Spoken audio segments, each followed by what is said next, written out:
All right, hold on. Chat, real quick.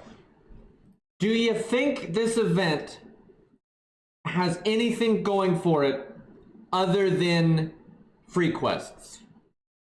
Just go ahead and just answer that now.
What is up, everyone?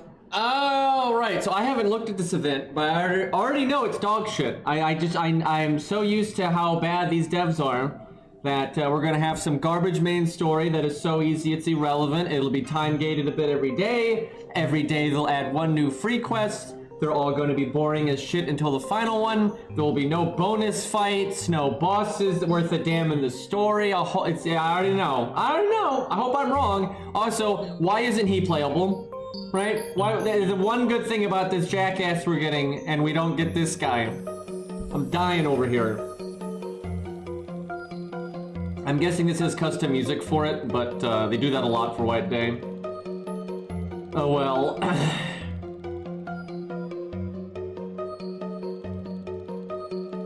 I saved 100 tickets and 830 SQ for Galatea, and I only got NP1. That is pretty unfortunate. You still have some time left. You might get a lucky pull, but yeah, that sucks. It happens sometimes, and that's why I always tell people to save. You can never save up enough, right? The more you can have for the thing you really want, the better.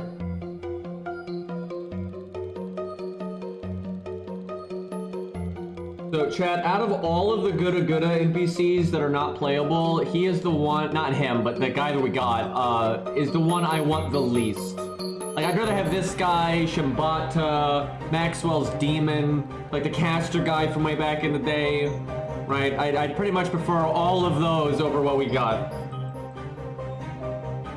Maxwell's Demon is probably the one I want the most, but Shambata is pretty high on the list too. Yeah, Galatea does have other rate ups, so you have more chances.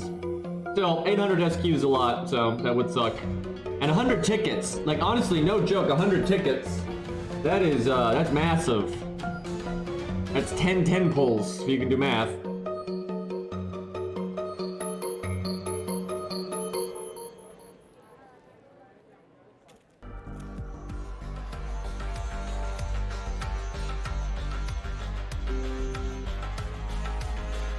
Real banger music for us doing a lot of... Okay, I'm just skipping. I don't even care. I don't even care.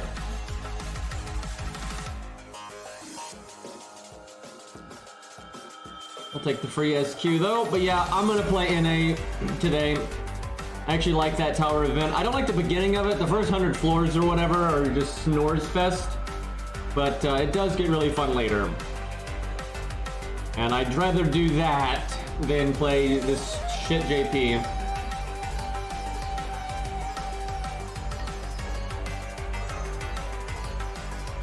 I see this story set in the Lost Belt era,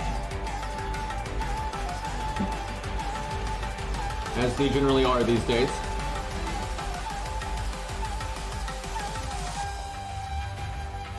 This story has another new NPC character, probably cooler than this guy. I hate this guy's design, honestly. So not my cup of tea. Good voice actor, but does not save it.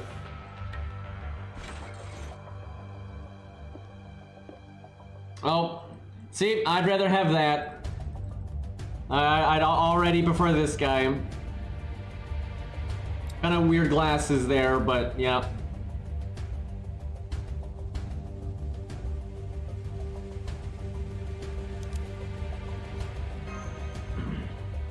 Yeah, I know, it's Jin's VA from Blaze Blue. He's a pretty popular voice actor.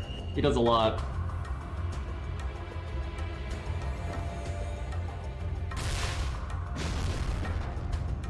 So I guess that guy's gonna be the villain of this event.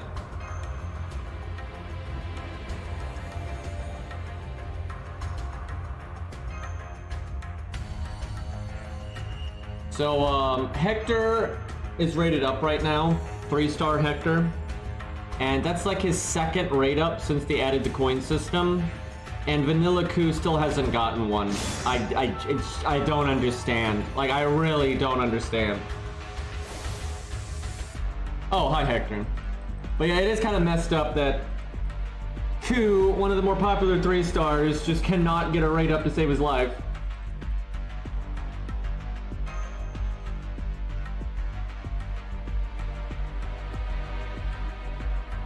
So is he like taking over his company or something? Imia might get a rate up like on the following days. I'm not sure if they're having like a rotating banner or anything like that.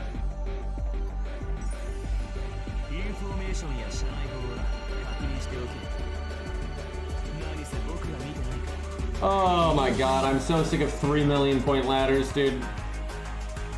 Hero proofs in it though, that's something. What I'd really like to see is gold gems. Like seriously, I don't understand why they are so stingy with gold gems. Like we're gonna go farm the daily quest or something. Ridiculous, dude. And right, you get one of these CEs. I haven't actually looked up their effects, I'll do that later. Generally good to pick the one that actually makes sense, regardless of the art. It's not like you sit there staring at a CE art anyway. Hey, John. Hey, look! There wasn't even gameplay. Chat, there wasn't even gameplay in the main story there. Oh my god. And we don't even get a gold apple out of any of this. These aren't even worth doing generally because the apple isn't worth the AP you spend on it. And they're not hard enough for you to care about the content you're doing, where these actually pay for themselves. And they're worth more points. Alright, we'll show off the new guy's animations if anyone has them. Oh, Ace has them, okay. Sure, we'll just go with that. What's the stage we could use him on? There's always Lobo. That's always a thing. We'll just do a solo here to show off his animations. I have not seen his animations yet. I've seen his sprite, which I don't like at all, but it's very K-pop nonsense. Especially his stage 1.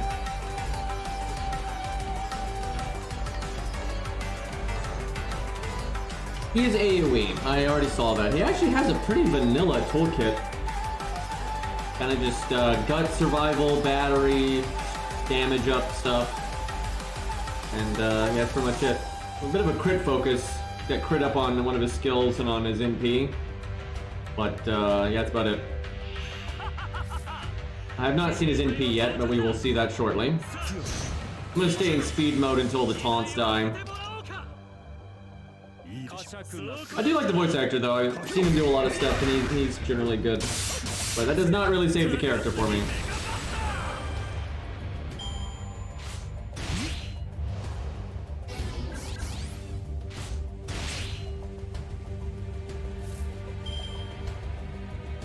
Some of his effects will be changed at a later date. Wait. What? He's not finished? Oh my god. Chat, it's not like they're pumping out content super quick that they can barely keep up with. Like, if you look at it objectively and what they've actually added in this game in the last 6 months, it's barely anything. How do you not finish though? Bro, remember when we used to get like remember when America dropped and they added, you know, Ku Alter, and right before that they added Arjuna and Karna, and Edison got added to America, Billy and Geronimo, remember all that? Like, what the actual fuck, dude? And they make so much money. I was shocked. I saw someone on the wiki today, because I didn't realize they were referring to this guy, but people were just talking about how the game, you know, has not been adding really anything, and people were annoyed by that. And someone had responded with, it's because they have very little staff, which is true, and they're paying below standard for a Japanese company, right? So no one wants to work for them, which he is correct about. But it's just like, why, right? Because you got to understand, this is very important.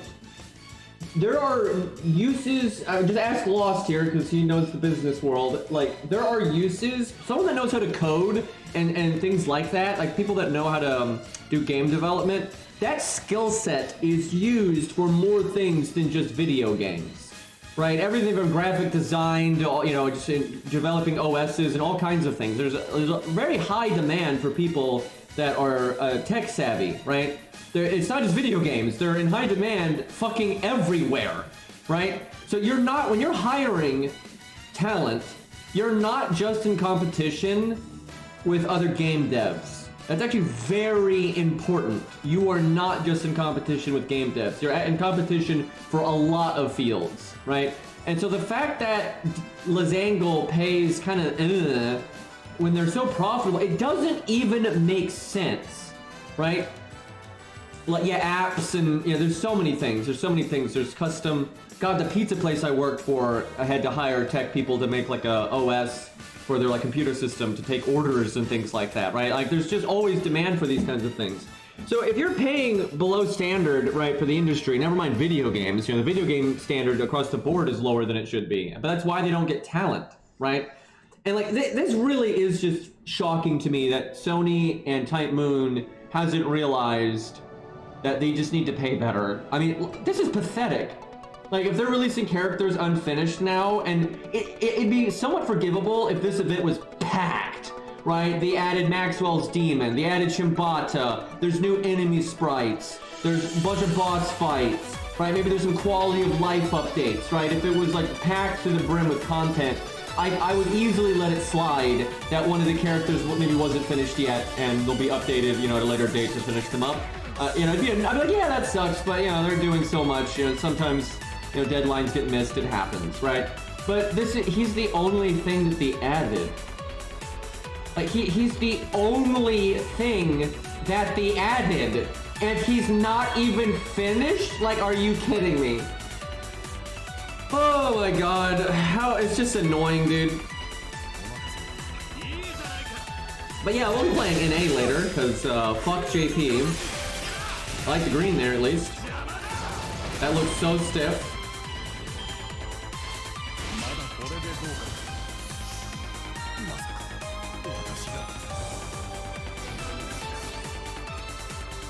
Yeah, Sakura Wars, that was a project. Okay, I need to not kill this guy. Oh crap, I think I'm gonna kill this guy. Shit. I shouldn't have taunted. Well, I guess we'll just bust out his NP and go slow-mo anyway.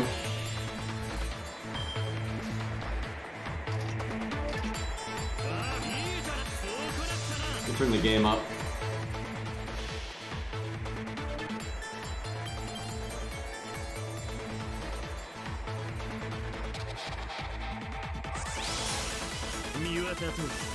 Hate it. Oh boy, that's kind of cool. Well, at least the robot's in it.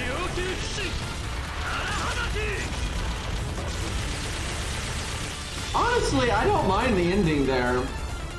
I don't mind the ending there. The beginning is not...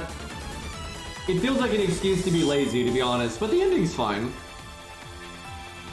Yeah, I do not like the beginning. I really don't, but the ending is fine. Hey, look, there's 4 enemies on the screen, guys.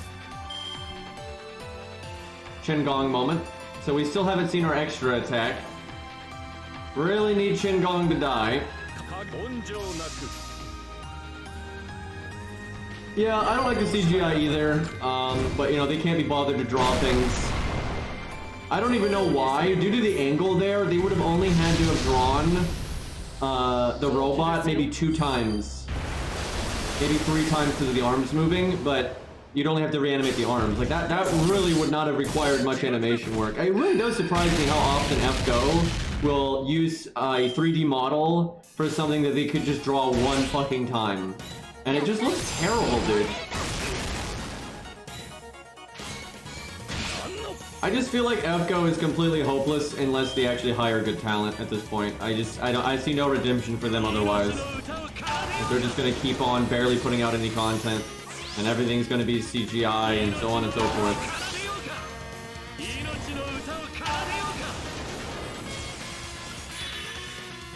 Alright, we can see the extra attack now.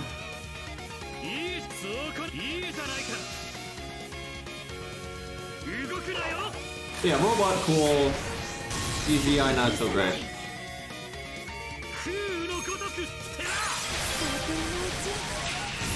That does look cool though. That does not.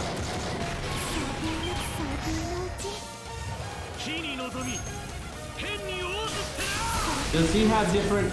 oh, that looks so bad. That reminded me of Boudica. That was like where they're trying to make them look like they're doing a backflip, but then they don't actually reanimate any of their body parts, so it just looks unbelievably stiff. That wasn't quite as bad as Boudica, though, to be honest. Boudica's backflip is like the worst thing in the game, but that wasn't great. That was not great. Hey, Captain. Alright, we'll watch the MP one more time here. So does he have different animations, though, in, like in stage 3 or stage 1 or any of that? Oh wait, this is stage 3. He does 1 and 2 share animations and 3 is different. Okay, so is this 3?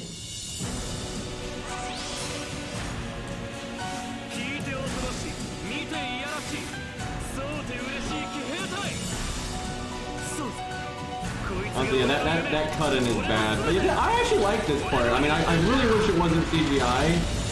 But it's honestly better. It's better 3D renders than I've seen them do in the past. Like, it's not that bad. The NP is actually kind of cool. That's probably my favorite thing about the character. Yeah, this is 3. Okay, because we could see stage 2 then. See what that's about.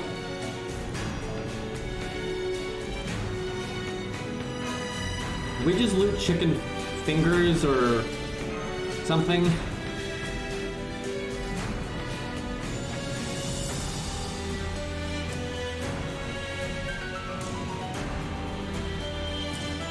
Yeah, the intro is a little whack, but yeah, the rest of it, I don't mind.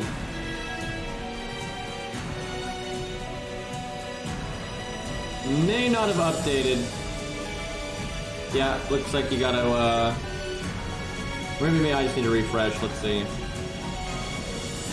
Sometimes, though, it just doesn't catch those kind of changes. In my experience, if the only thing you change is, like, someone's sprite, it won't update it. You have to change something else for it to, like, notice. It's kind of weird. Pays off. Wait, how did this guy get added before Agravain?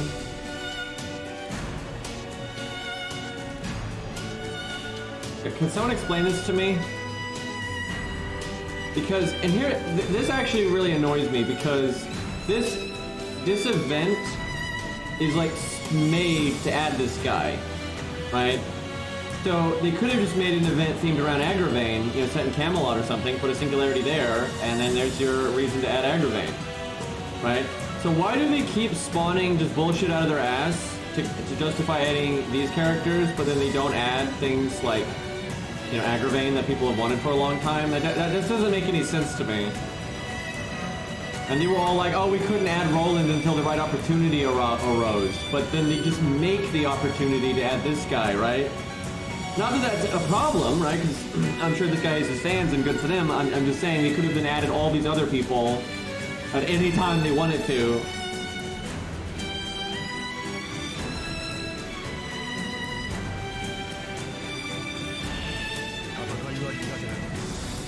Alright, let's see here.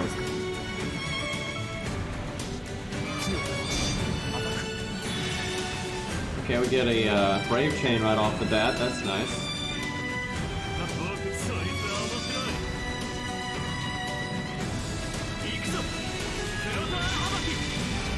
Chain the Robot isn't finished there, but I guess that's the thing, is he's building it.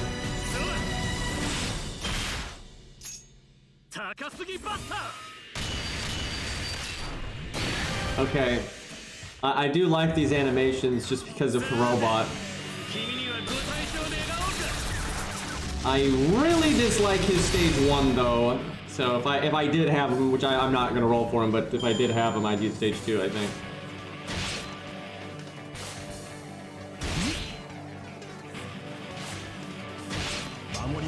Do I think one of these can one-shot Shin-Gong? We'll see. I would imagine he's an archer because the robot is long range, I would think.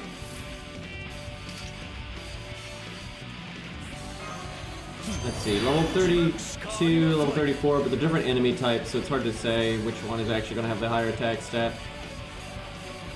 He's got more HP, so I'm going to guess he has slightly higher attack stat. If someone's bored, you could check Atlas DB and find out what their attack stat is.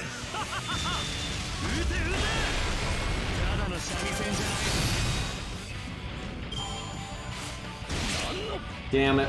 And he cast the skill. If he had cast that skill first and then crit with the attack up, he actually probably would have killed us, but no such luck. Alright, let's see if the NP's any different. That's a very Nobukatsu animation right there.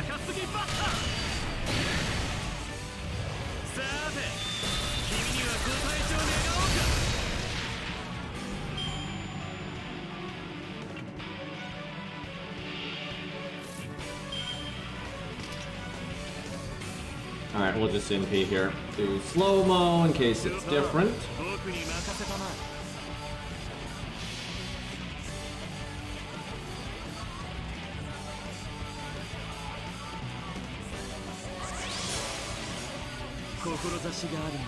Looks the same.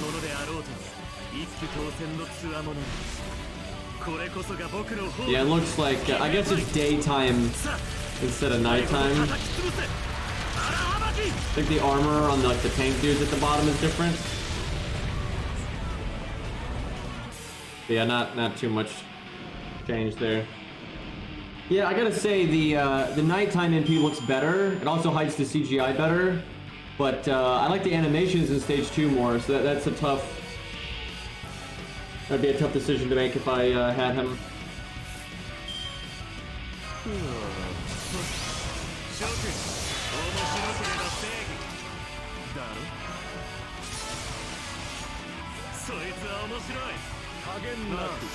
Let's see if we can kill 2 of these.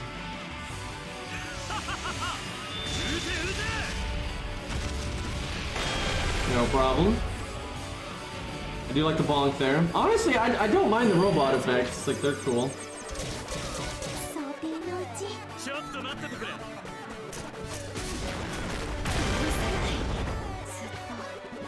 Nice water shield.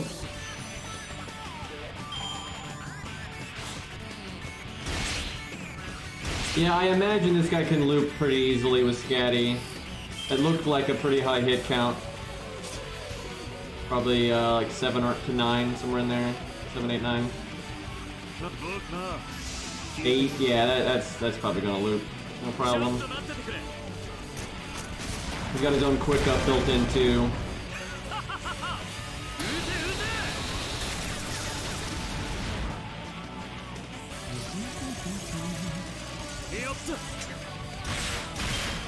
That's pretty funny in slow-mo.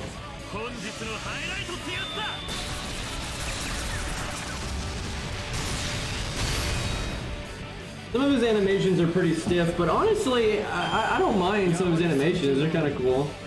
Yeah, Shin lives. What are you gonna do?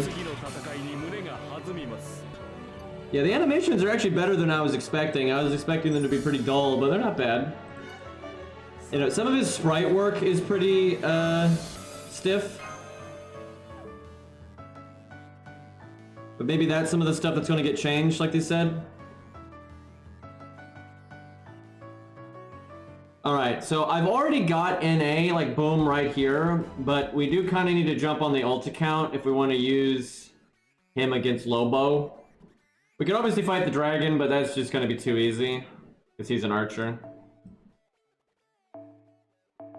Grab some dragon fangs here. Alright, hold on. We'll jump on the ult here. And, oh, I have the music on NA. Hold on, let me fix that.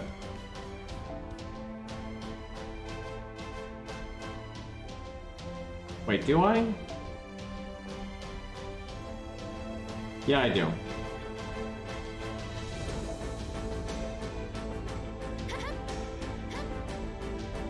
Alright. Okay, now let me get on the ult account and we'll fight Lobo. And then we'll play NA. Urzer, thank you for the 28 months. I feel like you subbed really recently though, but I'll take it regardless. Something good on JP? Absolutely not. It's just same old boring crap. Massive point ladder, 3 weeks, no content. Big suck.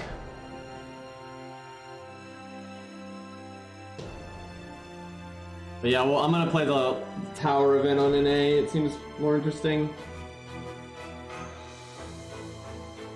We're probably not gonna get to the fun floors today. But what we can do is get as far as we can, mess about, and then off stream I might do some more of it. That way the next time I stream it will be at the actual fun floors. Oh yeah, Emmy Ultra did get buffed. I actually didn't look at it. Let me check it now. Yeah, Captain told me that he got buffed this morning, but I went to the doctor and all that, so I just had no time to catch up with that kind of stuff, and then I just forgot that he got it. I think they buffed his second skill. Let's see, yeah, they did. They made it, oh, I don't like when they do this. They made it 3 times instead of 1 turn. I don't really like when they do that. That's such a bad buff. What they mainly did was give him a battery, because of course they did. They got to give everyone a battery.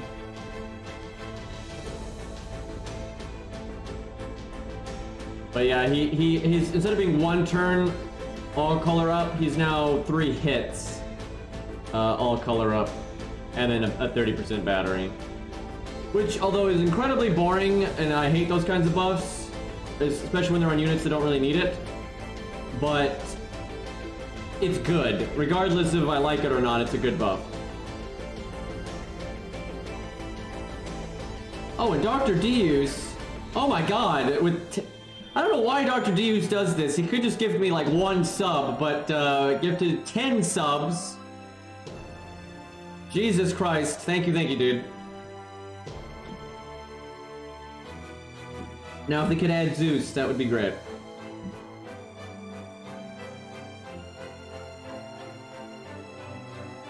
Alright, we're gonna scroll way down here. So, Deus, how you feeling about FGO these days?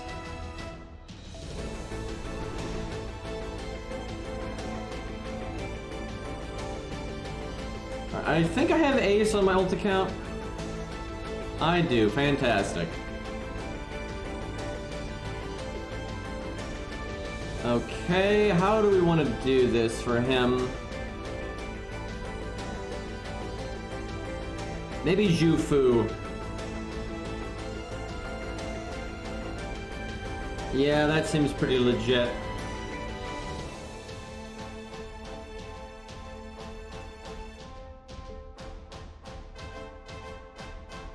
Alright, that'll do. Kind of weird to bring Shakespeare, but you know what, we'll do Chin Gong. That's probably better. Default.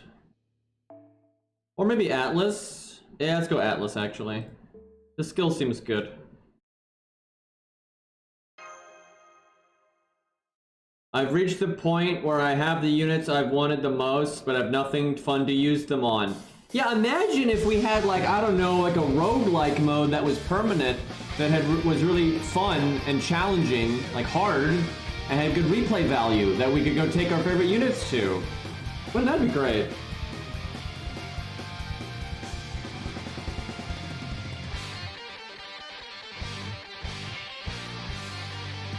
Lobo is in the art of the 3 StarCraft essence in this event, though. Hanging out with this guy.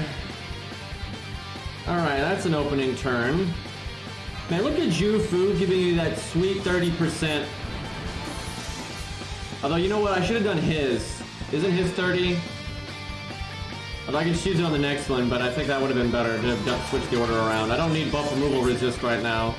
Yeah, his is 30. Yeah, I should have done the other way around then. Don't have any stars yet.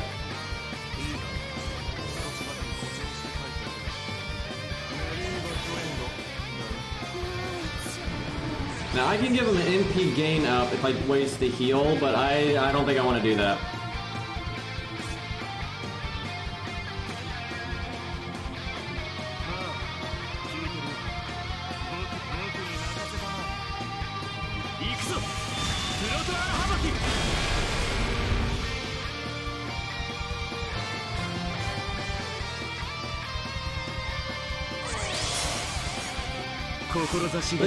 Lasangle and Zonda, they really are a mess. So I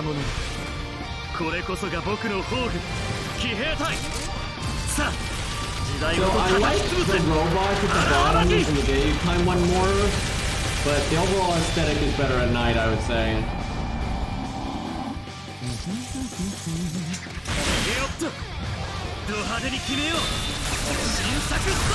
Okay, not great damage, all things considered.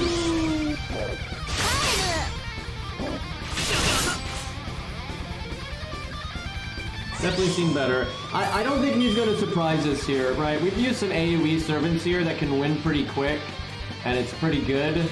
I don't feel like he's going to be one of these. He feels like a pretty standard, just straightforward AoE guy. Nothing going above and beyond, so I don't think he's going to do super well here. But I could be wrong, we'll see. Cut out to the crit. We almost looped, though, against one enemy, and that's pretty impressive. Okay, we've only got the one attack here, but I'll take what we can get.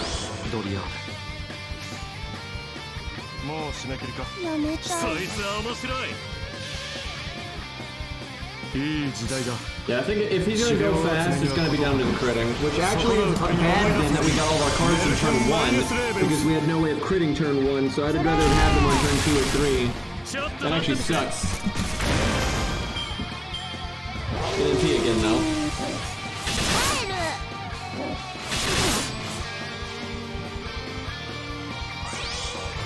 I don't know what was up with Zeus not being playable. Pretty strange.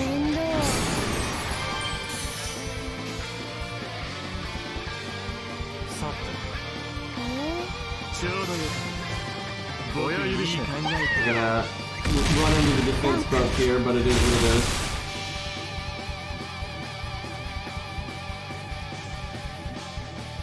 Dude, I can't believe that they actually hired college kids, man. We were talking about that, and then we found out they really were going for the college kids. And it's the only reason he did that is because college kids are the only ones that will accept the dog shit pay they're offering. That's absolutely why, and that's actually pretty standard for the industry. It's like, they're easier to exploit emotionally, like, oh man, you like Fate? Look, we make Fate, come work for us, that kind of crap, right? That really only works on youngins. And yeah, they're just easier to get away with paying nothing. And they're also not as useful overall to the companies, so bad move!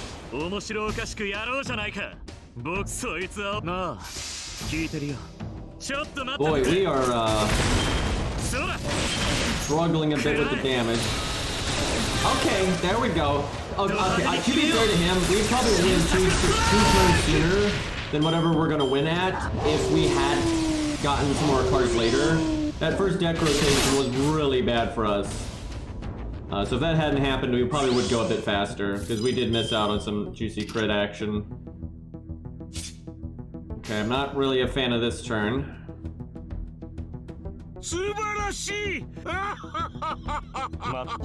Jufu though, and Lubadub, thank you for the 14 months sub, over a year. Thank you, thank you.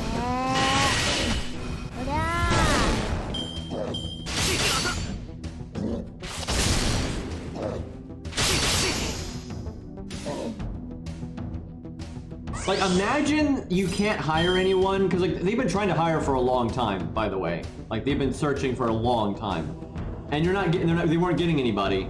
So imagine you're sitting there paying dog shit, no one wants to work for you, and then your response is, okay, we're not paying enough, no one wants to work for us, so let's go and try to hire college kids that will work for less money, instead of the obvious thing of we should offer more money to hire more talent. I'm gonna NP here just to get the crit buff for next turn. I could guts and be safe from the insta-kill, but I'm just gonna invulnerability and pretend that I'm not gonna get insta-killed anyway. Am I really gonna NP this? Yes, I am. I'll even NP into the evade just to get the buff. Our crits are more important than the NP itself.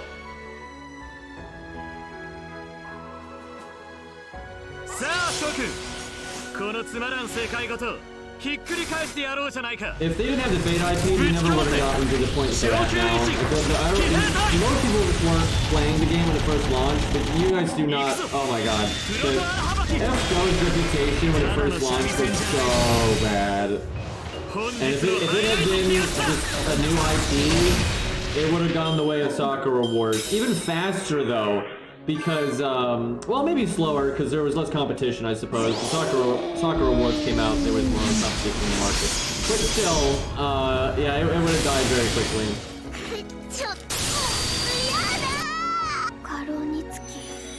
But it did, FGO, even with a strong IP, actually did pretty poorly for quite a while. Yeah, rip Jufu. Unfortunate, I think her skills are about to come back too. This deck shuffle, god damn it. I gotta go for the crits anyway though.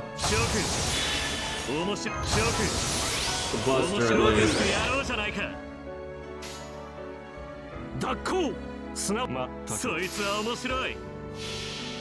Okay, Hans, you gotta run this back for us.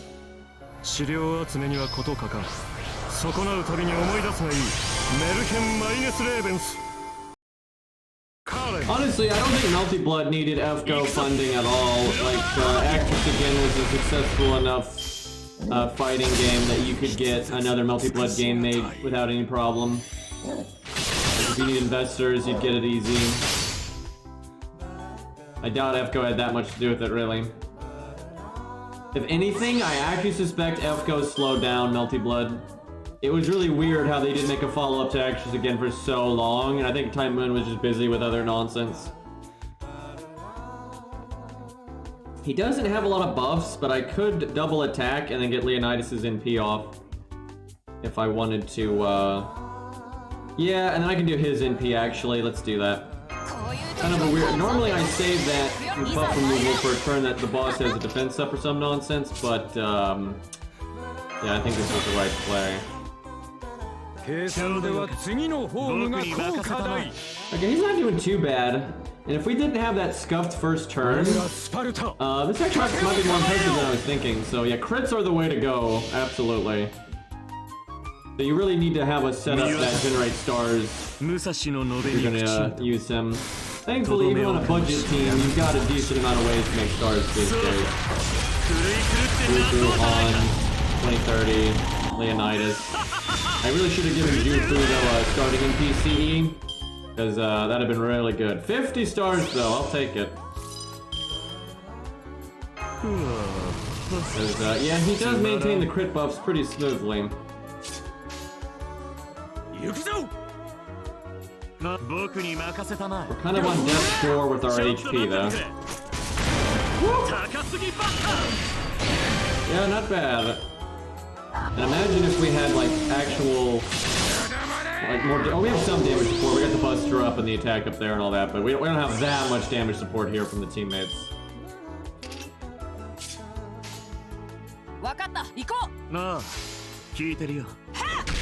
You know, I probably should have worked in Leonidas' first skill at some point to try to get another NP for the Star Bomb. Damn it, I wish that hadn't crit. Oh well.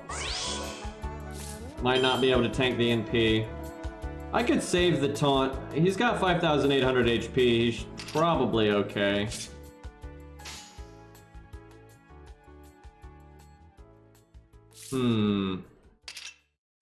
Yeah, I think I'll wait. Man,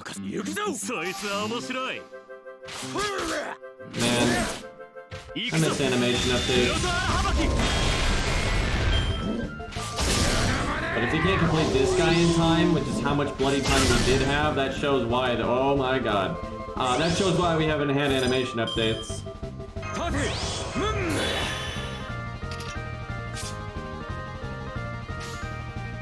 Okay, we're cutting it pretty close at the end here, but I think we'll be alright. This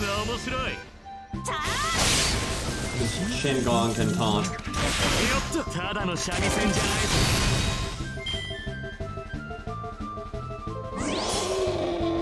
Yeah, the ghost animation update, unironically, is a thing. Hey Beastling, yeah, you summarized it. I don't even need to say anything. I'm sure you know what I've already said throughout this stream. FGO's failure is an old hat at this point, which is truly disappointing. Okay, this will be a fun turn.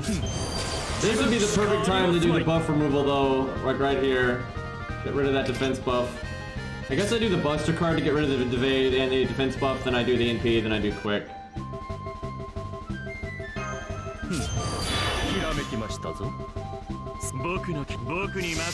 We might kill here. Gotta be ready to ZPF for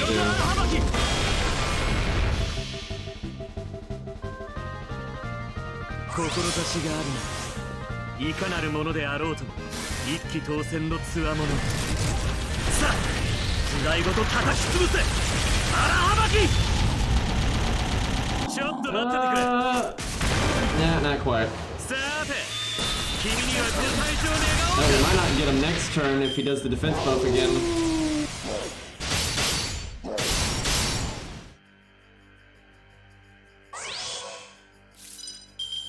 Okay, we got dust though. We'll do it.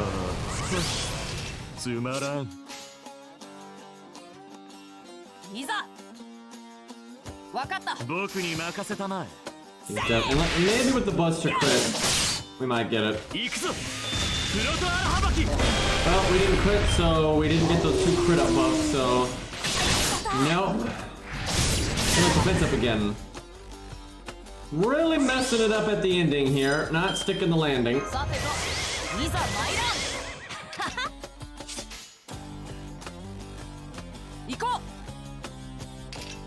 Okay, this time for sure, guys, right?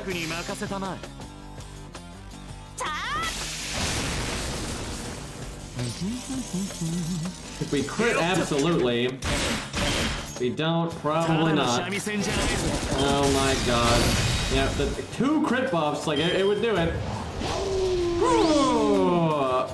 We still can't die, though. We got guts. Well, actually, no, he can't. He buffed once, so there's no way we die here.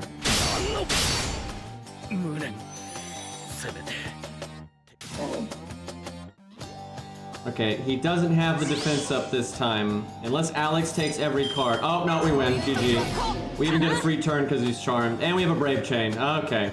So we probably could have won in like 14-ish turns if our luck had been a bit better with that opening shuffle and things like that. And that's not too bad, actually. I've seen a lot of AoE units take 17, 18, 19 turns here, so not bad, not bad. He is level 100, I suppose, etc., etc., but still, pretty good performance. A lot better than I thought it was going to be. At the first couple of turns there, I was like, yikes. But the crit stuff kind of turned it around. Yeah, the RNG at the start was not great, and then at the end we just couldn't crit. So, yeah, honestly, pretty legit, pretty legit. Probably use more of him tomorrow. But let's do some NA. Enough of this nonsense. Let me change the stream title.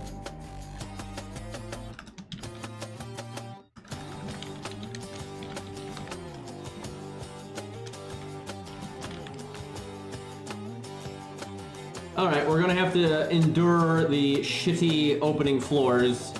This event, I hated at first when I did it on JP. It was like the worst tower event by far. But then once you get farther in it, then it becomes a lot better. And you unlock a bonus floor every 10 floors. I really recommend not doing them until you can just do all of them. It's really fun to do all the bonus floors back to back and deal with the cooldowns of the units and whatnot, because the bonus floors are a bit harder, and yeah, it's awesome. That's definitely what I'm going to do.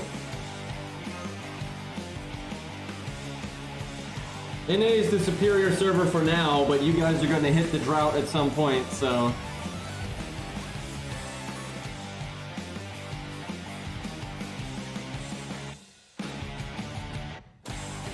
I got a Samsung phone, and Dex is great. Yeah, Dex is a really nice program, especially if you're not having to stream.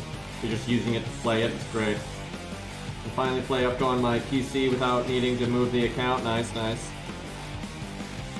Now imagine they got a proper PC client and an account system. Do we have the collect all button over here yet? We do, alright. Look at all this nonsense. I have not played NA in such a long time.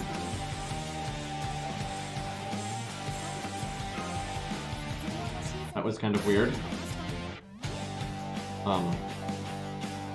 Why are you why don't you unlock the next one? Okay, game. Okay. This is a little wonky right now. How do you mess this up, by the way? Like, this is not a complicated thing. Kind of like a mission system like this, update as you go, like, properly. Like, Arknights does it. Arknights is using the same game engine, right? There's no excuse here. Is there one for level 100? There is. Okay, there we go.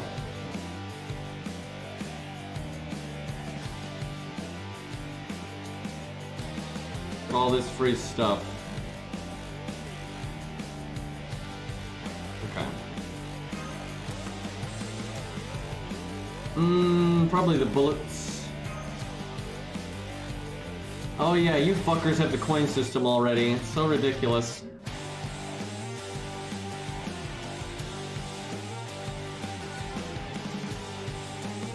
Oh, is it GSSR right now or something?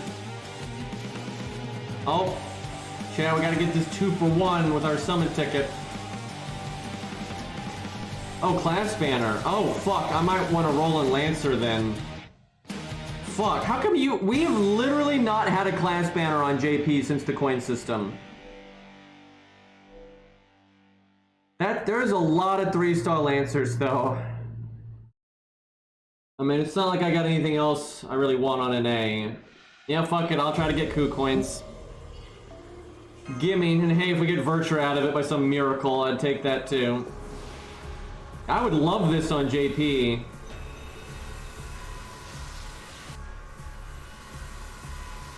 Oh. That's one.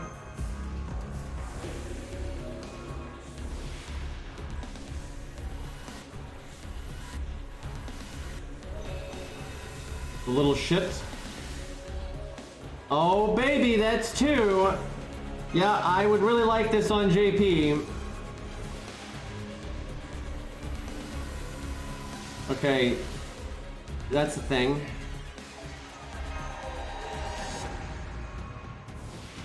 Yeah, wrong coup. I mean, I want proto coup coins too, but not as much. Alright, there we go. That's 3. Dude, that's already 3. Do you realize how long it takes me to get 3 copies of coup on JP? I mean, it's nuts. Dude, I would kill for this on JP right now. Oh my god, I'm so jealous. You have no idea. Nani? Bullshit. A lot of proto coups though, I tell you what.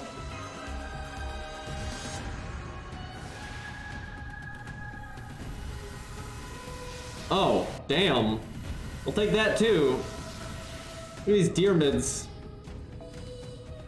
Give me another one of those Karnas.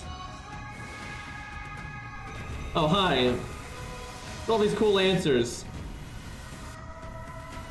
The Karna is actually one of the best things I could get there. I really like Karna, so. Amazing character, this. Shit. I'm pretty confident we've gotten more proto coups than regular coups. I don't think it's even close, actually.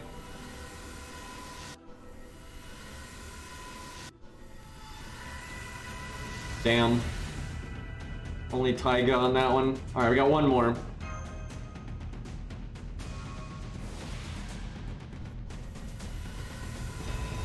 Did not expect that, but alright. Oh, hey. I really wish this was JP. I would spend 300 SQ. I would spend 300 SQ in my main if I got Karna, Virtua, and those coup coins. I would do it in a heartbeat. Give me a fucking Lancer banner, dude. Man, now I've got Virtua NP1 on 2 separate accounts, and I just want her NP2 on 1 account, for God's sakes. Oh, hey, there we go. I'll take it.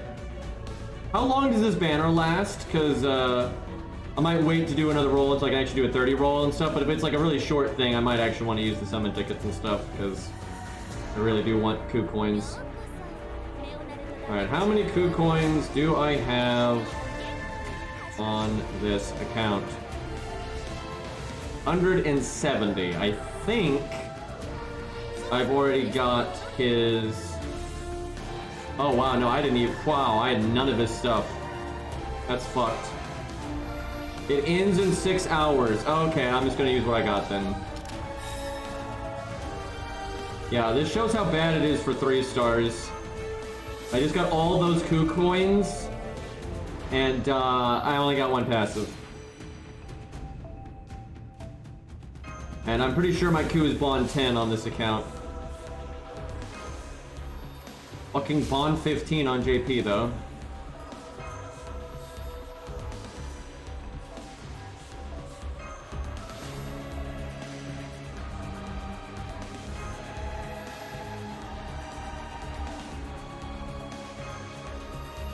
Forgot that Kuhn uses those blue things. Oh wow, I need lures. It's because I don't play NA ever. It's been such a long time. Alright, we'll use what we got left and see if we can get an extra coup or 2. And hell, if we get a Karna or a Virtua, again, that'd be great.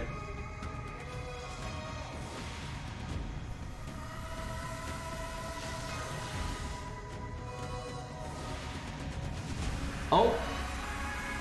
Nice, nice.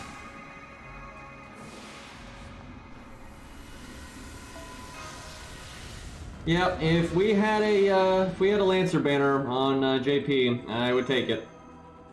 Like, just seeing this, it's pretty obvious that you get the 3 stars at a pretty irregular rate, because there's not that many of them, so it's worth. Yeah, I would just keep rolling until I got Coup to... I think I need 7 more copies of Coup, so I would just roll until I got all 7. Dude, we have no question we've gotten more Proto Coups. Yeah, you can get Taiga, we've gotten her a few times. Oh my god. Proto Coup has like anti-caster on it as his 3rd passive. You don't even need it. It's because of Hohenheim, I think. Oh, sweet.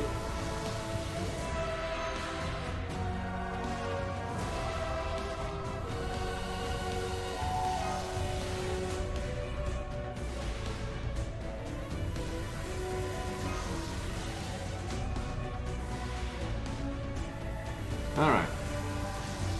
That'll do for now. Probably not enough to get any other ones here. He's at 220 though. Shit. Oh, I must have smart sword on. Yeah, only 80. Quite a ways to go. Is my coup Bon 10? Yep. He's only Bon 5.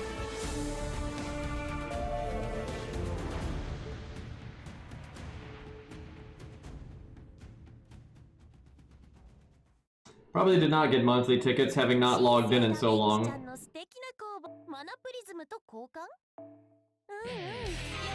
How many rare prisms I got? Decent amount.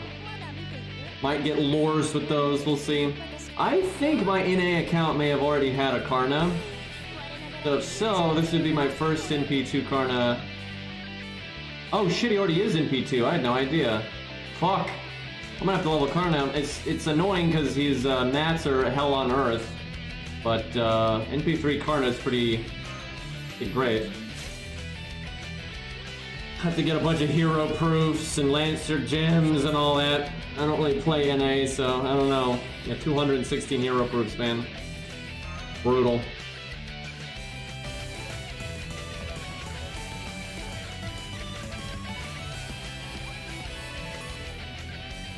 Fluffy is divine, isn't he? You probably could make Karna work there if you really wanted to. If you had a level 120 NP5 Karna, you could probably do it without it being too bad.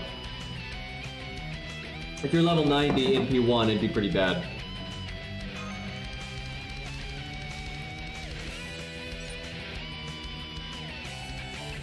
I forgot, you got this intro before you get to the tower.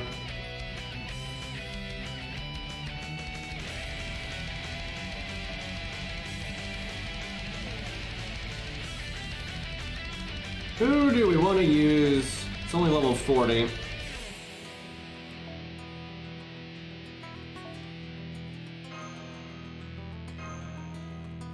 Animation update one day.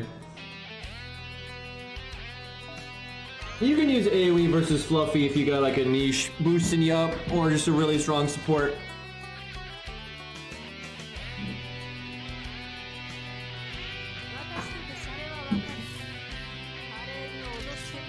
Oh.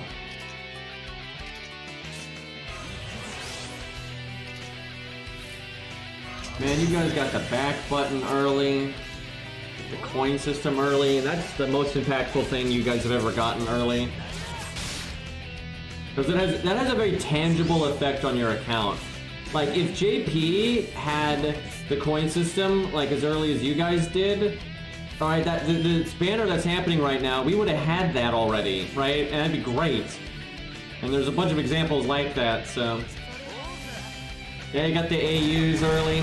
You're gonna have to wait so long, though, if they get any AUs now. Not that we've been getting any, but...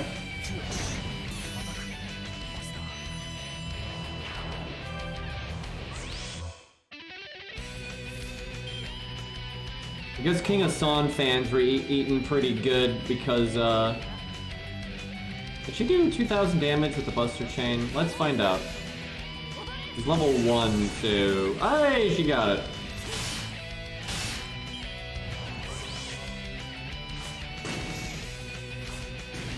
Wait, did I not taunt, or did she just not get attacked when I did do it? Okay, no, she didn't do it. Doesn't particularly matter. Kind of a joke battle here.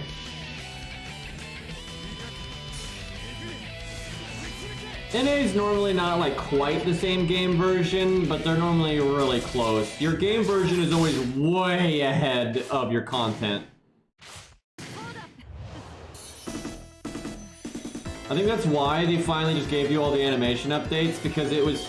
I've seen so many bad takes about this, and it's because people don't understand how video games work. People thought it like took them effort to add animation updates early to NA. It doesn't. It's actually the other way around. And I suspect that's why they stopped holding them back, because it was just too much bother trying to, keep the old sprite in the game before the correct event when the game client's already past that, right? Like, it's already in, they were just like, fuck it, this isn't worth it. I'm assuming anyway. I mean, who knows? They might have some like insane spaghetti code going on, so I mean, I don't know for sure, but generally speaking, with the setup that they have right now, oh god, I didn't kill that. But with the setup they have right now, it's easier for them to just give you what JP has immediately instead of waiting. Well, not immediately, but as soon as your client catches up.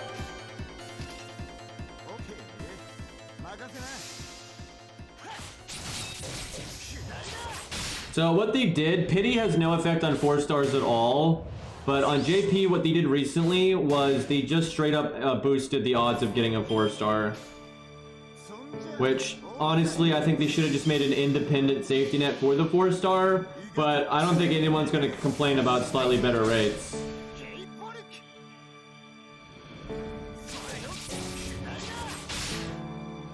I don't remember the math, like how much they boosted it, but they did boost it a little bit. That was kind of their way of addressing the 4-star problem. I think for the most part that's fine. It's not like the best thing they could have done, but it's enough to not piss me off.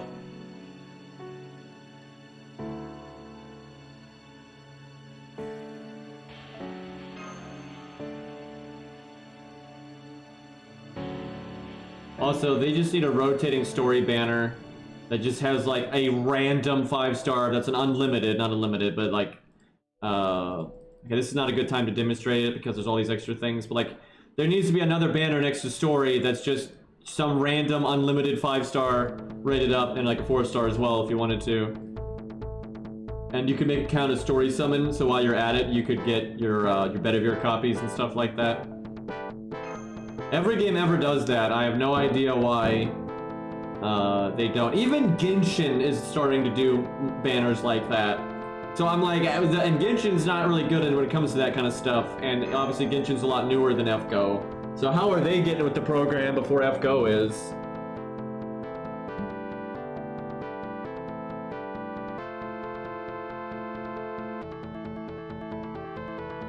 Nero fans. Betcha they also like mayonnaise, because they got no taste. Alright, we are still not in the tower, so our units still don't go on cooldown. Actually, I think there's a decent amount of nonsense you have to do in advance like this. It's Lancer time.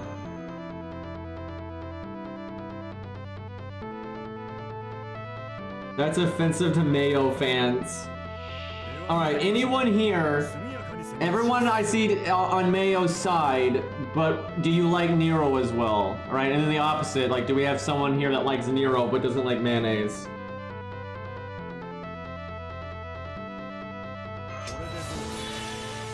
I'm pretty sure those no's are saying they don't like Nero, mayonnaise, within Nero. Boy, Infernia wouldn't stand for this. Mayo, yes. Nero, no. Quite a few people that say they don't like both. That's the good taste people right there.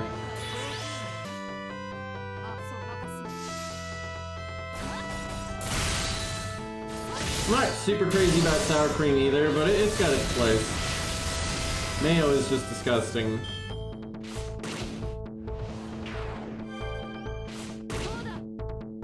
Yeah, mayonnaise, whatever you want. I guess mayo is just like so much easier to say, that's why I go with that, but yeah, mayonnaise.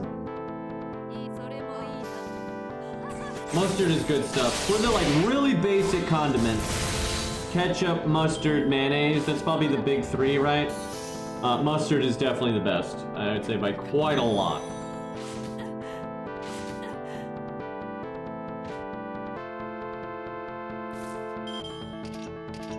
I do not like tomato juice. I don't even like tomato soup. I've had some tomato soups that are okay, but generally, I don't like them.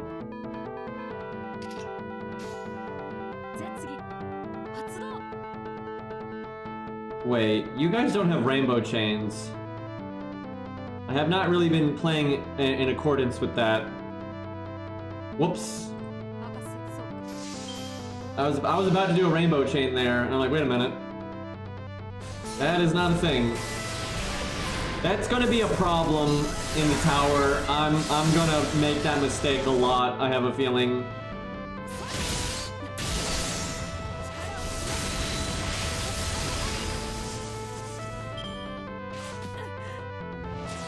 Swift Morph. How many of these guys do we have to kill? Ah, it's already over. I hardly ever have ketchup, honestly. I don't like it on a lot of stuff. It's good with fries, though. Like, it is good with fries. What I really like with fries is you get, like, ketchup, and then you add maybe just a tad of hot sauce. Not a lot, because you don't want it to dominate the taste, right? But a little bit of hot sauce, and a little bit of pepper. And you mix it into the ketchup, and that really helps it out. That with French fries is really good.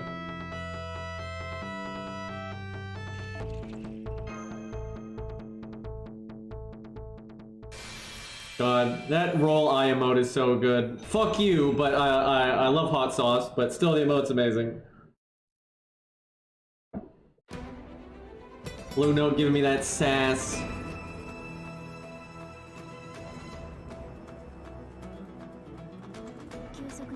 Yeah, I'm really big on hot sauce, as long as it tastes good. I always say this, I'm not one of those guys that just wants it to be hot for the sake of it.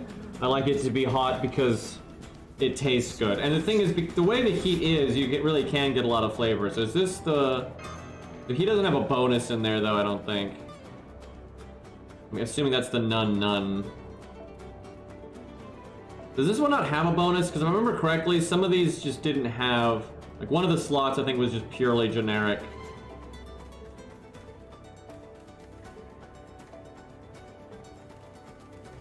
Yeah, I'm assuming this is just straight generic.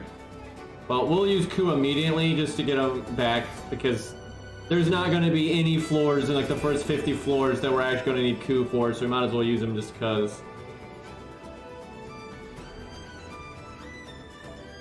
Ku versus Sabers, let's go.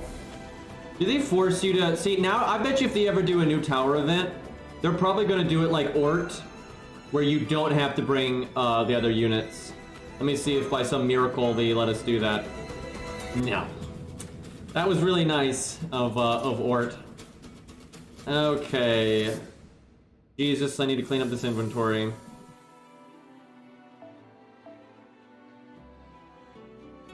Just throw whatever garbage at it. Do I have Poster Girl on NA? I actually don't think I do. I think I have it on like almost every account but NA. I'm pretty sure that's a thing. Do I have Outrage? I probably have Outrage. This is the one thing. I don't even notice when I'm playing NA. I don't need to read any text in this game. But this screen is the only screen that is nice on NA. Because you can just read what the fuck any of it says. Okay, do they have a taunt one? I really need to take a screenshot of this and have it up on my second monitor at all times. So I can just sort faster. There must be a taunt. Target focus, of course they call it something stupid like that. Target focus. A lot of words here. Oh, there it is. Wow, that's the only one I got. Wow. Would have been nice if because there's various other taunts to use. It'd have been nice to have something else. We can do Black Grail. There's also the Knight, because the Knight lowers your defense, but Black Grail should do pretty well.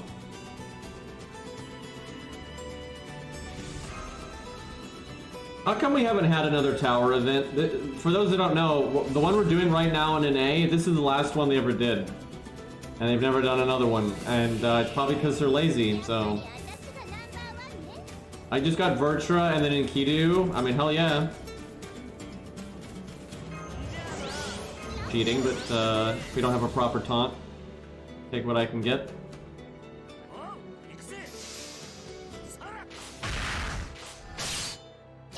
Dude, I can't even remember the last event on JP that was good. I mean, I guess Morganfest was alright. Yeah, it's been so much crap. Yeah, Ort was basically a tower event. It is accurate. Wait, there's no rainbow chains. I was about, well, you know what? I'm gonna do this anyway for the MP game.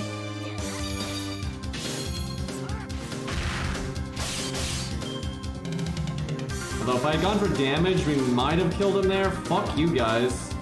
Wrecking my PFA over here. Does Q have his buff?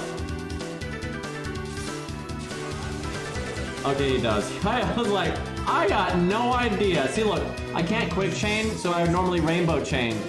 And it'd be a pretty, you know, good alternative, but I can't do that, so we gotta do this number.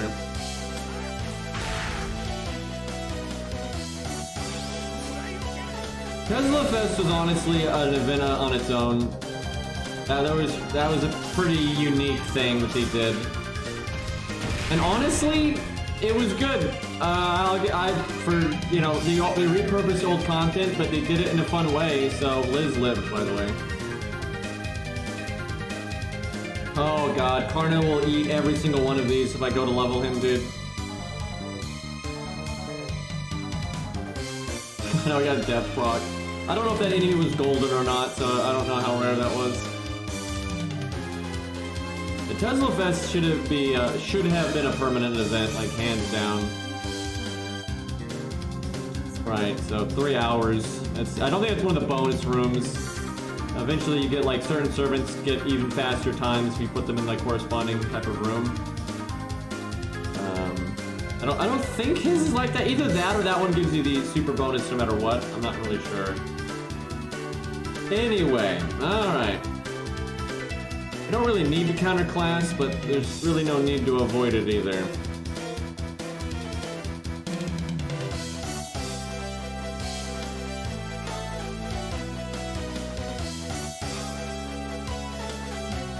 This song is, wait, which playlist? I got 2 playlists. Oh, this is Castlevania, of course. It's, I think it's Lament to the Master, that's it. Yeah, Castlevania stuff. Might as well give him the, 12th block. I was about to do a rainbow chain again.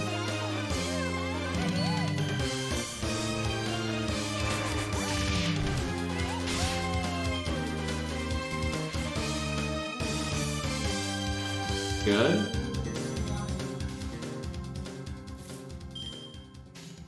He doesn't have his buff yet, I'm assuming. I don't think that was 2 years ago.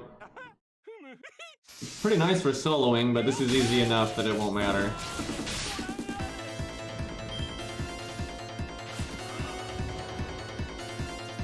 Yeah, I might actually, though, focus on Karna just because it'd be something unique for my NA account. Nothing like giving yourself a defense down. This song is so good! Dude, this song is probably older than a lot of my chat. Let me find out. Hold up.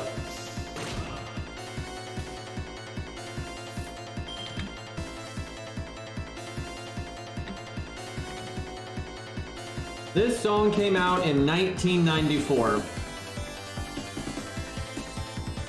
And it was probably composed before the game released, obviously, so it was probably created like somewhere in 1993 or 92, but probably 93. But that's probably older than a good chunk of my chat. I'm older than it though. I got it beat.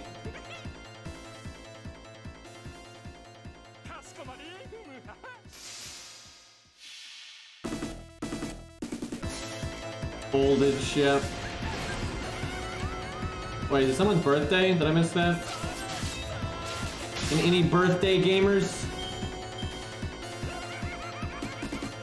Either way, it's pretty incredible that there's a song, and I mean many songs that are older than my chat, and they're so good. Like, they have such limited instruments to work with, and they were still able to come up with these really iconic melodies. It's crazy.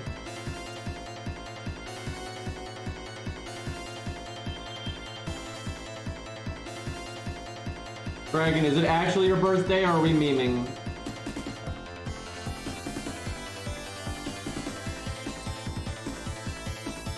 Do I even need to bring a Lancer?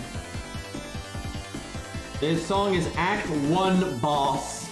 Great name, but it's from Sonic 3 and Knuckles. Really rolls off the tongue there, but yeah, Act 1 Boss. It actually is? Well, awesome, dude. Happy birthday. Hopefully you get some good food out of it. That's what I always say. I mean, who doesn't love food, right? These are some easy throwaway characters here. They're getting a little bit harder now. Sorry, gambler. I don't think he's in chat right now. Nobody tell him. Or secret chat.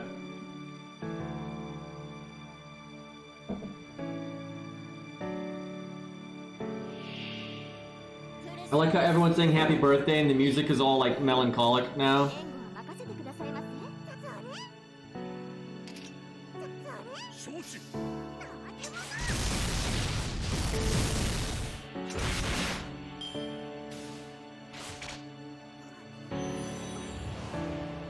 Strangle, coil. Oh my god. My Benkei doesn't have his third skill. Why is this a thing?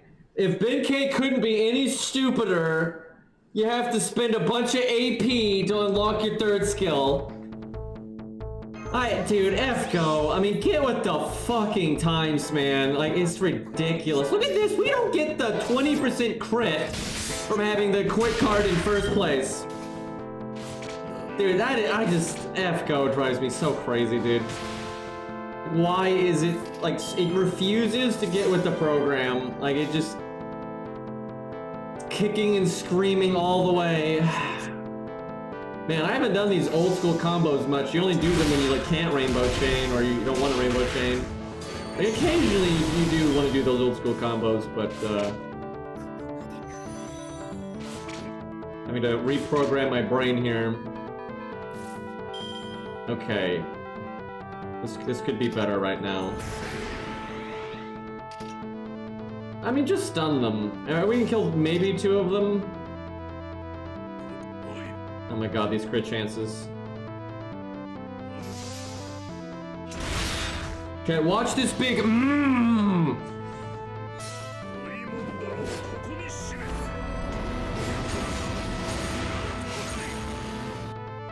Oh hey, we didn't stun the one in the back. And we didn't kill the one in the front. That could have gone better.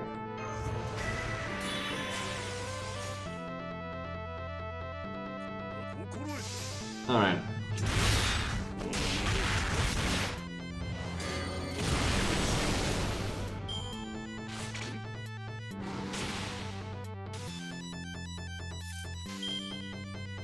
No rainbow chain. Although it is a rainbow chain, funnily enough. Although if I was doing it on JP, it would have been in reverse order, most likely.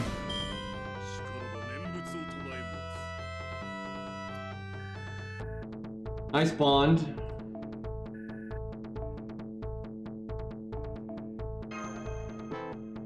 This song is definitely older than chat. Although, maybe it's not as old as I'm thinking, but it should be older than Sonic. Let me see here.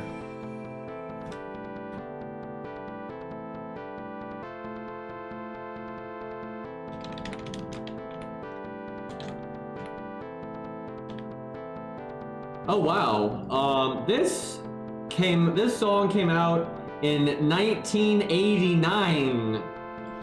Technically in the 80s. That's old as shit.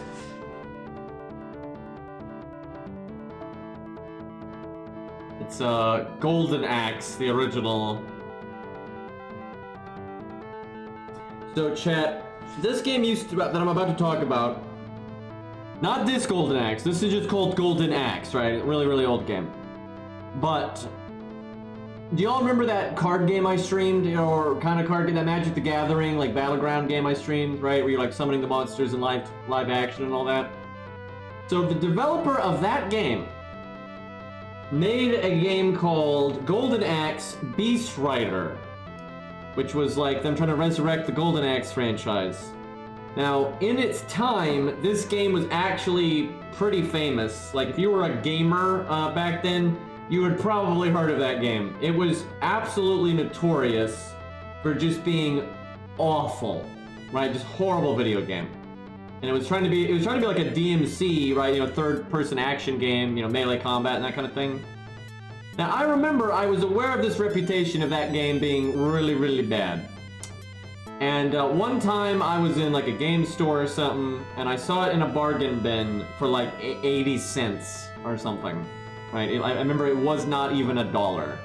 And I was like, okay, I'll spend the money for like a pack of gum you know, maybe it's so bad it's good, right? Because that happens all the time, that games are so bad you end up enjoying them. I wanted my 80 cents back. That game just, holy shit. You know, I should stream it sometime. I'll bust out an emulator, and because I don't remember it that well. I just remember having that thought of I wanted my 80 cents back. I remember, I was like, this is so bad, and even though it was that cheap, I still regret it. I remember vividly having that opinion. But yeah, you know what? I really should stream that game, because back in the day, I remember it was Golden Axe Beast Rider, and then it was something like 99 Drakes or something like that. I've lost his here. I bet you he knows what I'm talking about. I don't remember the exact name, but that was another like old school game that was notorious for just being unbelievably terrible. But yeah, that was their bleak faith forsaken, right? Back then, Jesus. Yeah, maybe Drake of the 99 Dragons or yeah, something like that. I remember that was a piece of shit as well. Real quick though, chat, I'm a BRB. I gotta get water, so give me just a second here. But yeah, I think streaming some piece of shit games could be pretty entertaining. So I think we'll mix some of those in, like a bonus stream every once in a while.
All right, I'm back, chat. I tell you what, we're gonna play that Bleak Faith again. I'm gonna give them a while, let them patch it a bunch, and then we'll give them another chance in a little bit. I mean, I streamed Armored Core. I streamed all of Armored Core 4, and I streamed all of Armored Core 4 Answer, but that may have been too long ago for some of my young bloods in here. But I'll probably stream it again as well. I've got a 360 and I've got a capture card that can record it, so I can do it without using an emulator if I want to. What do I want to use here? Cleopatra maybe should be saved. I mean, none of these floors early on are hard. I could probably... Yeah, fuck it. Oh hey, she's 10-10-10 NP2. I wish I had that on my main account.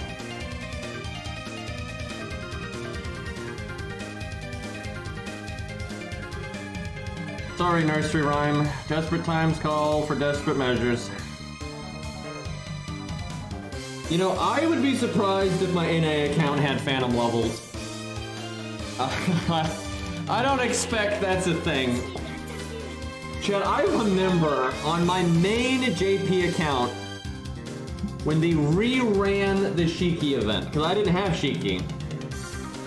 Chat got me to use my Void Dust from the event on Phantom of the Opera instead of Shiki. Right, they're both assassins, they both take Void Dust, and I leveled Phantom of the Opera. It's like, what a bad decision. Apparently Phantom of the Opera, they added some new voice lines today for a lot of old servants, and apparently Phantom of the Opera is one of them. So actually, I'd like to see those translated. Sanson got some new voice lines as well, apparently. I don't think Shakespeare did, though, which is fucked up.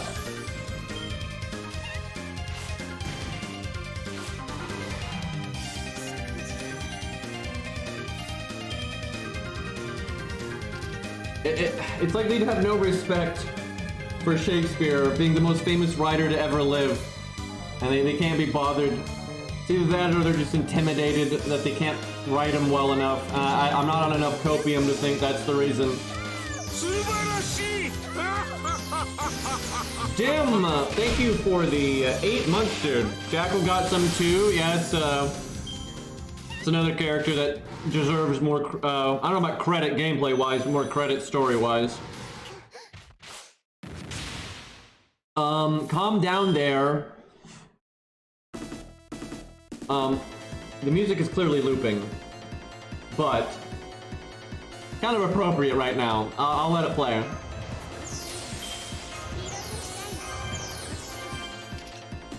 I saw that double miss.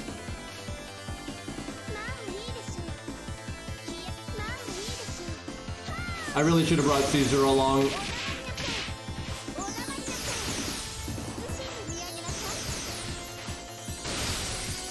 Hey, we get to see the NP. Let's go.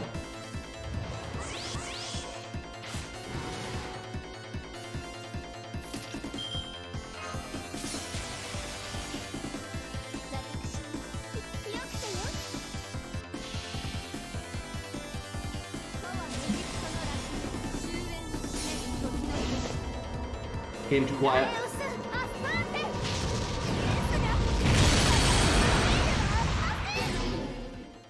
Honestly, her NP's aged pretty well. It's just the 3D render of the snake that looks like ass. But everything else is fine.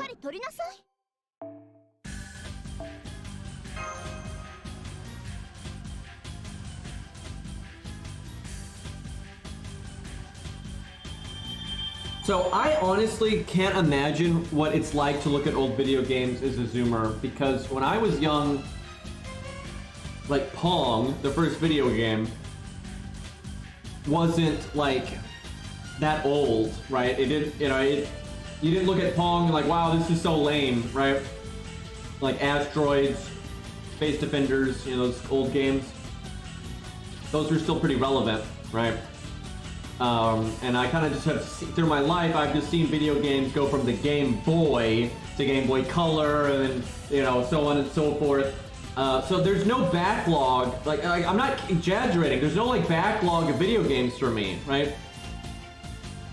Like I'm sure Beastly knows what I'm talking about here. It's like, you know, I've kept up with video game history the entire time. There's no like these games that are like, oh, they're way before my time. That doesn't exist for me, right? Where if you're a zoomer, there's like a lot that's so far before your time that you may not even know about it, and you see it like, oh wow, what's this thing, right? And it's just kind of crazy because I don't have that. And like imagine the people being born like right now, right? So they got to get older first, right? Like how much of a backlog is going to be before them, right? You're going to have like these big, you know, blockbuster games that people really liked, you know, huge budgets, you know, Assassin's Creed and all this nonsense, Last of Us or whatever. That, you know, people are growing up now, that they're like 2 years old right now, that by the time they're grown up, that's so far in the past that, you know, it's not really their thing, but then it's still really high production value and all that. So I wonder what it's going to be like looking back on that kind of stuff.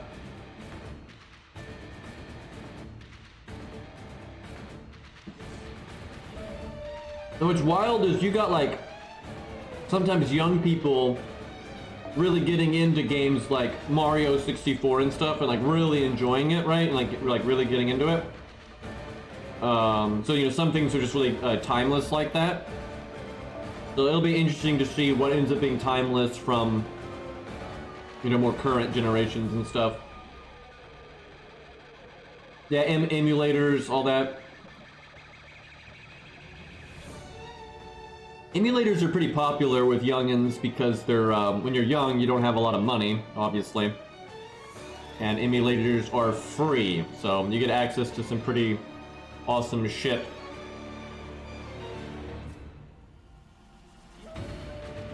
One problem with Metal Gear Rising that's really gonna hurt it, like in 20 years, 30 years, 50 years, is it runs like ass. So unless it gets like a remaster, because once there's like new hardware and stuff, when games aren't like designed very well on the technical side, they become very difficult to like port to newer hardware. And yeah, I could see that being a problem for Metal Gear Rising. But the memes are pretty great.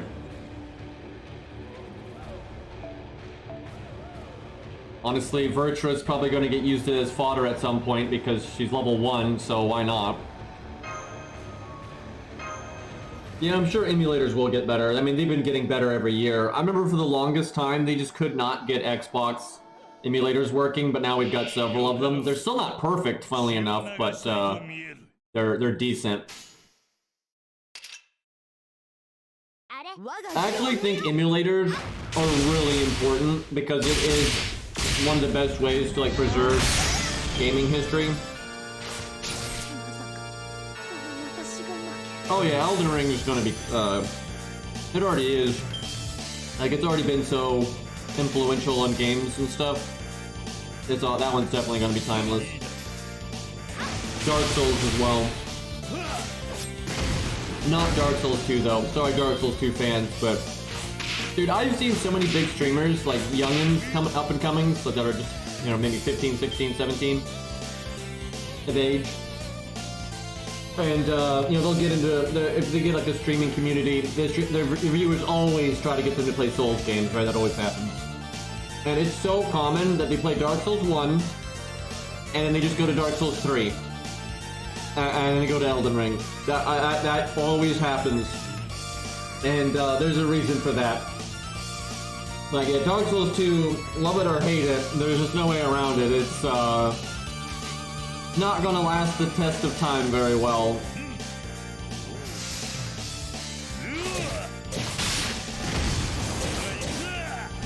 I would say Dark Souls is more influential than Elden Ring, and a lot of people are like, Demon Souls? No.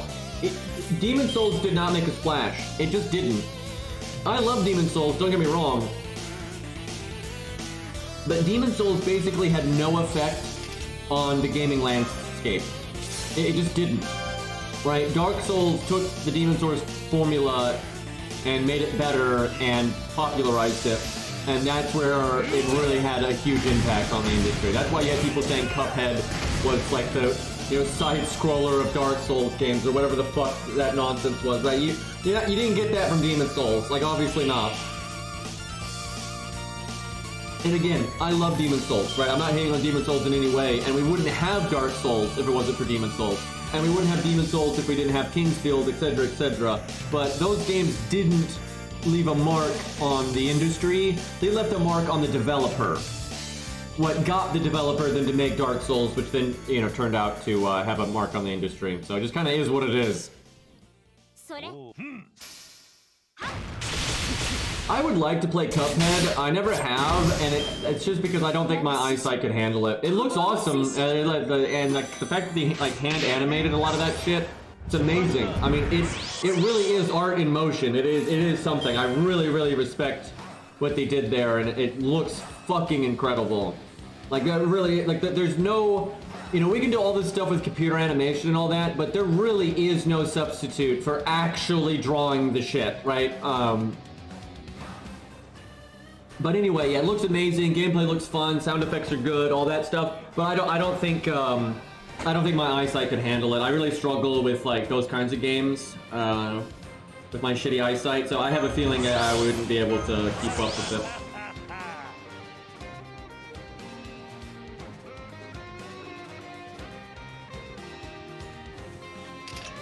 The thing is, depending on what you win Game of the Year for, depends on how much of it matters.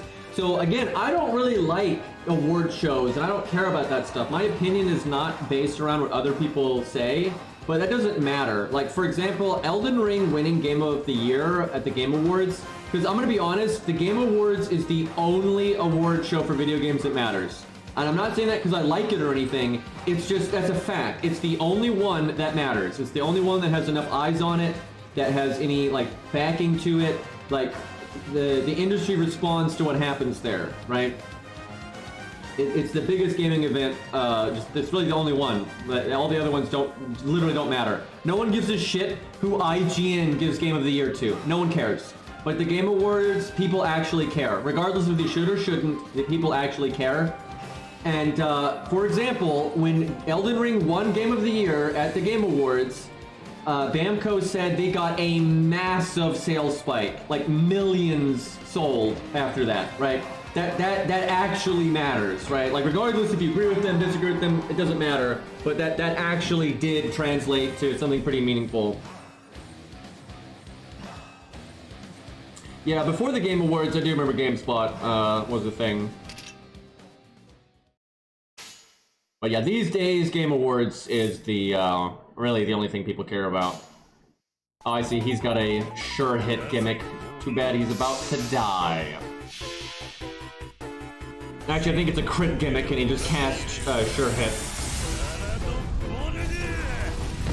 I think God of War won Best Soundtrack, which I completely disagree with, to be honest. Not that their soundtrack is bad or anything, but it really wasn't that great.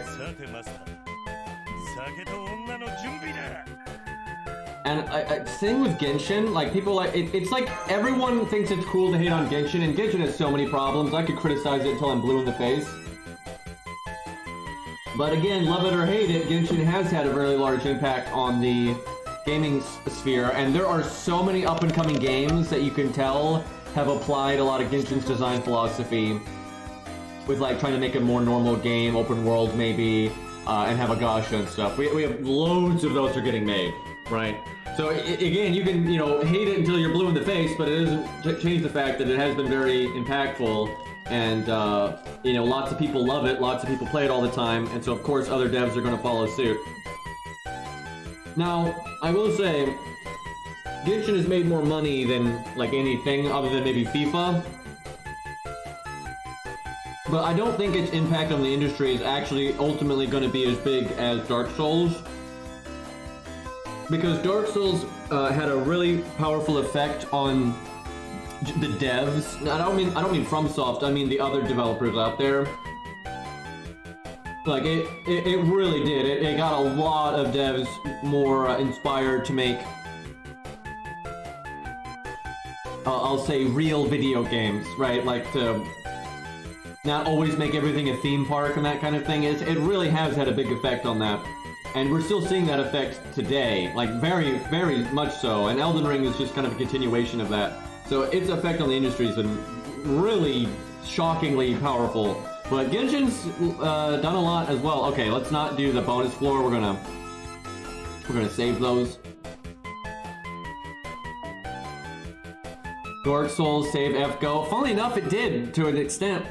As bad as FGO is, the few good things about it are directly connected to Dark Souls and Bloodborne. I'm not kidding, and they've talked about this in interviews.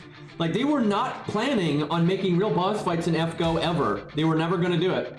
It was just gonna be boring shit forever.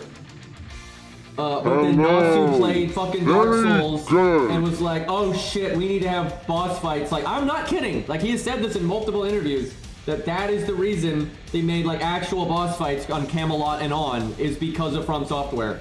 So if they had never done that, this game would be I never would have played this game. Only reason I got into FGO was because I was a Fate fan, but then I knew it was dog shit. But then I heard they started adding real boss fights that were fun with Camelot, and that's what got me to do it. So I don't think I ever would have played it otherwise. So yeah, that's a good example actually of Dark Souls influencing things that you might not think. But yeah, Miyazaki, made FGO better. Now if he could do that again, right? Could get a little more help over here, that would be great. Let's see. Bust out the Medusa. Look at that, 10, 10, 10, very nice. Yeah, actually, you can tell since Bloodborne that Nasu has done like a lot more space nonsense. Let's not bring that. It's counterclassing. Fuck, am I gonna bring here? That'll work. Maybe an assassin that I don't care about. Well, I like Phantom, but he's not leveled, so might as well use him for fodder.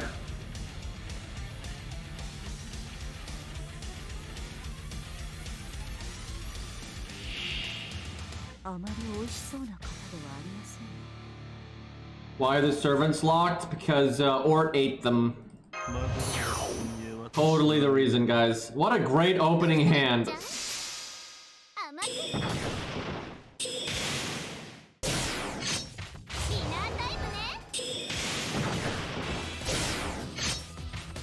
Chad, I was playing Genshin the other day, on stream, and there was a lot of stupid shit happening in the story and just boring nonsense. So all I could think of is like, can we just drop Ort on Genshin's planet, right? Can we just do that? Let them deal with it, all right? Make Genshin a better game that way. He'd fit in well enough. They got like that's a whole thing in Genshin is they got things from space landing on their planet from time to time, right? That's like a whole shtick. So yeah, just put Ort in it, makes everything better.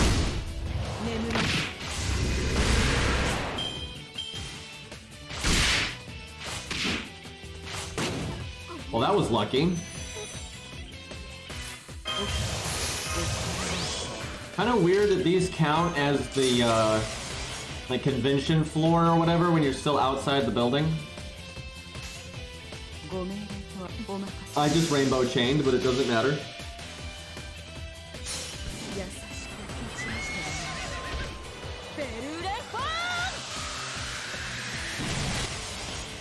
Pretty good damage. Honestly, Medusa's a kind of overlooked 3-star, but she is really solid if you need AoE. It's just you don't need AoE that much for boss fights.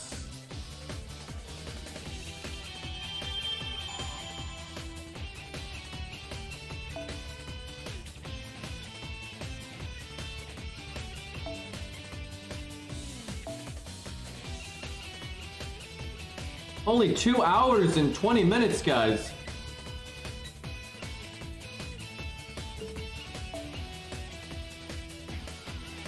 This account has like all the fundamentals leveled, but it actually doesn't have that many characters leveled. Yeah, 6, 8, 10, very nice, very nice.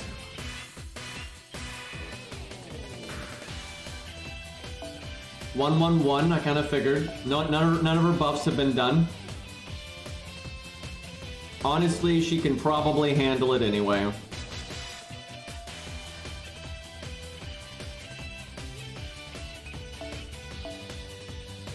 Alright, sorry Vertra, we gotta use you as fodder here. You deserve better, but maybe someday. Dude, I'm annoyed that I've got Vertra at NP1 on 2 separate accounts now. Son of a bitch.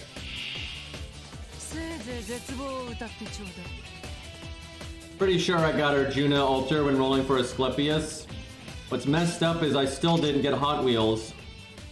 It's crazy. The amount of SQ I've actually thrown at banners that have Hot Wheels in it, but not gotten them, is getting kind of outrageous.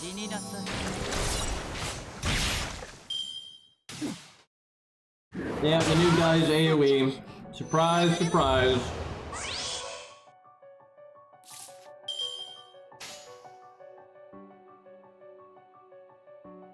Alright, you know what, chat?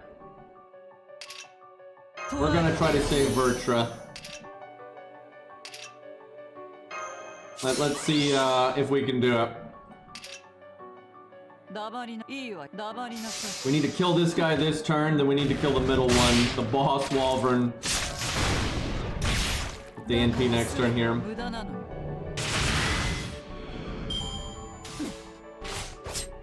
Oh god, I tried. I have Black Grail on her. That is not ideal. Now, we have not done any of her buff quests. 55k.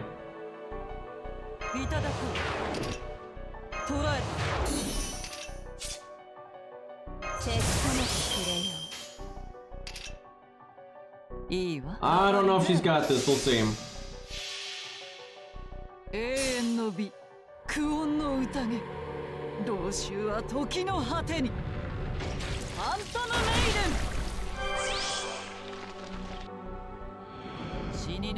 $130k, that was okay. Alright.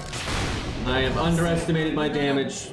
Oh wait, we're NP4? Okay, yeah, that'll do it.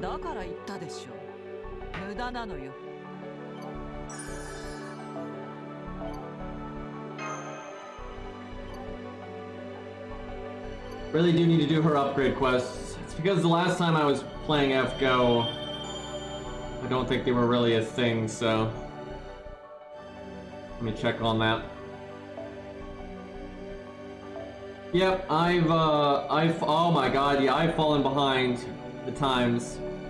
Do you realize how much AP this is? Okay, she's actually really close to getting that one. But look at how much AP this is. Yeah, fucking Ushi's got one. Is that her Star Bomb one? Yeah, that's gonna take a minute. That is absolutely gonna take a minute. And even she's got, yeah, okay. Yeah, some of these are pretty fundamental units, like Babbage, right? But you know what? I'm gonna do this stage real quick. We'll get that done real fast here.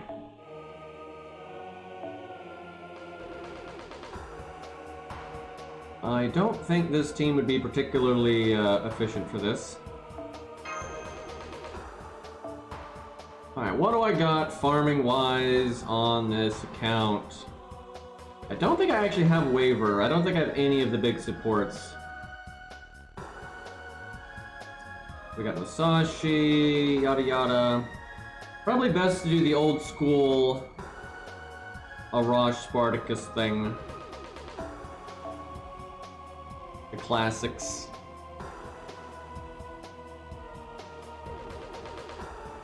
And we'll use the support. That's fine.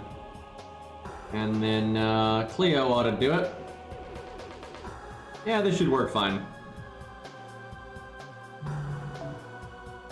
Let's see. I probably haven't... Yeah, there's no way I've got their coins because I'm not doing the FP summon all the time. That sucks though. Spartacus gets a pretty big power boost when you got his coins. It's really good.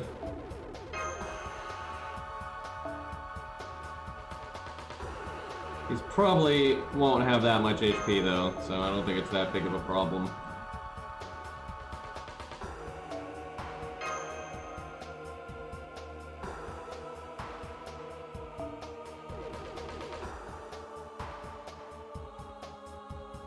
Just in case of emergency.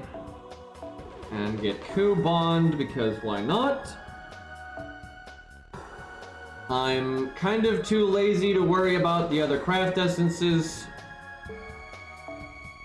Look at this double golden sumo, though.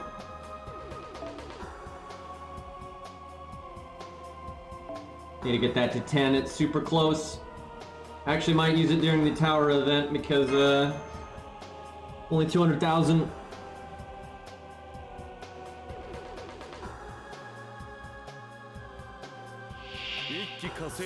Oh wow, they actually have health. I've been had.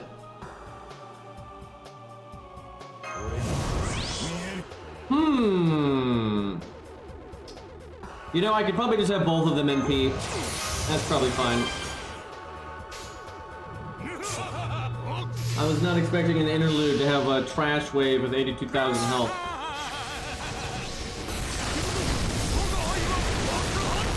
You know, I've played so many accounts that I kind of lose track of how long it normally takes. It really is just relative to when you get a lottery event. And that's the real thing that helps you out. But if all you're focusing on is one unit at a time, it's not really that bad. And I'll go into this real quick because this is I'll wait for the stage to be over, but I'll show off a few things that I kind of always apply to my accounts that I think makes it a lot easier. Damn, they got some stats. Kind of a good thing I brought Shakespeare then. Not expecting an interlude. Oh, it's because female, a writer, right? That's what Carmela Rex. Got the attack up, very nice. Alright, let's see the damage. 251 though. That's a tall order. I don't think Cleo's quite got this.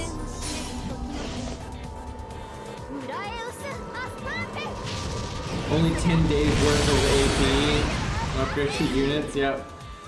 Not too bad. Definitely not enough though. If that had crit, I actually think we would have killed. Damn. If I'd given him a Star Bomb CE, I think we would have won right there. I just tried to Rainbow Chain, but whatever. Got out of here, Mev. Actually, lures are rarely the problem. Lures are a problem on an ult account, but lures are really not a problem on main accounts. Because events now give just so many lures per thing, right? Like, it's nothing. Lures are just absolutely not an issue. Now, on an ult account it is, because you don't play you don't clear events on ult accounts a lot. But so what I generally do on like a new account is I don't really worry about 10-10-10ing units. I worry about rank 10ing specific skills that really make sense to rank 10. Now, the exact units I'm going to pick here are very free-to-play focused, right? If you happen to get certain gold units, they're not necessarily going to be as applicable. But like, I want to get Ku's second skill to 10 a lot, right? PFA, and maybe his guts. That's pretty high priority. David's evade skill, the second skill, that's really high priority. But like Ushi doesn't really need to rank her skills up that much. She can stay at 444 for a long time and it's not a big deal. A lot of burst units are like that. But like your support units, the cons, his third skill you want to get to 10, very high priority. Second skill you only need to get to like 6, and the first skill doesn't matter at all really. Now obviously if you can get him to 10-10-10 eventually, that's great.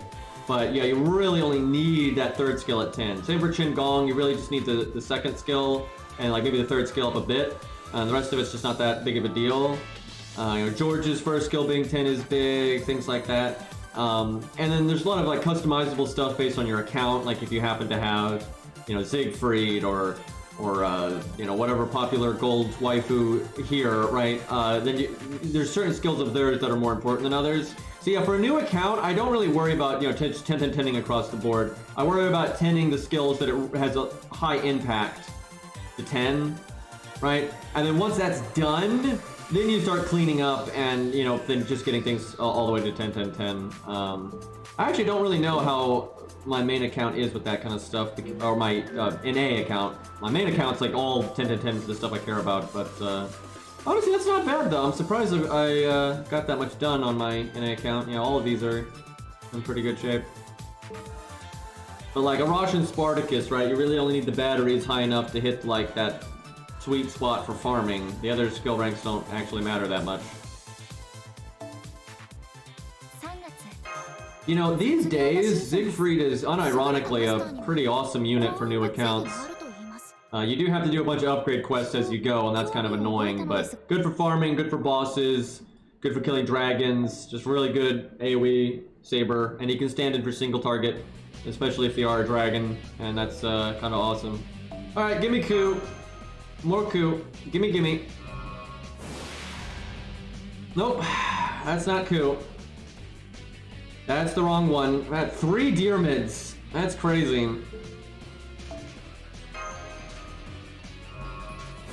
We need quite a few Ku copies to get anywhere. And one thing I love about Siegfried is St. George turns anyone into a dragon. God damn it, that can't be cool. But, oh god, get it off my account, Jesus Christ. Anyway, St. George is a budget staple anyway, right? Man, we have gotten so many Protokus. But with George being a staple budget unit anyway, and then him really helping out Siegfried, it's a good combo. Dude, I've gotten Liz so many times on my main account. I've burned her quite a few of them.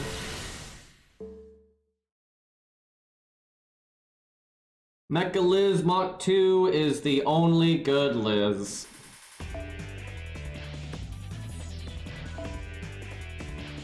We're almost to the first boss, which I don't think will be very hard, but we'll see.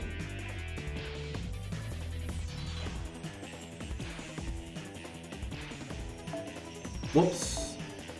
It's not a taunt unit. Oh hey, he's got his animation update. I'm happy to look at those. Big fan.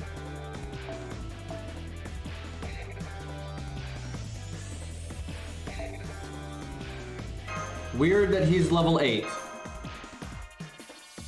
I don't have Siegfried after 5 years of playing. Well, that's where you gotta bust out the 4-star tickets.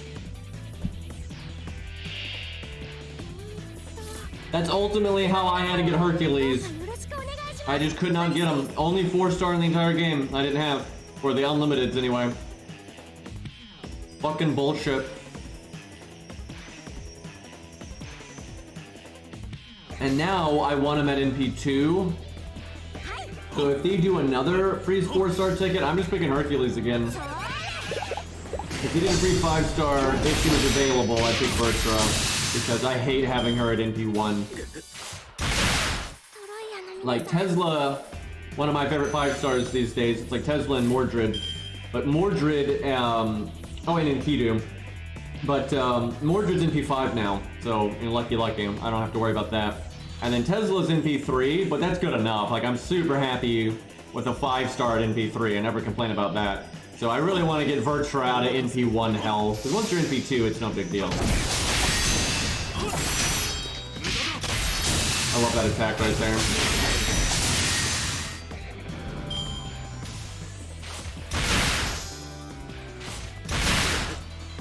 Look at this.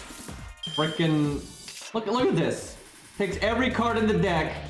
Has the audacity to survive. How dare he? Pretty sure the NP's got it though. One time I wailed was Edmund. And that was technically I didn't wail, chat wailed. Which I will I still regret that. That was dark times, but we did get Edmund out of it though. You know, chat, I might feel bad about chat throwing all that money at me, right? But not bad enough to get rid of the Edmund though. I'm just gonna say, you know, guys, I'll suffer the consequences and bear the burden of keeping this Edmund on my account. So it's so hard, chat.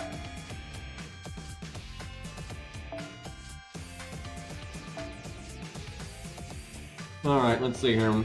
4 green, man. Yeah, indeed. That's why I don't really roll on my. It's twofold. It works out pretty well for me. Like I really, because if something bad happens when I roll on my main account, I'm gonna temporarily be salty, right? And that makes some of my viewers like feel like want to bail me out, right? I don't like that.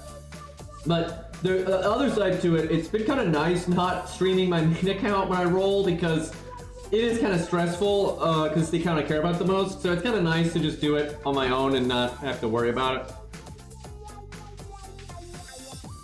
I did not get NP5 Edmund. I got, I think I got NP2. And I think I might have gotten him off of GSSR eventually. But he's NP3 right now. But yeah, I don't think I ever got NP5. I can't remember if I got NP3 or if I got NP2 and then I just got him later. I think I got him NP2 and then I got him later, but...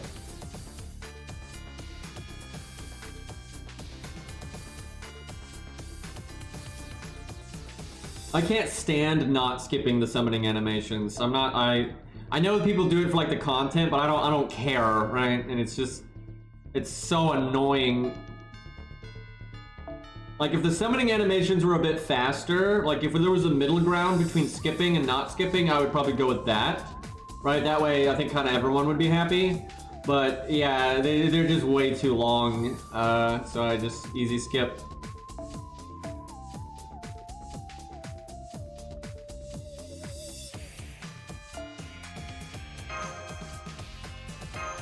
Oh, I should be bringing Switch Mystic Code.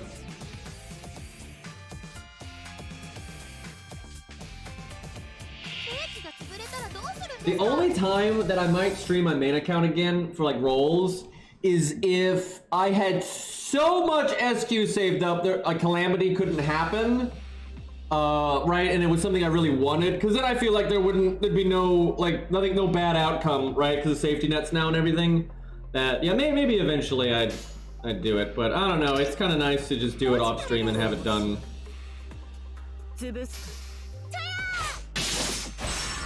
I certainly wouldn't stream something like if the Green Knight got added, and I mean he's not going to be a 5-star, but let's just say he was for some reason, and I didn't have enough to hit safety net, I would definitely not stream that. Like no chance. That's just, there's so much toxicity potential there. That's not going to happen.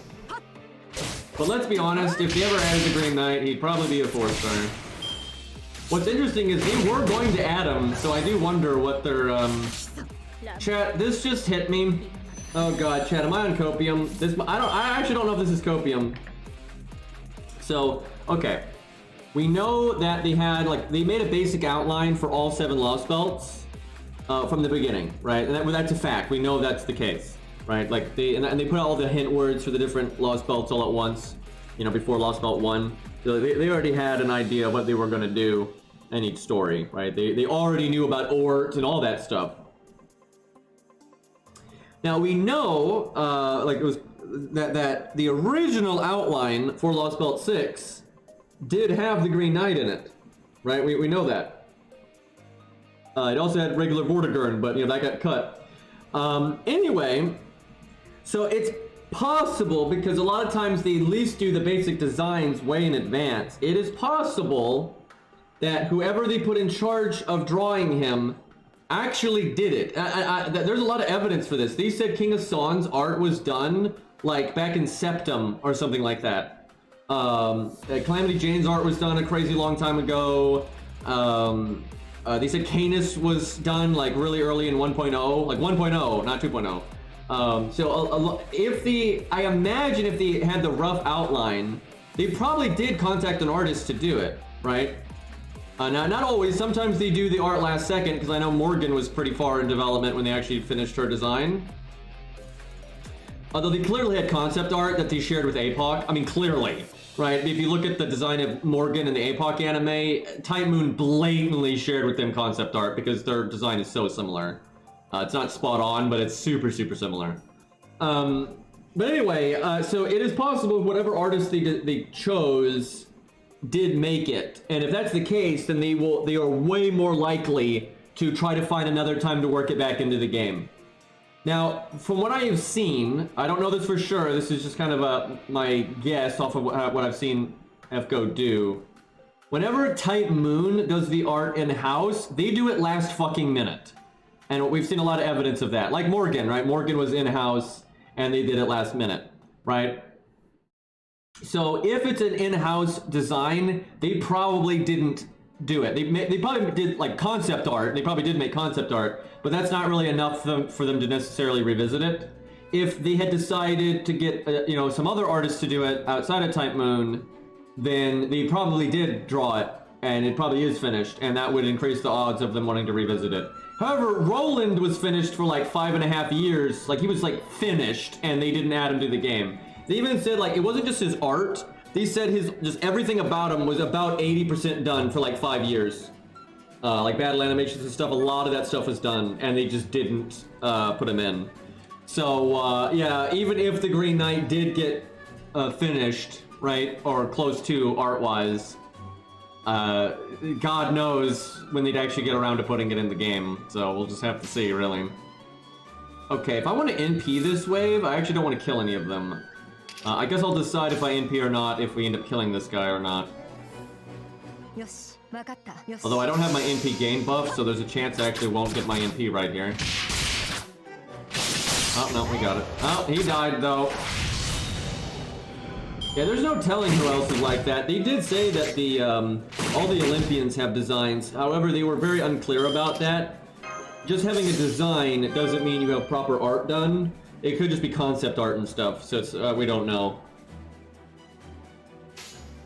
Okay, this guy surely does more damage than the other guy. What is there? Man with epic luck. What the hell? Exploded and died. I do not understand. I think Hades fans are in the best shape when it comes to the Olympians, though. He's too big of a name. I really think they're going to revisit that. Like, I think unless FGO just gets shut down unexpectedly or something, I'm pretty confident we will see Hades at some point.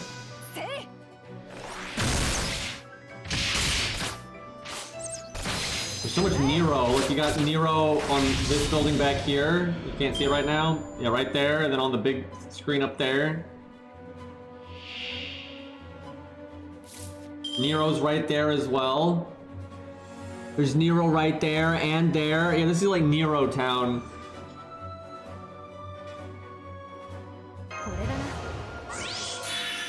Buying prepaid cards.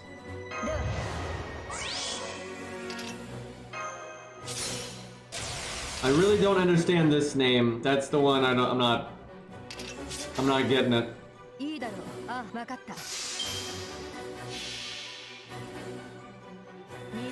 Fighting Nero fans does seem to be that way.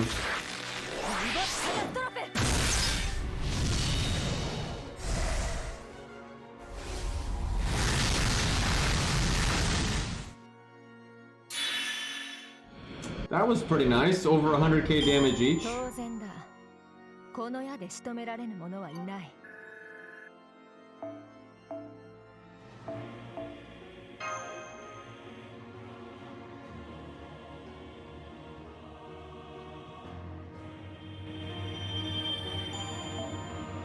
Chat, do you think Genshin will make us fight Child again way down the line, like an actual boss fight? I don't know. It wouldn't shock me if we don't. All right, boss time. Little loud there. Was that Babbage and Okita Alter? Oki, get out of the way. Oh, thanks. Yeah, that was indeed Babbage and Okita Alter. Oh, why would you do this game? I don't want to use that. That's right, they do this for like the first 50 floors or so. I think it might even be more than that. Yeah, this event, I remember, it is really lame until like the last 100 floors, then it's much better. I remember the last 50 floors, and then the bonus floors are great. Man, look at that jet fighter, dude, that's awesome. I don't know what half this shit is, though, other than that. I wonder if these are references to something right here, these three. That Babbage, though. First plastic model. Oh, right, when you want pure NP gain, you get these old school combos right here. I don't know why I didn't capture the defense stuff. Okay, not the best NP game. Oh, I'm regretting not having that defense buff. Although it does let me use the heal kind of efficiently. Okay, you know what? We're gonna do this one. It's only slightly less NP gain, and it's way more damage. Apparently we don't need our NP to win. We can NP this turn though, I think. Surprised she did any... Oh, it's because she's not rank 10, she's rank 8. I was wondering why he was doing damage.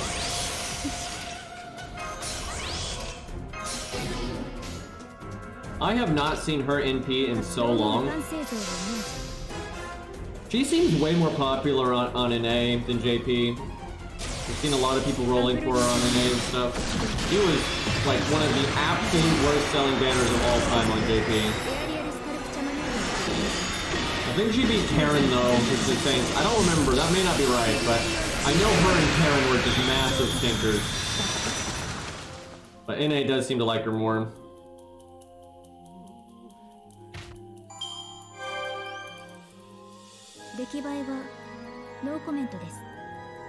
What is all this? That's a hero proof. And that was the seashell. Those are FGO mats on like stamps or something. Keychains.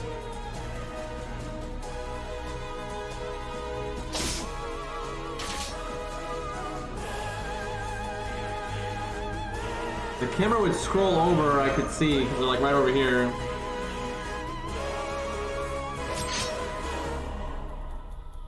Turn the camera, you bet. They're not gonna do it.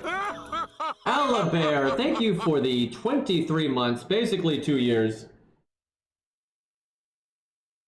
Thank you, thank you. Man, we didn't get an actual boss wave. Yeah, I think they do that for at least the first 50 floors, off memory now. I had forgotten, but I remember this nonsense.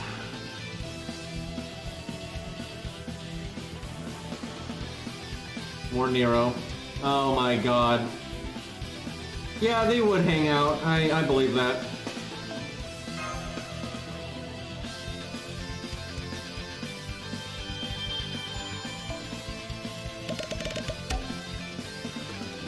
The Zoomers, yeah.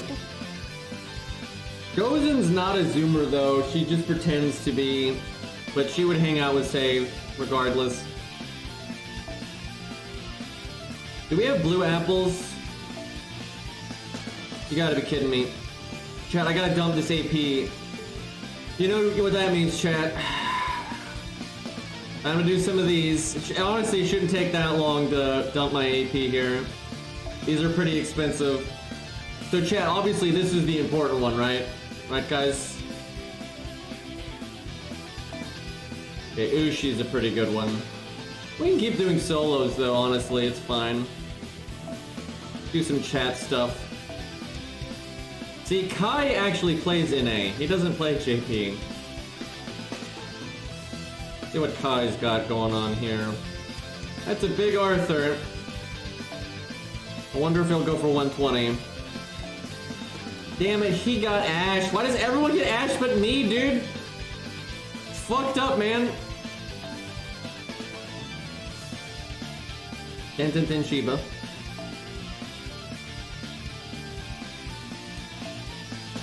You really do get... I am really surprised.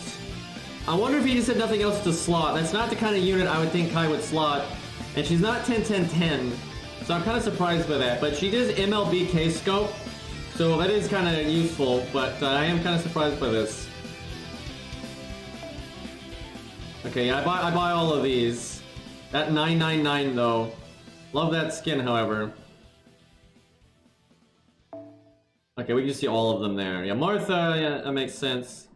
Yeah, the only thing that I wouldn't have expected here is Tamcat. That is the only thing that I am surprised by. Everything else kind of falls in what I would expect Kai to put up.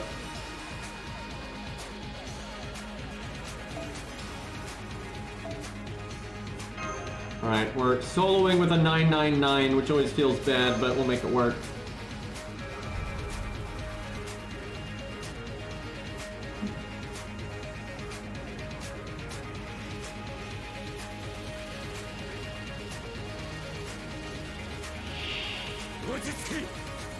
That really is some drip, though.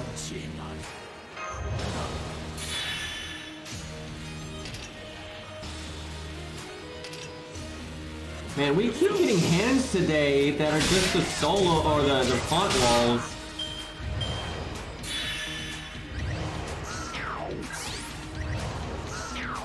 Stole my my shit there. Alright, so they don't steal anything, they give you a defense down, and they give themselves a defense up.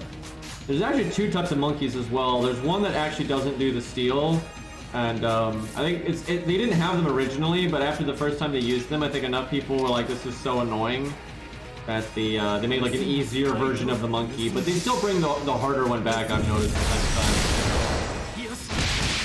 The cane instead of the sword, it's so good.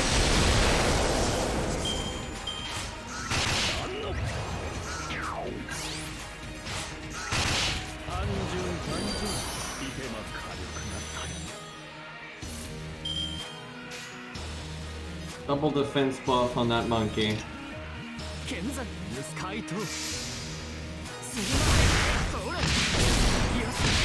That really is great, the way they did that.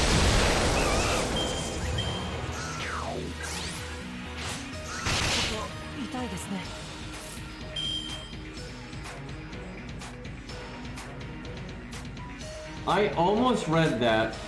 And see, I would have read it if it wasn't sent by the evil one, but because it was sent by the evil one, I was extra cautious about not reading it.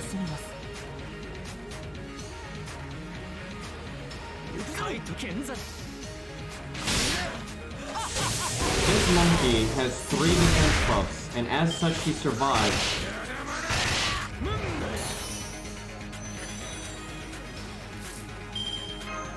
I'll wait to do that.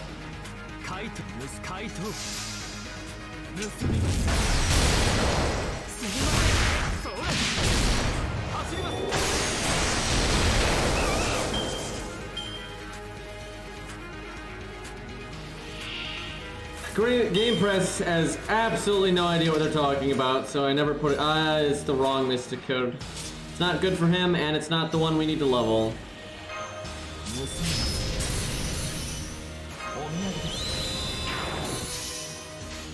Alright, I forgot they put battery on that with the NP gain. I probably should have waited. Oh well.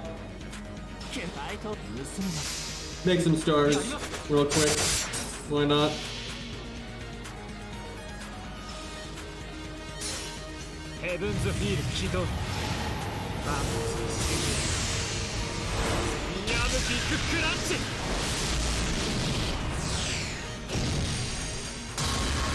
Reminder that Amakusa is actually canonically in Babylonia. They cut him from the anime, and he's barely in the game, but he dies off screen. It's kind of silly, to be honest.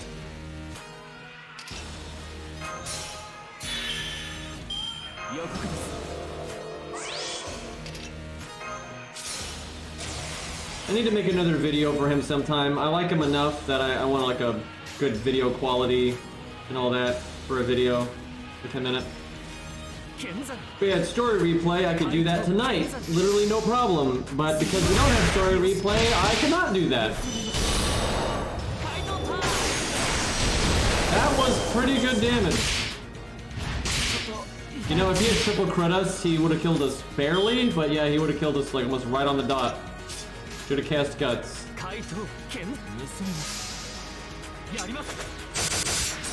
Yep, Ibuki's in it. I think it's Amakusa and Kuma. They like work together off screen and they presumably just die or whatever. And then Tomoe Gozen was there, and I think that was before Tomoe Gozen was playable, wasn't it? That was like their hint that she was coming. She fought, there was like a scorpion, like, general guy that was like a leader of the demonic beasts in the, like, first leg of the war. He was like their leader before, you know, in Kidu and all that, or Kingu, excuse me. And she, like, doubled down with him, which is pretty impressive. So it's a real shame that he didn't, like, expand on that in the anime. So they could have had a flashback and had a full fight scene. That'd have been awesome. Like, fuck yeah. But, alas, we didn't get any of that. Alright, check out Cobb's list here. Okay, I respect these 3. These are good picks. It's, sus, but I know Cobb is a fan, so, oh my god! Well, that's a thing. Look, he's even got Yang CE, which is actually good for him, but got the burn command code there. Jesus. Yeah, we probably will use that, but we'll check out the rest of the list. Lub-a-dub with the 120 there as well, but good taste again, good taste again. Okay, good taste except for maybe this. Really not a fan of Emily Alter, that's just me, but love the Tesla. 10-10-10, respect. Good taste, good taste, good taste. Yeah, so far Cobb has actually got pretty nice taste here.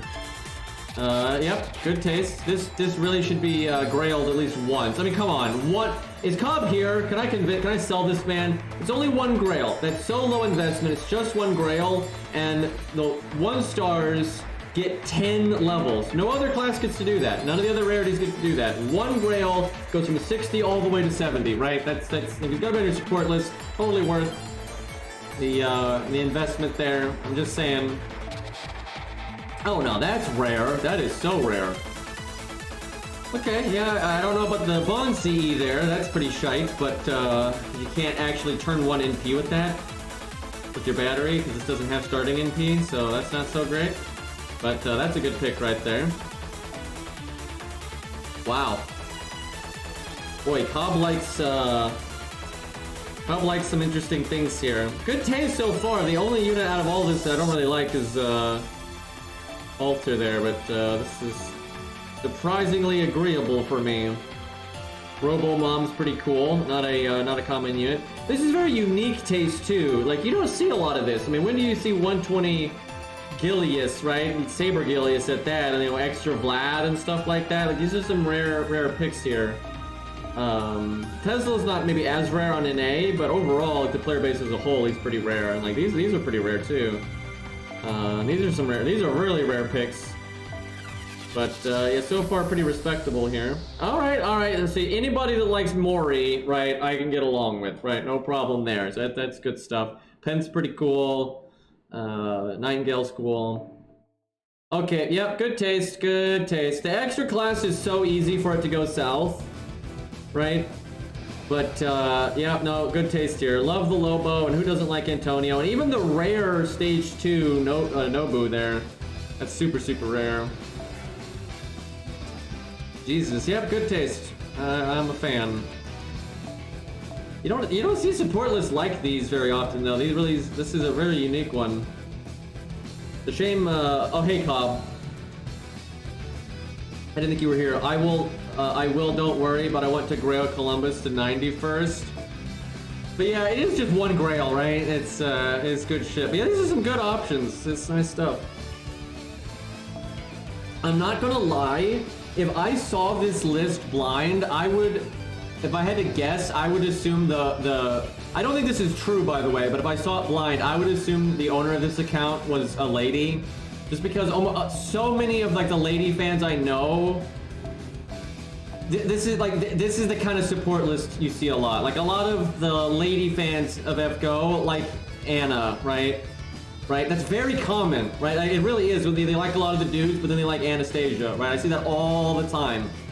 The only thing that would make me think maybe it's not a lady on like at first glance is this. I actually don't know a single lady that likes Gilius. Every person that likes Gilius is always a dude. I've never seen a single lady that likes him. And it's just, he's one of those. But yeah, like Ziggurat and stuff is normally really popular. So yeah, Gilius is not generally popular. Honestly, even with the guys, Gilius is just not popular. He's popular for memes, right? Like the meme stuff, but most people don't, like, everyone like acts like they're a Gilius fan, but no one actually is, right? No one slots him, no one grails him. That is like crazy. I'm a lady, I hate Gilius. Yeah, see, fair enough. But I mean, if there's someone to hate, he did murder children. I'm just saying, you can understand it, right? All right, now we'll show off the 120 here because gotta respect that.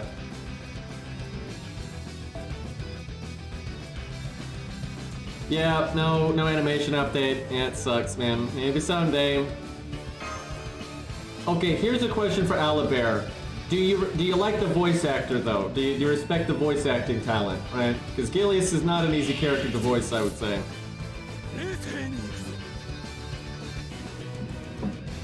And he does Araj, Spartacus. He does quite a few there.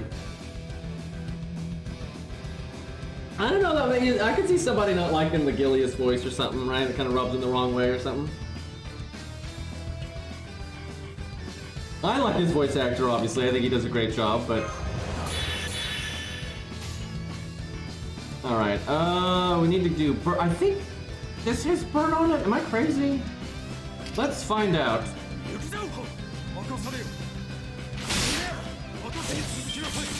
That does not have burn on it. I'm surprised we only have one burn command code when, we got the Yang CE. It's gonna make it a little difficult to... Okay, we got that one too. Okay, then we do have two then.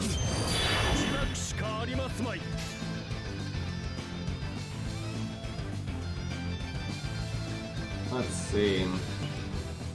Honestly, I really would give his voice actor, like... It's hard to say who the best voice actor is because a lot of subjective stuff, and then like Canis's voice is... The range on her is just... Like, what the hell, right?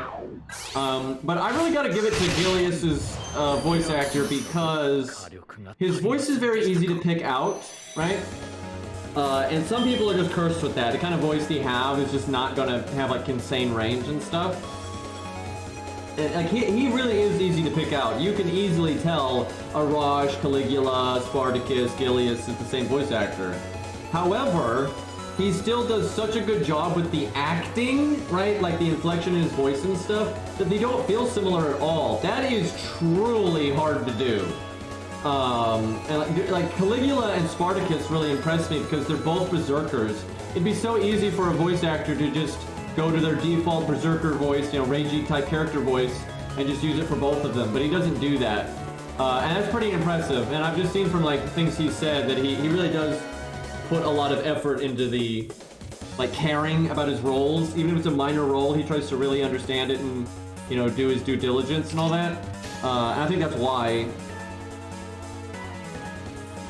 But yeah, he does not have the best range, right? Like, just the vocal cords he has, I guess, he's super noticeable. I don't think anyone's ever been surprised when they hear him. It's like, oh, it's that guy, right? That never happens.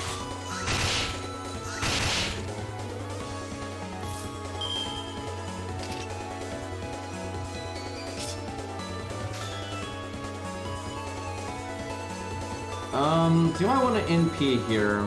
I'd only have one turn of it next turn. Oh my god, I wish we had rainbow chains right now. Do we have... Does this remove defense down? Because if we don't have any defense down removal, that's gonna be a whole... That's gonna be a whole thing. What if we don't kill with this? It does? Okay, that helps. We really need this to kill.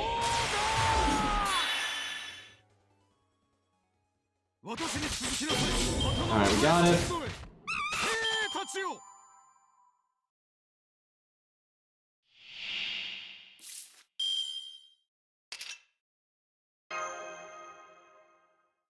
I'll wait one turn to heal. Alright, go for the monkey kill here. Music knows. I should have brought Anniversary Blonde. Woo! That's class neutral. Man, if his buffs just lasted 3 turns, man, it'd be a hell of a lot better. Like that was something. I want to do the Buster, but it doesn't really work here. He's ready to solo Fluffy for sure. Yeah, good luck with that one. Oh hell yeah, that extra attack. We must have the extra passive. Am I right, Cobb? Does he have the extra attack boost? That was so much damage on that extra attack. Like that has to be the case. Either that or we just got the highest high roll ever, but even that I don't think would Let's do it. Okay, I kind of want to get my NP again. Don't really need the burn.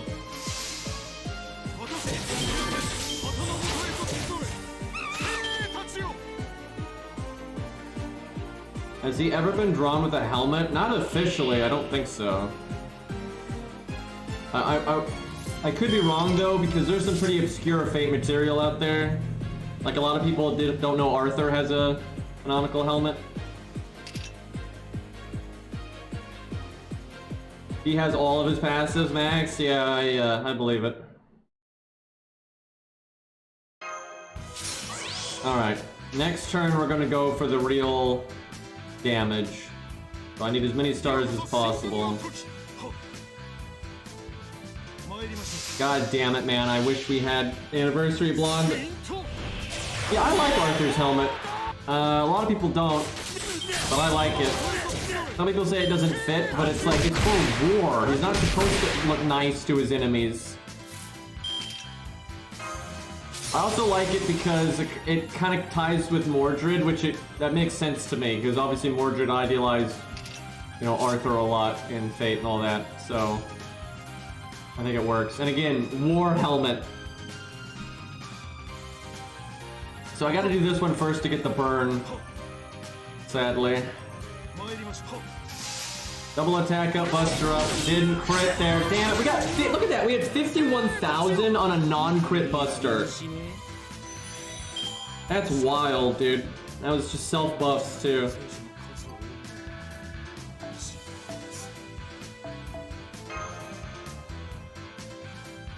But yeah, I've seen a lot of debate. Anytime Arthur's helmet comes up, people are pretty split on it.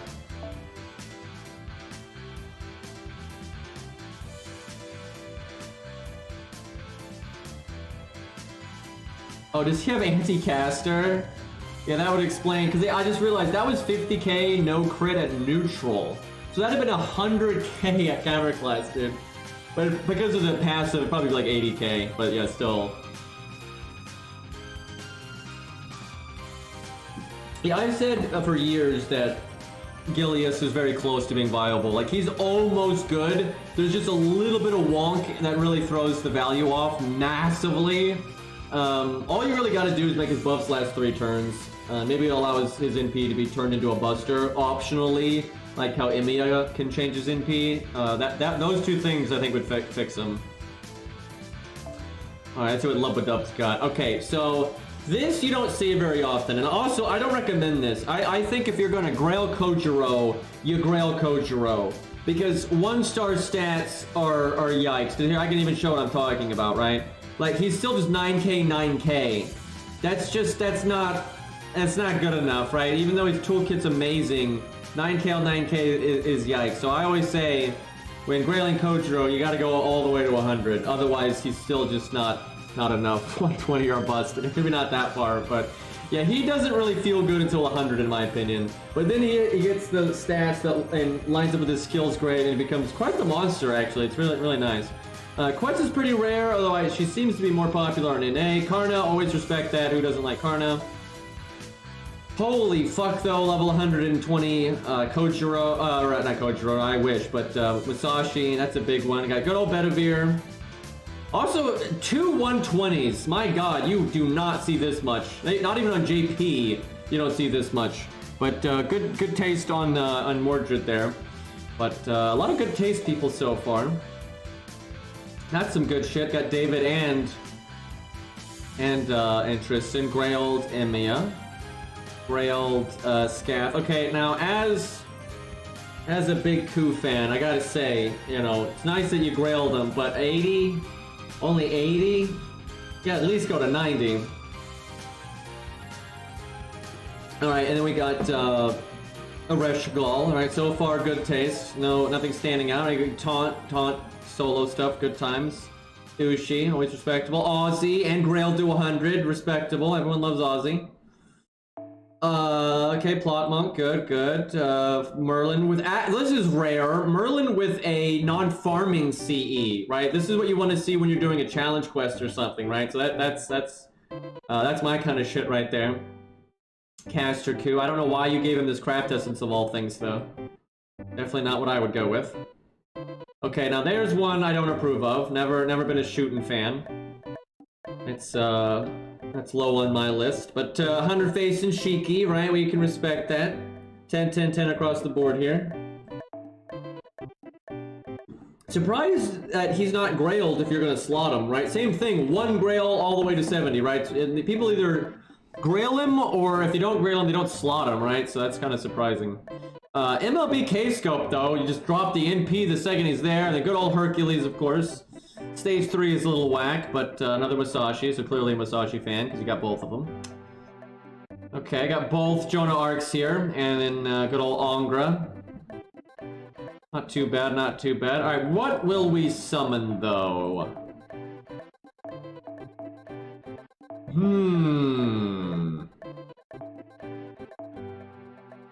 We don't see Plot Monk much. We'll do that.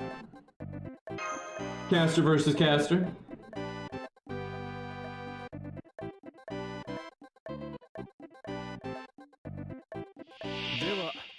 Yeah, it's very hard to find the meta casters without farming CEs, and then when you are fighting like some crazy hard boss in the main story or a challenge quest, you want it, right? It really helps you, so... That's how I always feel about my support list, though. I do put up farming stuff. I try to remember, though, to take farming stuff off my support list when hard content is out. I don't always remember, though. But anyway, I like to be more aimed at challenge quests and main story than farming. And the only reason I even put farming stuff up ever is just because I want coup copies. So I used to not care about FP, but until I get coup completely maxed, I care. The second coup is got all these passives, though. She's only missing the second one. Once that's done, then I don't think I'll really bother with farming CEs.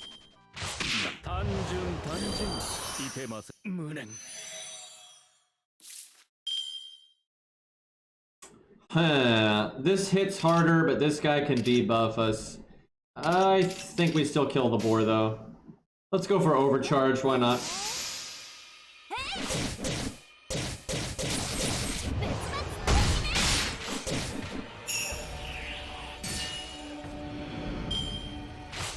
New Year's Demonic Monkey. I wonder if... Did Ushi get buffed with New Year's? Her last buff? I don't remember. I could probably work in this quick card to make a few stars. Wait a minute, we might not kill right class neutral. Uh-oh, caster modifier might... No, I don't think we'd kill even without it. Yeah, that would... By no means would it be 11k difference. It'd be like a 2 or 3k. Tengu event, yeah, makes sense. Did you all already get little Tengu? Jesus. My time scale is all wrong.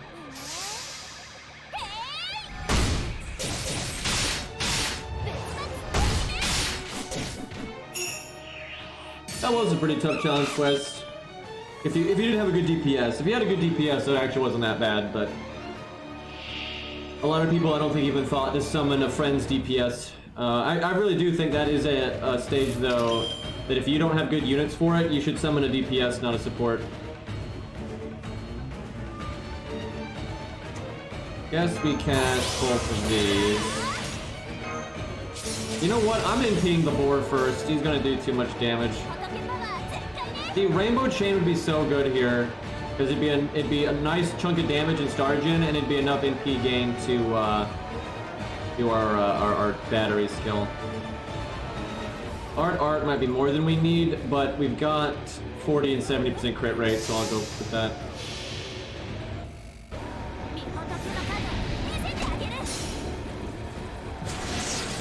Oh, does she have anti-berserker? That's kind of rare. I believe it looking at those damage numbers, though.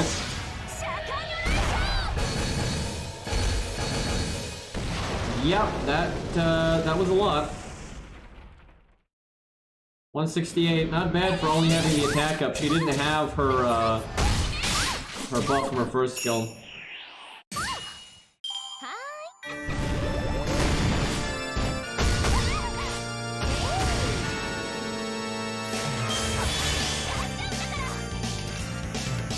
I should have saved this for this turn.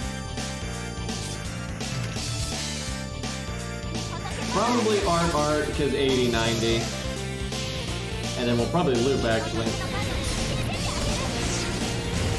Yeah, I know he got buffed. They didn't do much, though. They just gave him a battery, really.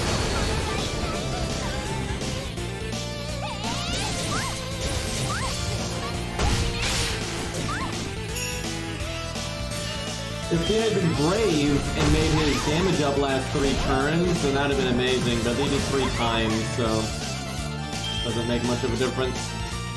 It's not bad though, it's still an improvement, but it's more of a quality of life thing. You don't need as good a deck RNG to like NT and then get a crit turn after or something like that. Damn, we could actually die here. I don't think I evaded, I should have, because if we don't kill her, we could die. I think we got her though. Yeah, 62k at neutral, and we got 90-50.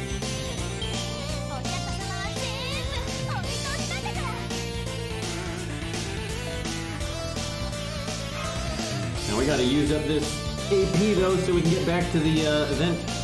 Although I don't mind getting some of these buffs out of the way now.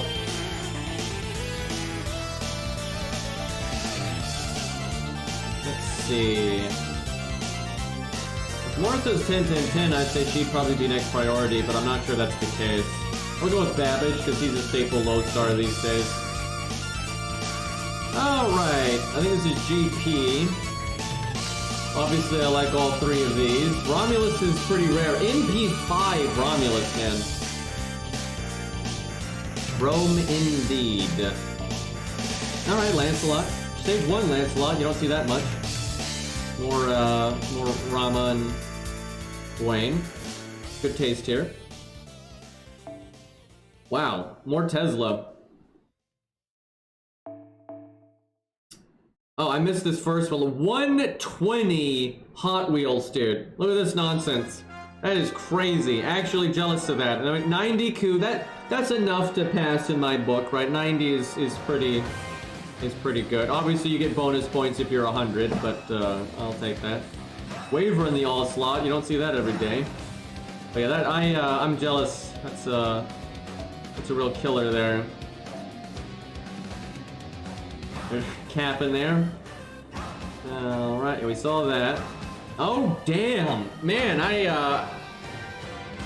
that's impressive. You know, Ivan doesn't get enough hype, man. And 108 Ivan, shit. Look at that, 10-10-10, NP5. Might actually summon that, even though we got assassins here. That's awesome. Maybe Martha or Quetz. I've definitely seen Quetz a lot in NA. Oh, respect. Love Edison.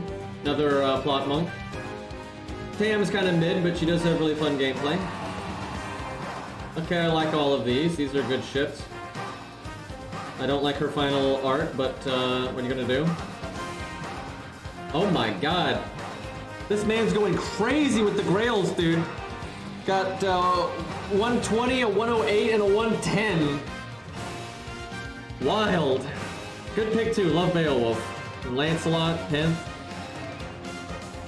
Wow, another stage, was stage 2 Nobu?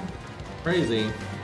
I must just attract a certain crowd. This really is clear though, that I attract a certain kind of viewer and I scare off another type of viewer, right? Like, there's so much more hype for like the male characters and shit for my viewers, right? So it's just kind of obvious that I bring in a certain crowd, like, you know, Lobos and stuff like that. All right, on the one hand, this Ash, but I gotta go with this Ivan. That's rare. A high captain. We attract the Romans, you see.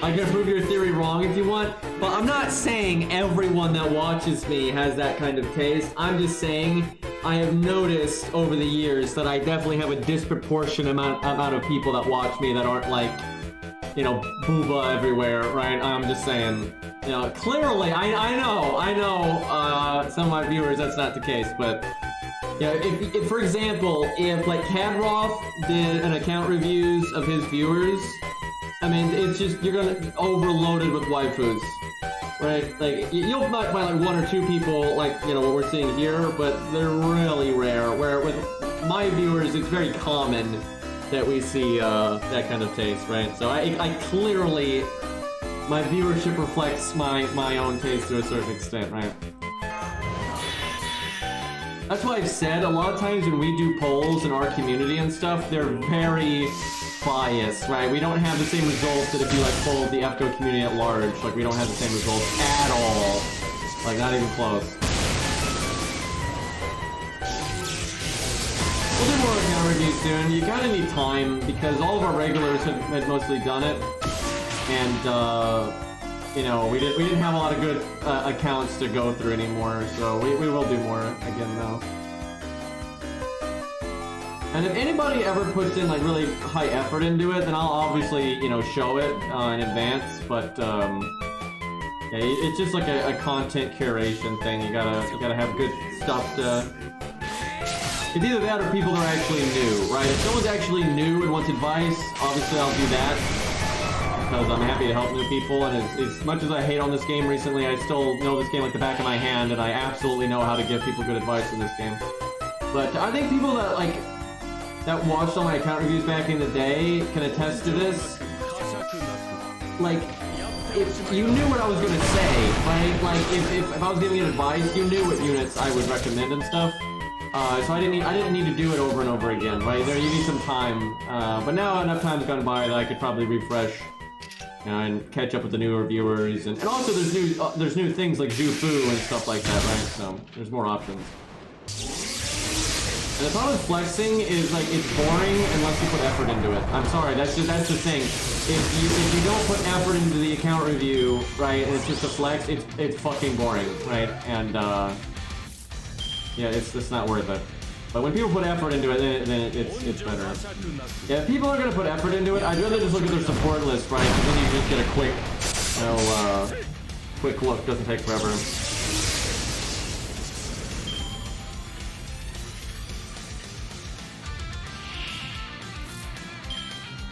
Oh yeah, there was that account that burned every unit that they didn't like really like, and they were like, "Hey, I want to do something unique." So yeah, that was a thing. I'm kind of annoyed that all of my taunts are still alive. Let's see if we can at least get rid of Shen Gong here. Try to give Ivan the deck.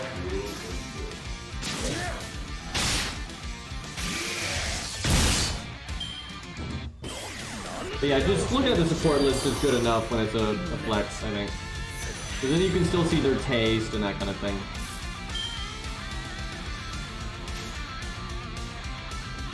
Come on, game. We're on turn 7, going into turn 8. Surely you can do 600 damage. That's a debuff. That's Ivan. There you go. Good thing he crit.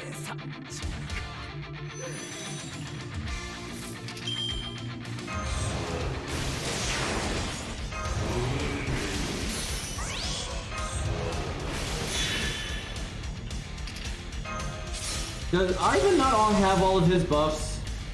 Because didn't he get buffed again after the Buster one? I feel like that was not 2 years ago.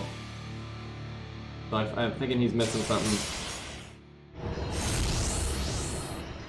They gave him a battery. Of course they did.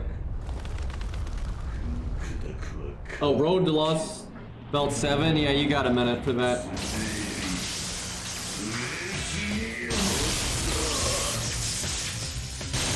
The main enemy might live here. Yeah, he lived. I'm actually glad we get to see the Buster cards here. How did he do that much damage, though? Dude, my Grailed Atalante that was counterclassing, and I think she's a really high NP rank. She did about that damage with counterclassing. What NP rank was she? Hold on, that is bullshit. Russian damage. Yeah, actually, she might be in P5, I'm not sure. Let me see here. Maybe my NA account's not that far along with her. She's in P5 on one of my accounts.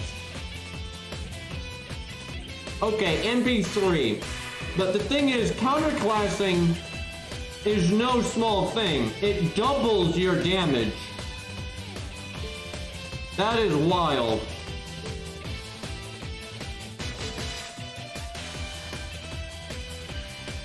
It's a big boy.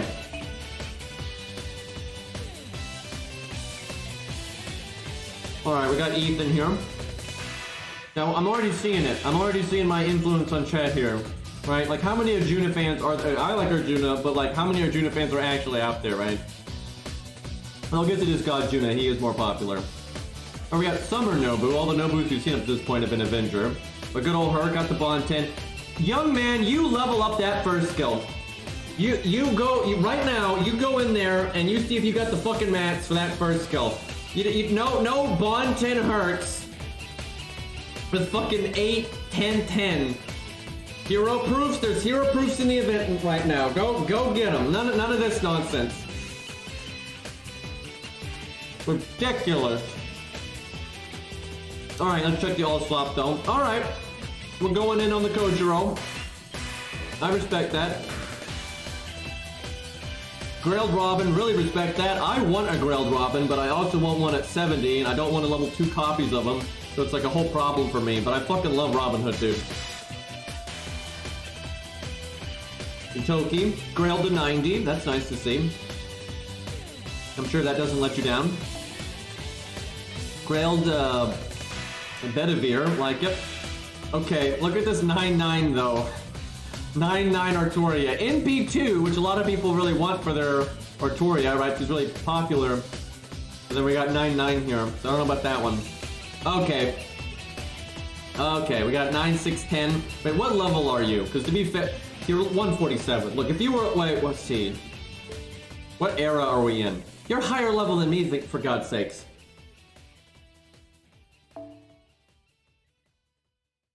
Now, you're not higher than my main account, but still, 147, that's a lot of farming, right? That's a lot of events. I will give you this, he's not grailed though. If he was grailed and he was 9, 6, 10, then that'd be, okay. No. No. We do not grail Bedivere to 90 to then keep him at 10, 6, 6. This is not acceptable. We gotta work on these numbers. Okay, at least you got Hot Wheels to 10, 10, 10. Okay, at least we got that. 9, 6, 6. There's a lot of, I'm seeing a lot of scuff. I'm seeing a lot of scuff here. Now, when your account is like, 130, 135, generally that's fine, but 147, you got a higher standard here. I'm just saying. I'm shaming my chat right now, by the way. Yeah, 6, 10, 10. Not grailed though, it's not grailed. But okay, Taiga, okay, at least she's 10, 10, 10. You cannot have a level 100 that's not 10, 10, 10. Oh my god, not on a main account anyway. And this could be your ult. I'll cut you some slack if this is an ult account, right? Okay, not grailed, but 9, 10, 9. 9, 10, 9 again. I'm seeing a whole lot of scuff. Good taste though. There's some pretty cool units here. Haven't seen a lot of goes in today. But look how many guys there are. This is what I'm talking. Look, male,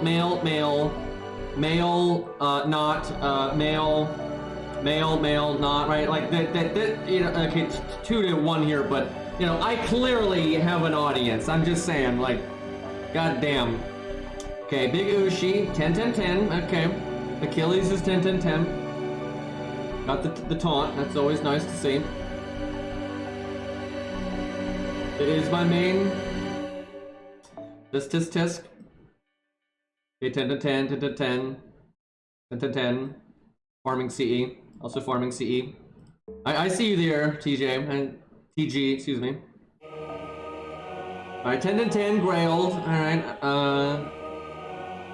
not a big fan of Kama, but, it could be worse, but 9, 9, 10. He's in P1 though, so I assume you're not like a I don't know, how big of a comma fan are you? Generally, if you're NP1, you kind of like rolled a bit, but you're like, I got it or whatever, right? You didn't care too much, but especially on NA when you've got clairvoyance. And then 10, 7, 10, not Grailed though. She's kind of cool. Yeah, I kind of figured she was just like, you like her, but not that big of a deal. Okay, we saw that. The scuff. Also, the scuff, I see that now. I see that 9. Alright, extra class. Alright, the old Luvia. I've noticed a lot of people at like Sportless I check out. I do see a lot of Luvias out there. I blame Lost for this. But 10, 10, 10 on that one. And Grailed. 10, 9, 9, man, you got Fluffy coming up. What are you gonna do, right? So let's see, out of all this, I forgot to do a Fluffy check. Okay, you could use Robin for Fluffy. That actually works just fine, especially when Grailed like that. Yang's still good though, just because she doesn't take so much fucking damage.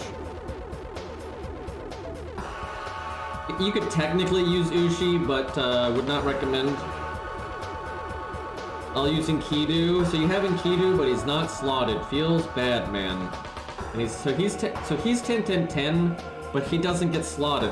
Why is this here then? It's not Enkidu. What are we doing here? But yeah, Enkidu is definitely the best. I'd probably say Enkidu is the best, then Yang, then Robin for what you've got. Okay, she's only in P1. That does hurt her quite a bit, actually. Alright, which one of these will we use? Let's go Robin.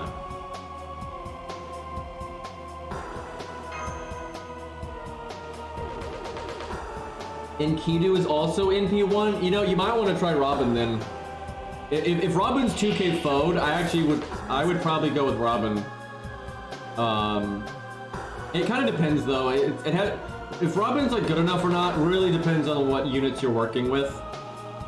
If you're having a real survivability issue, because from the average person, your objective is to keep the DPS alive and keep the story support Castoria alive and cycle everyone else, right? Now, if you've got really strong supports, you can actually just cycle the Castoria and just keep cycling, and that's easier. But the nice thing about Yang and other foreigners is because they don't take so much damage, it's a lot easier to funnel your survivability from your rotated supports just into Castoria. So it's much easier, so she doesn't die, right? Like, it really helps. So like foreigners are really nice like that, because you can keep them alive with just Castoria's stuff and maybe like a mash and her first skill, and it's not a big deal.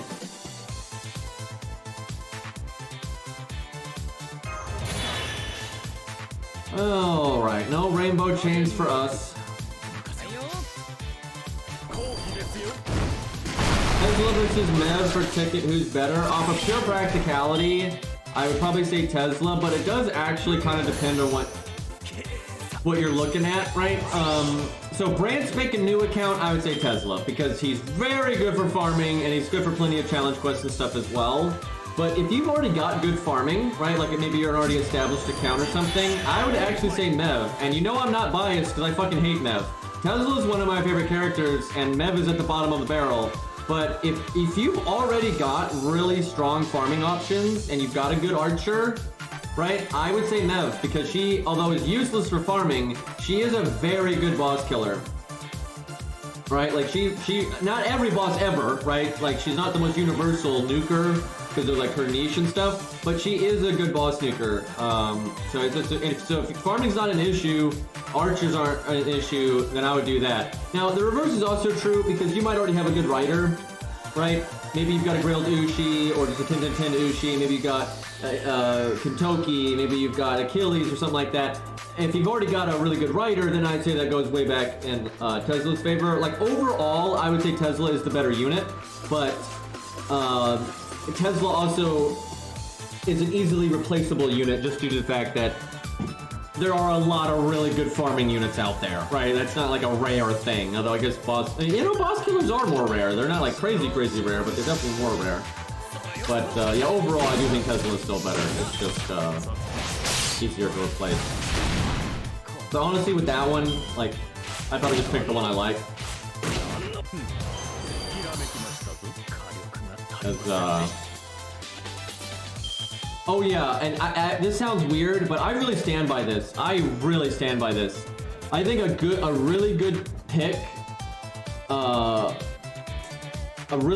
for the 5-star ticket is NP2ing someone that you already have, that you like and want to use, right? Because I think my chat will back me up on this. NP1 5 stars don't feel so good, right? Like that damage numbers ain't so hot, right? Even for farming, right? Like a lot of times you bust out like that NP1 Excalibur and it's like, I don't know about that one, right? So I was like, was that really worth it, right? Where as soon as you get NP2, because for those who don't know, for like 90% of units, NP1 to NP2 is the largest damage boost they get, and it's generally enough, right? Pretty much every 5-star at NP2 does good numbers, right? And it's not a problem. So generally, how I use those tickets is either getting someone that I just super want and I can't get normally, or I use them to just upgrade an MP rank of someone I really care about. Like, really, do not sleep on that. Getting a bunch. This is a mistake I see free-to-plays make a lot. They spread out too much. They have a bunch of 5 stars all at NP1, and they got none of them at NP2 or 3, right? And because here's the thing, a good 3-star, like we're talking the really good shit 3 stars, like your Ushi, Robin, Ku, Bedivere, David, right? Those really good 3 stars, if they're NP5, and especially if they're Grail to just like 80, right? And then big time if they're Grail to 100 or something. But those 3 stars, those top tier 3 stars at NP5, oftentimes are comparable or better than their 5-star alternatives that are only NP1. Now there's plenty of exceptions to that, because some 5 stars are very crit based and all kinds of nonsense. But yeah, if you have a bunch of 5 stars but they're all NP1, it's not actually that good. It is a lot more practical to have less 5 stars, but more of them at least NP2, right?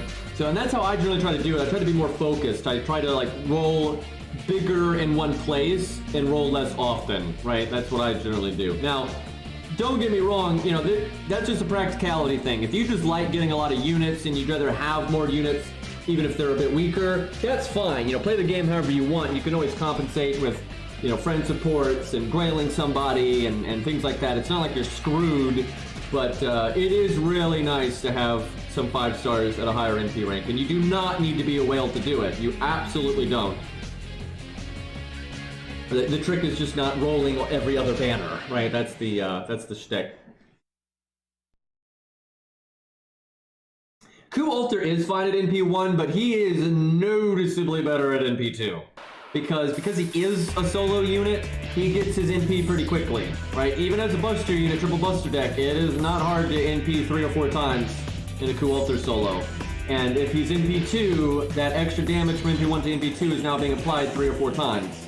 And also, I don't think he has it on an A, but on JP, they buffed Ku Alter's NP, and you start to really see those numbers.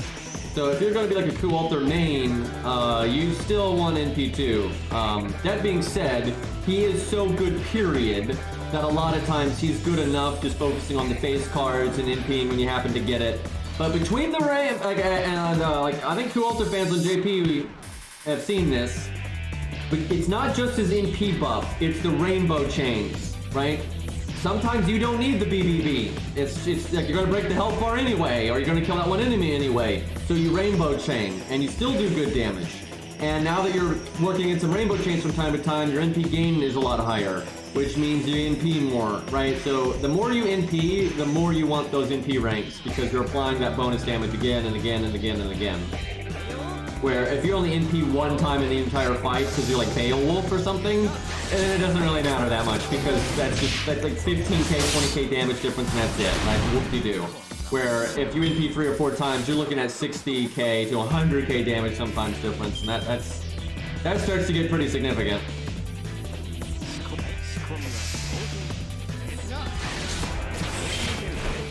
Oh yeah, Jolter got buffed too. That was a big buff actually, because it lets her crit the turn after her NP very easily. Yeah, it really does suck when you set stockpile SQ and you still can't get like NP2 and things like that. And I know it sucks. But in the long run, it'll work out, right? Like you're gonna have some banners where even though you saved up to a lot of SQ, it goes south. But you're also occasionally gonna have banners where it's the other way around, right? So if you keep applying the philosophy over and over, it will pan out. Like it is what it is. If you got somebody with bad luck and they're spreading out their SQ, then they're gonna have even more NP1s, right? Where if somebody is stockpiling and being more focused, of course you're going to get more NP ranks, more units, even though it might not work out every time.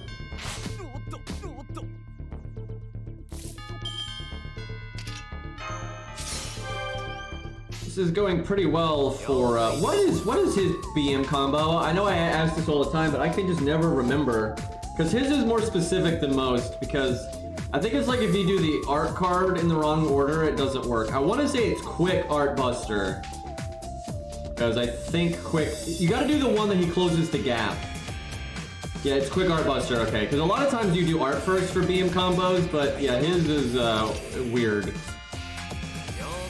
It's because if you do like the art, I think he stays at long range. I think that's why. Yeah, so this gets close, now you do the flip kick instead of the shot, and now you're in close range with the buster. Yeah, that's one of the most specific BM combos in the game.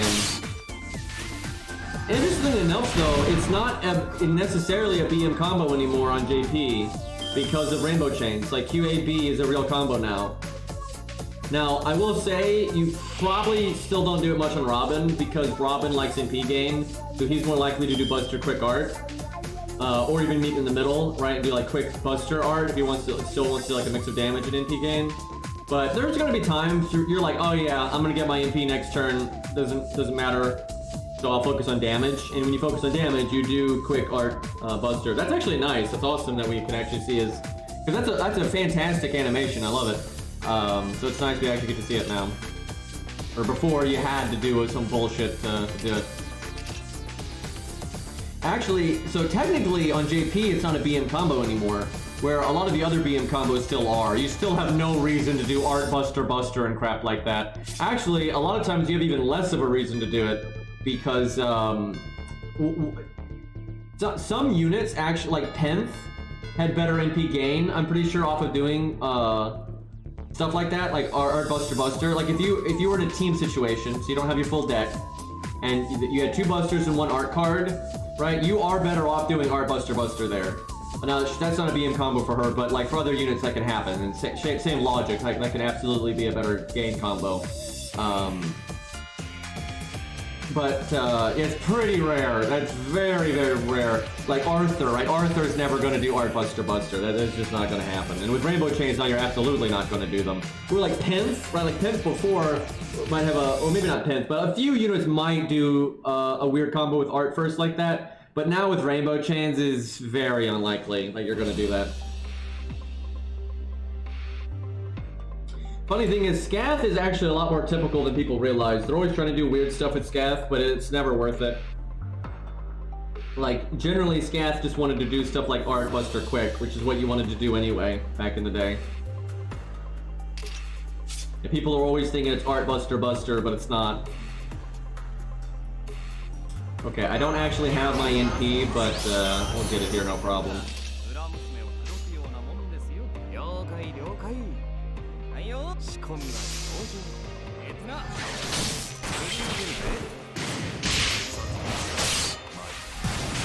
Yeah, it's something I learned through getting better at the game as I went. When you're new to the game and stuff, you think Scath has like really unique combos with her odd hit counts and stuff. But then when you get really good at the game, you realize the benefit's not actually there, and you should be doing the normie combos anyway. It's like a whole full circle thing.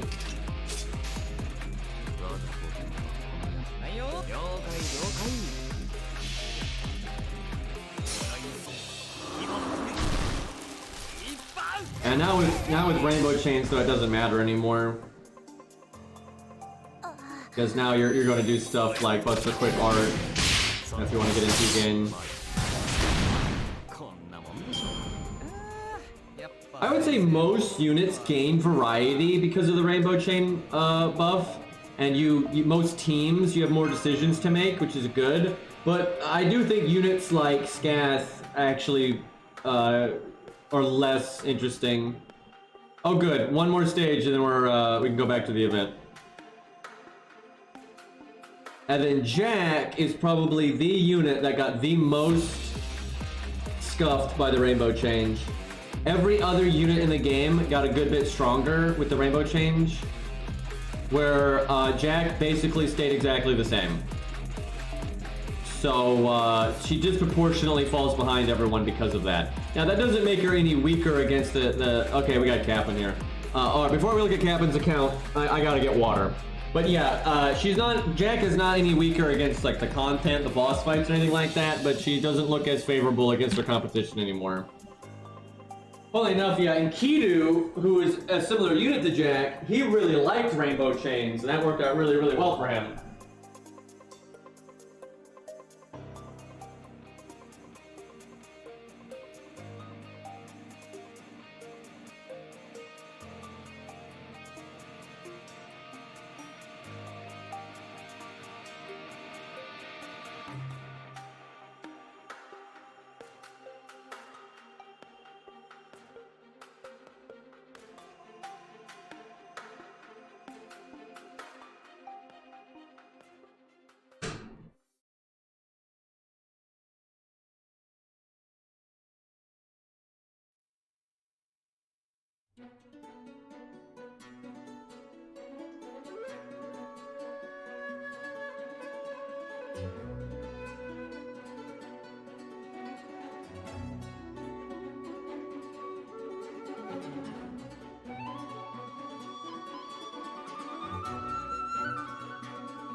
So, Billy the Kid got an outrageous benefit from rainbow chains.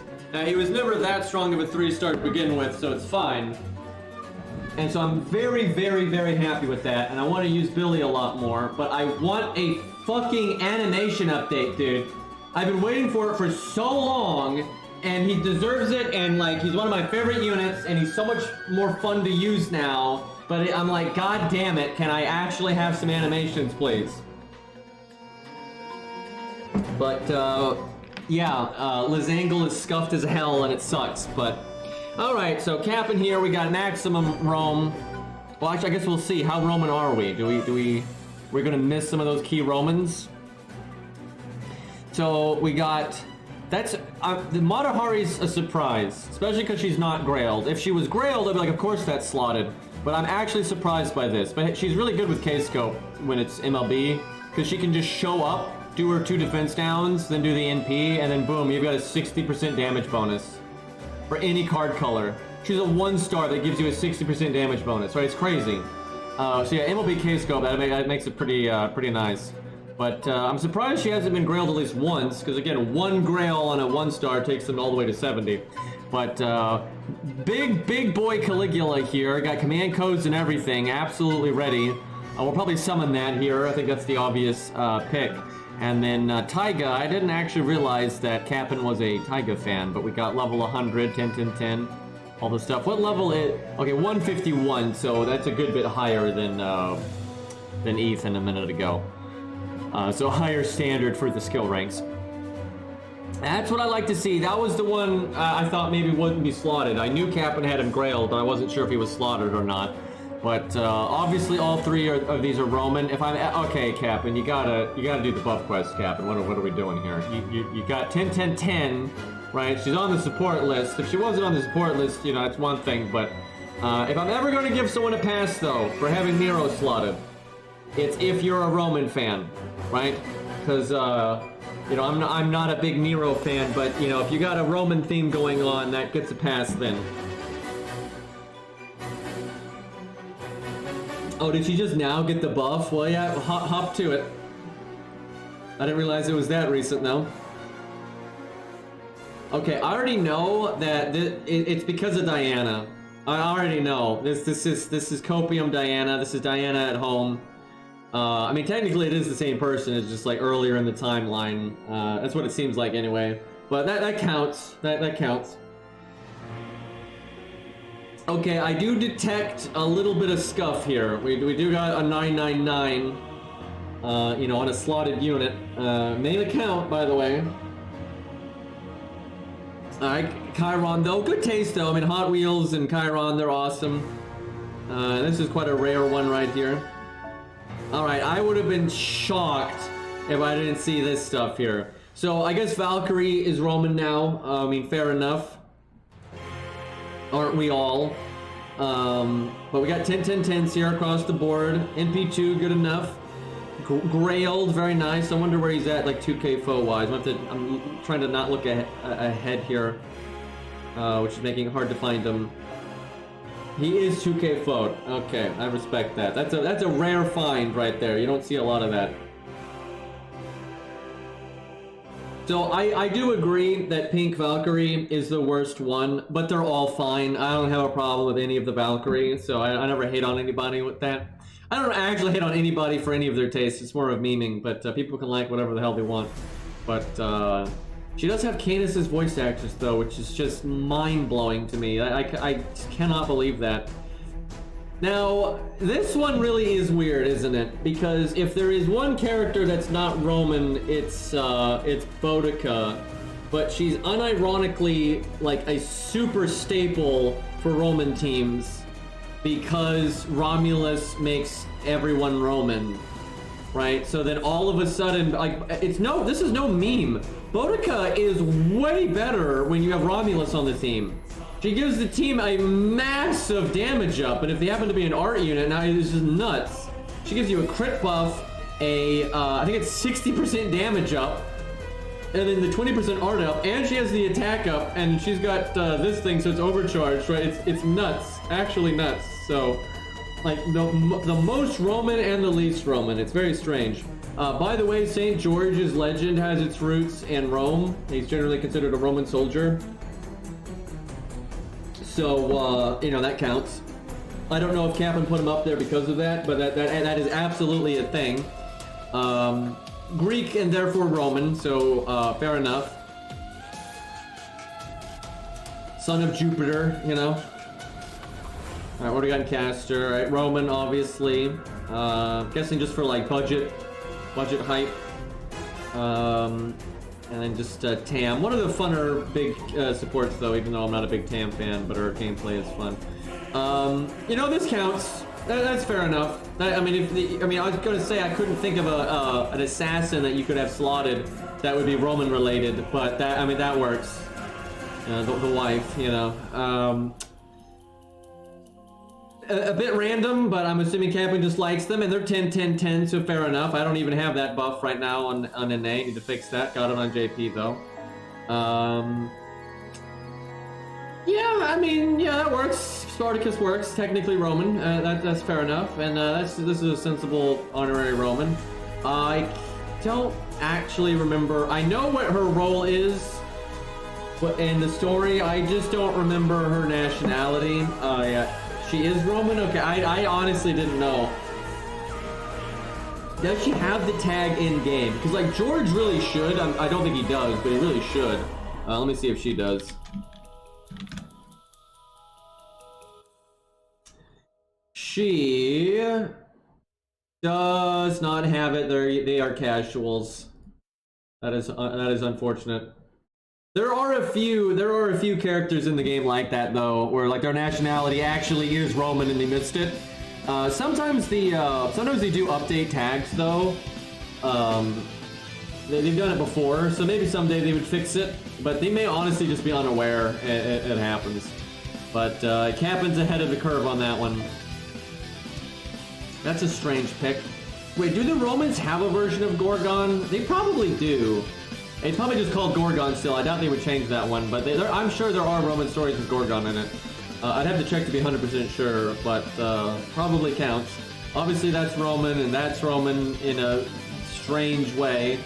Only 9, but I'll give Kaplan a pass on that because she just got added, so that's fair enough. But everything else here is 10, 10, 10. NP5 though, Jesus.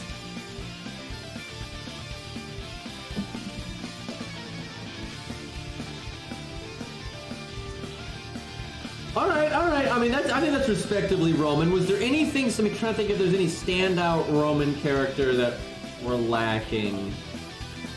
I mean, I love the St. George, right? That's good. I don't think so. Let me look at the Roman tag real quick. Let's see if, when you type in Roman, it gives you Romani. That, does not make a lot of sense. Also, I miss Romani. What are you gonna do?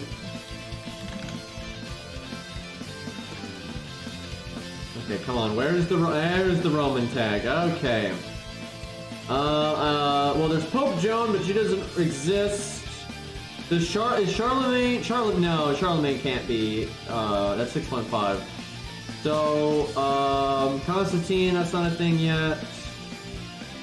So yeah, he's not only does he have them, they're all slotted, I think. Yep, both Neros and the Caster Nero. Yep, Capon has every single Roman slotted. And not only that, he has things that really are Roman that the game just doesn't realize, like St. George and Salome, and then he's got Boudica for the Roman support. So Capon actually living up to the max Roman tag right now. He has all of everyone, and then even has Cleopatra in there, right? So I'm impressed. Good job, Capon. That's even more Roman than I was expecting. And of course, we're gonna go with the super upgraded Caligula. Wow, chat, I had no idea that Cleopatra was from Egypt. It's almost like that's not the reason she's slotted or something. Jesus Christ.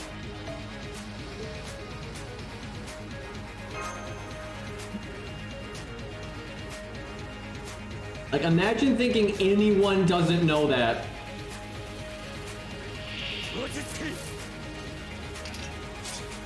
Okay, let's see here. This is obviously a terrible Mystic Code. I'm just trying to get XP on it, and I'm like presuming I can win anyway. But could be a mistake. It's because it's almost level 10. Although, really, just to show off Caligula, I should have gone with Anniversary Blonde, just because, you know, who doesn't want to see the big crits?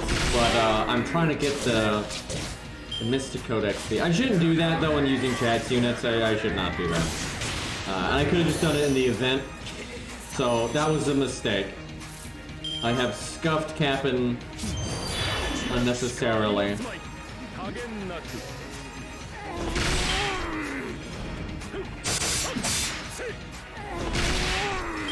A lot of drill kick spam, which is, I actually kind of just, that's my least favorite attack of his. It's not bad, but it's kind of annoying that when you're playing with a team and stuff, you're pretty much going to see that animation every turn, and you don't get the cooler close range ones much. Same for Mordred, right? You don't get to see all of her cool close range, like mana burst attacks. It's just the kick over and over again, which is kind of annoying.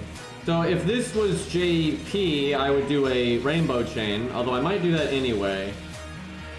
I should, but oh my god, it's gonna make us see the drop kick over and over again, or the drill kick, excuse me. But it would be good to get the NP just in case.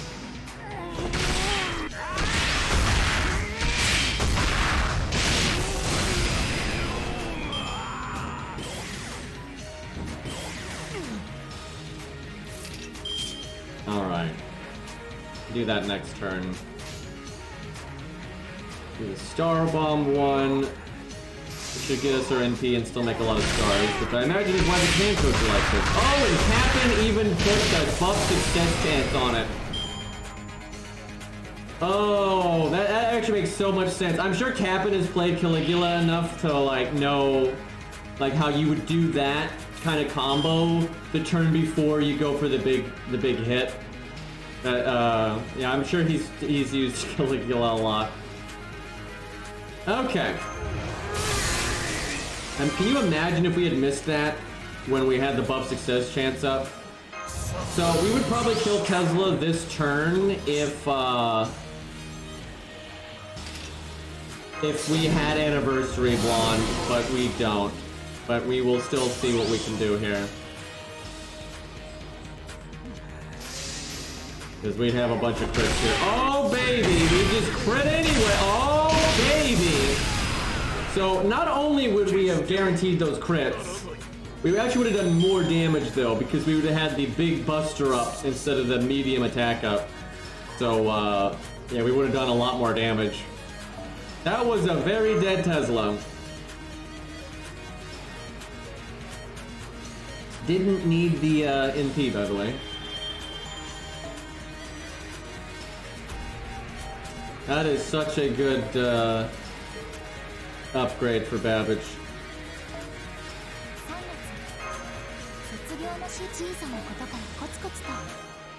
Alright, back to the event. That was a bit of a diversion, but it was nice to get my AP out of the way and to get a bunch of the buffs done. Can I skip the line for support list reviews? I have a thematic list you might enjoy. I need alcohol. I don't even drink, but I need alcohol. Alright, let's see it. I know chat wants to see it.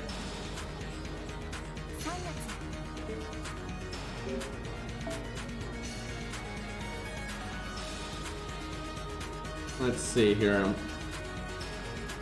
pretty sure he's named the unmentionable. Where is he?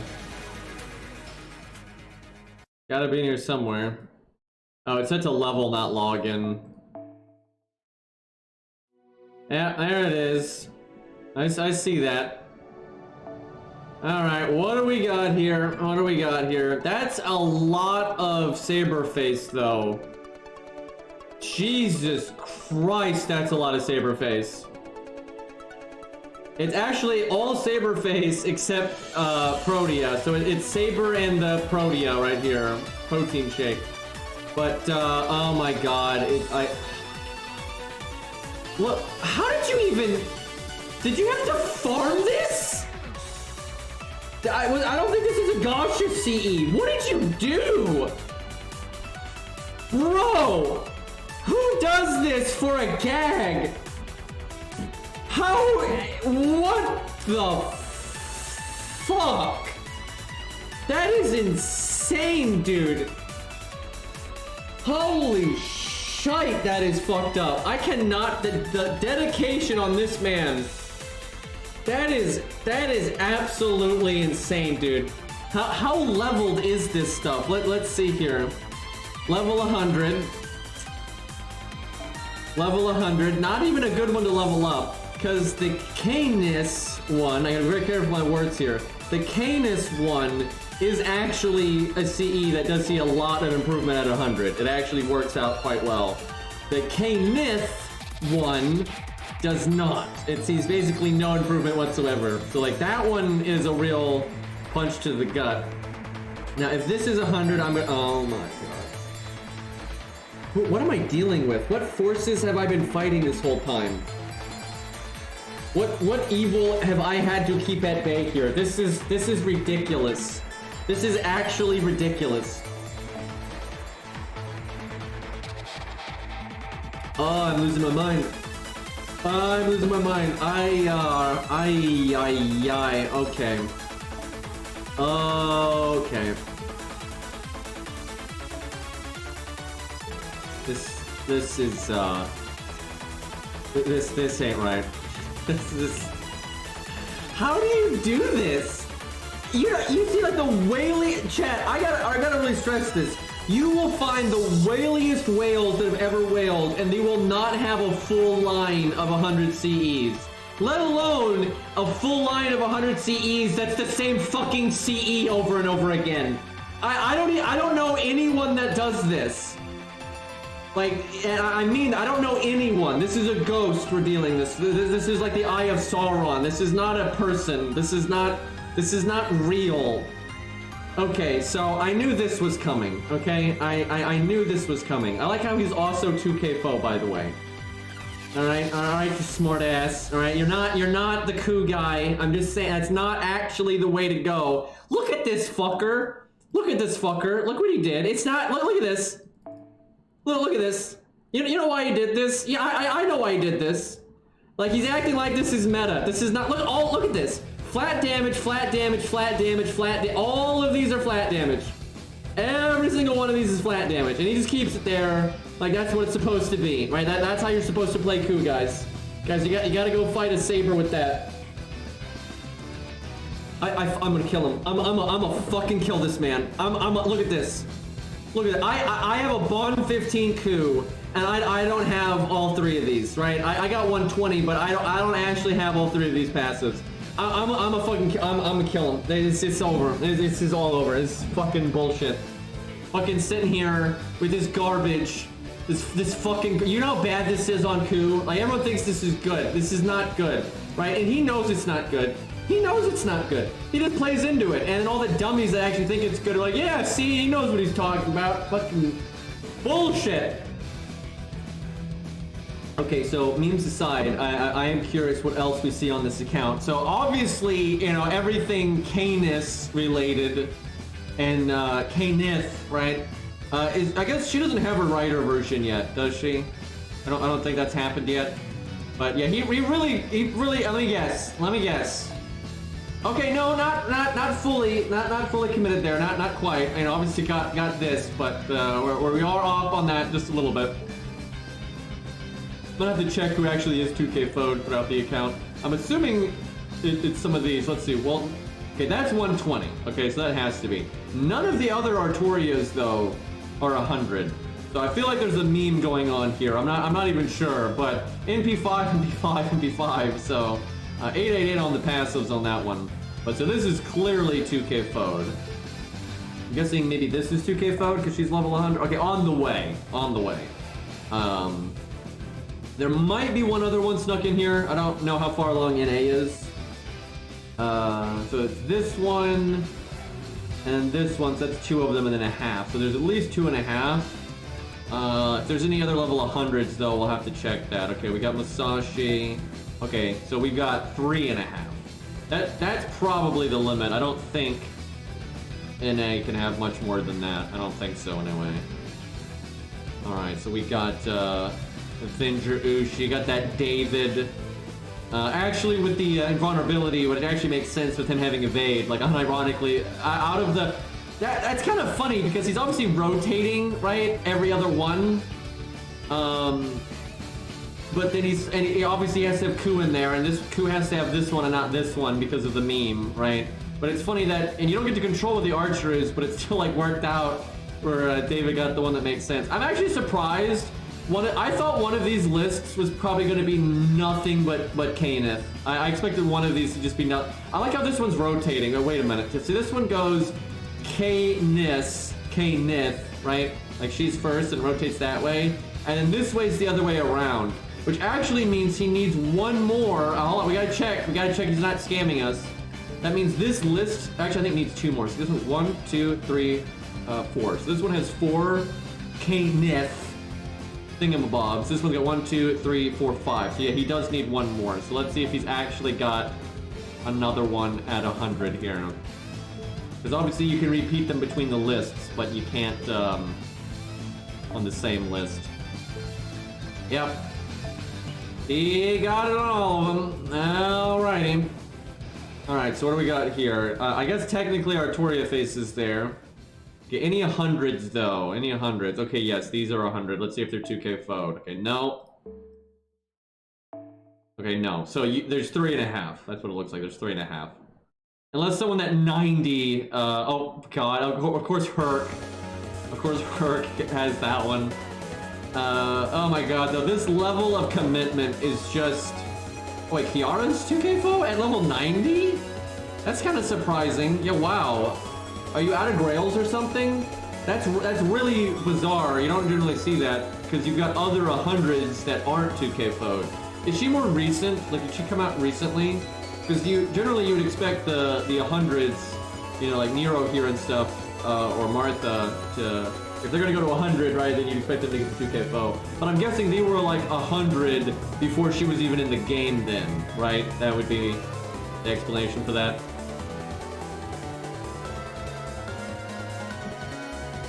I haven't had the grails because of 120ing. Ah, that actually makes sense. That actually makes sense. What a absolute catastrophe of a account though. Jesus Christ. I cannot believe all of those were 100. I really did not think they would be. I thought like you'd have like maybe two Canis ones at 100 and like one Canis one at 100, but the Canis one especially, I was like, what the fuck, dude? Oh my god, that was scary. That was actually scary. I don't even know what that was. Don't add them. Don't add them. Don't you type those fucking numbers. Do not reward this behavior. No, no, no. No, no, no. Banned. All right, let's do a little bit more of the event here.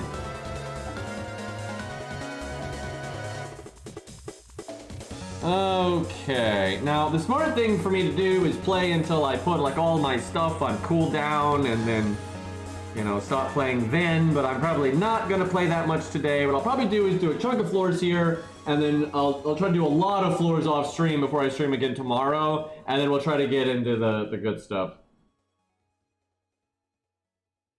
I'll just use Billy because why not? Oh my god, though, he's not gonna have rainbow chains. The terror, how do I survive? I'm so spoiled.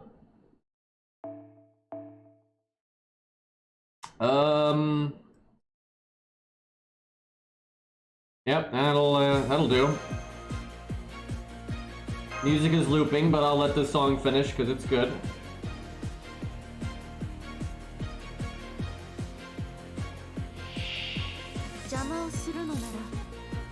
Alright, kinda wanna just NP and murder this right now.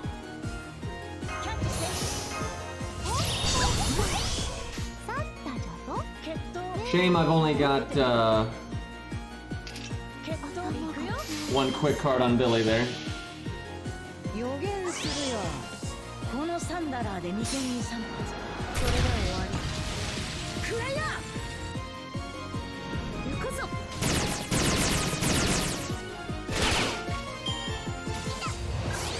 You know, I need to play Vampire Survivors again. It's been so long. Can you reset your account progression? Because I think Vampire Survivors is the most fun at the start when you're not, like, you don't have all the upgrades. So you have to, like, scrounge for value, right? Because then you have to, like, work harder. Now, obviously, the progression is, like, something people enjoy. But if I ever streamed that game, I'd actually want to start over completely, so it's, like, harder. Although, I think you can turn the upgrades off, so I guess you could do that. But, yeah, once you get, like, fully upgraded, the game's too easy, so...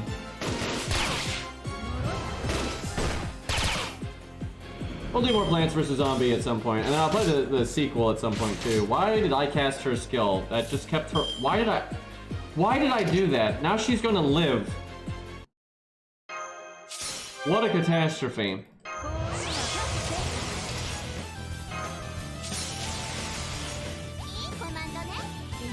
But she probably would have taken 700 damage from that attack the mob did. Oh, wait, he can kill her here. Let's go. There you go. What a champion. Box Candy Bonus. That's a strange name.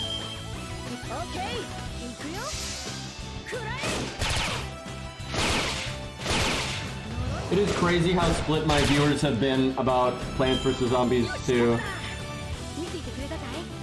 I kind of have to play it for myself just to see. I have plenties to still do though in Plants vs. Zombie 1, like New Game Plus and all the bonus games and stuff. I haven't done a lot of that. We'll do more Bleak Faith after that game's been patched more. I unironically want to see where it goes. I'm quite curious about that.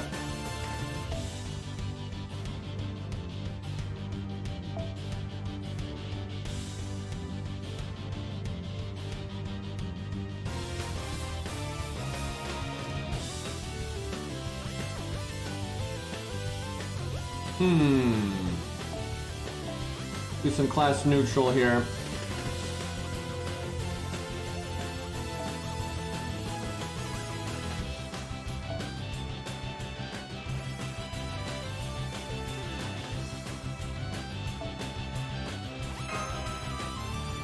All right. I bet you a lot of people are going to pick Artoria for their free 5-star, especially new players that get into the game down the road, because the 5-star's ticket is forever, it's permanent. Any account made at any point in FGO's life will always get it. And I can see a lot of people watching like Fate Zero or Unlimited Blade Works and wanting to get into Fate, and then just starting up FGO and like, oh, you can just boom, get Artoria. They actually need to market that. I think they'd get loads of new people to try it.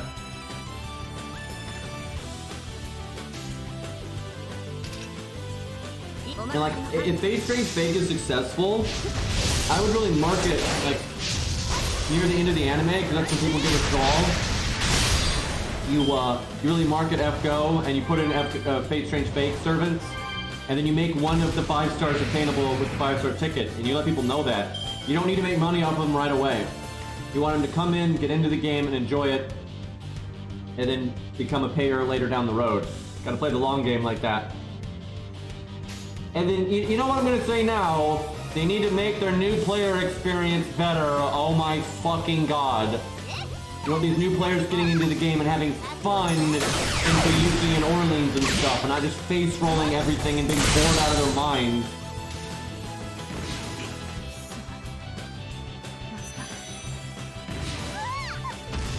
Honestly, the animes have always been what really drove Fate. You know, Fate Zero really put it on the map, and then it got bigger from there. So if Fate Strange Fake is done well, and they got a good budget, and they really put in the effort, and they don't make it like a phoned-in piece of shit like APOC, it could really give a boost to the IP. I just hope that FGO gets its shit in order, though, because right now, if a bunch of people try FGO out because of Fate Strange Fake, they're gonna quit, because it's trash. Right? Like, they need to fix this nonsense. I'm actually gonna do Buster Buster because it has the higher crit chance. The second place one is always best as Buster, but the third place one is actually tied between Quick and Buster. And so you kind of go with whichever one has the higher crit chance.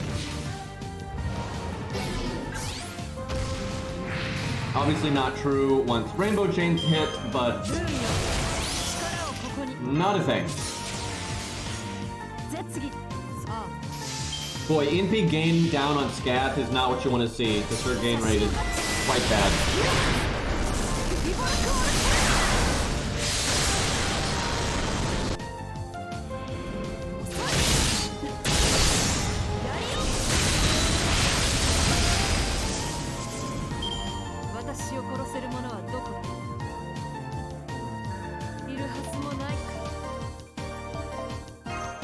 Like, man, I wish FGO really would just put in some effort. At least get Fuyuki, Orleans, and Septum remixed so they're way better.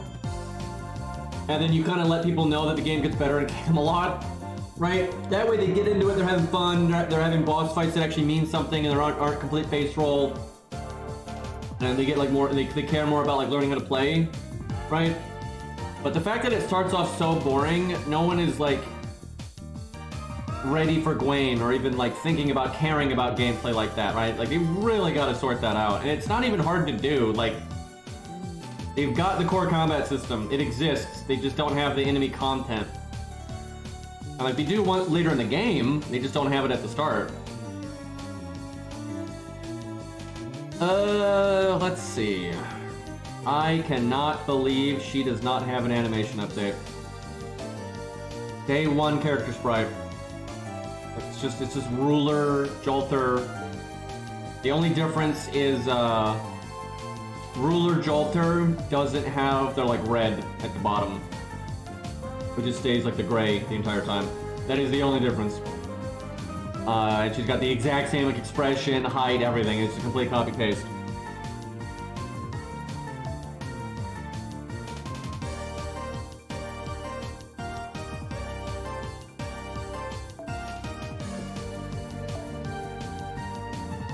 So far, none of my fodder units have like been an issue whatsoever. I haven't had to fodder anything that would be a problem. And hey, Ku's back in 30 minutes. How about that?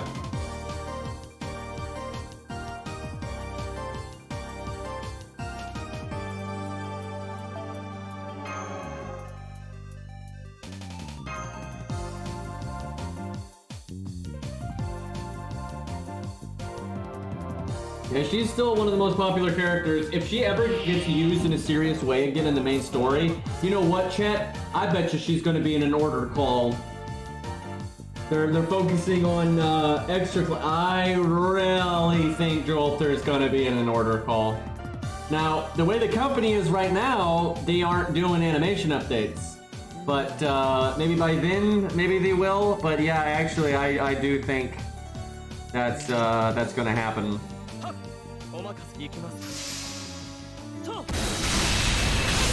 Protoku might be in the Tokyo Grail War one that they're hinting at.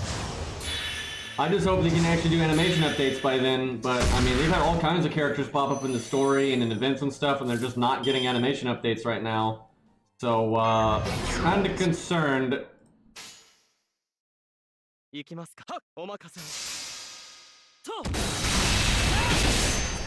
Yeah, I saw that he said they were gonna update his animations later. It's pretty pathetic.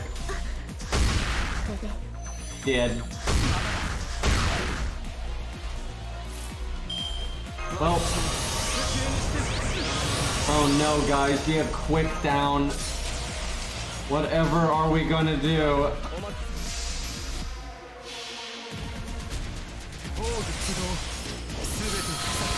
I mean, Ozzy does have way more than 2 animations. Ozzy is way better off though than. I always love though when we talk about bad animations, people always bring up Ozzy and Tualter, and it's like, bruh, like that's nothing. Like they're not the best animations in the game, but like they don't have bobblehead syndrome, right? Their attacks at least aren't stock animations that are copy pasted on everyday one servant. Like Tualter and Ozzy are just light years better than fucking Sanson, Mozart, Shakespeare, Mata Hari, Leonidas, Gilius. I mean, the list just goes on and on. I mean, it's not close, right? I mean, like they have fucking bobbleheads, right? They got these like ridiculous, you know, day one proportions, right? I mean, look at this. Look at this shit. This is so bad. I mean, look at his coat actually helps out. The coat kind of hides how bad it is. But yeah, here's one that's bad. Her attack animations aren't generic, so I'll at least give her that. She's ahead of the pack on that one. But, I mean, oh my god, no. I mean, this is such a bad character sprite. Like, Ozzy and Tualter are light years ahead of that, and they have at least better animations than the stock ones. Yeah, there's still a lot. Oh my god, there's still a lot. By the way, Boudica needs a second animation update. What are you gonna do? Now, Mata Hari just looks like trash, and then she's shooting caster balls as an assassin, right? Because that makes sense. I mean, Jesus Christ, dude. Like, I think Ozzy's sprite honestly still keeps up today. I think Ozzy's sprite is completely fine. And I don't think his attacks are bad either. His attacks are fine. They're just not, they're not as good as the more recent ones. I tell you what though, I like Ozzy's attack animations better than Canis. Canis's attacks are pretty, yeah. At least they're busters anyway.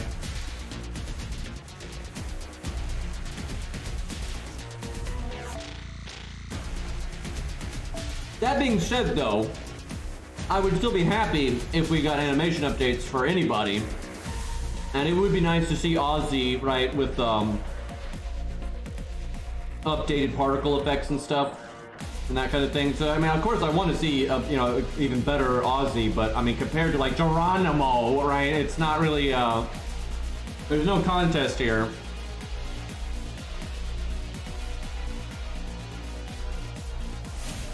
All right, what am I? Kentucky. I could see them using Ozzy's ship. That'd be cool. It's so big though, I don't know, that would actually, when I think about it, it'd be kind of hard. Maybe in the extra attack or something. But it'd be weird if he like jumped up and got on the ship for like half a second. I don't know, maybe he stays on the ground and they just show the ship, I don't know.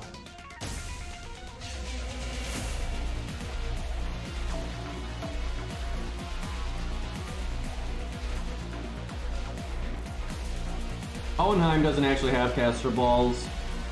He's not much better, but he does not have caster balls. They actually are custom animations. They're just not anything to write home about. But they are, Hohenheim's animations are noticeably better than like Mata Hari's. And his sprite is a good bit better. It's not amazing. Like London is when they started to get their sprites a bit more in order. And then America, they got a good bit better. And then Camelot, they got way better. Like Camelot, around the Camelot era and on is when their character sprites started to look a lot more legit.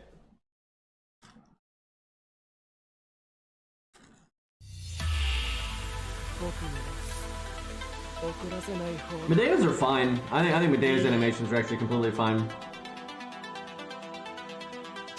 It's actually funny too because I remember for when she got the animations and for quite a while after, people used to always praise how cool Medea's animations were. And I remember people would say stuff like, you know, oh, Medea's a 3-star with 6-star animations and stuff. You see that all the time. I think like over time people have just been like, oh, their animations suck. Like I think her ice attack is kind of meh, but the rest of them are fine, and the extra looks really good. The only issue I have with Medea is just, you know, her character sprite is not really up to snuff.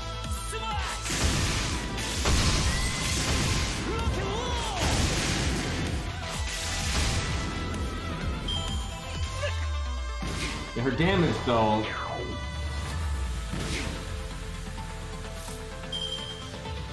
I remember there was a period where Medea Lily was a thing, and she had some like references to how Medea actually fights, like in the visual novel and in the anime and stuff, like with the purple lasers and flying and all that.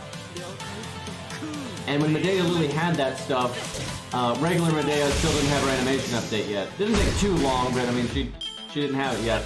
So there was a period where Medea Lily felt more like Medea proper than Medea did. Those were dark times.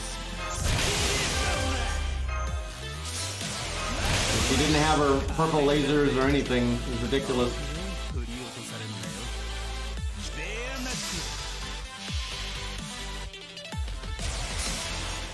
So, chat, where is Punishing Grey Raven on PC? I cannot believe that's not a thing yet. They announced it so long ago.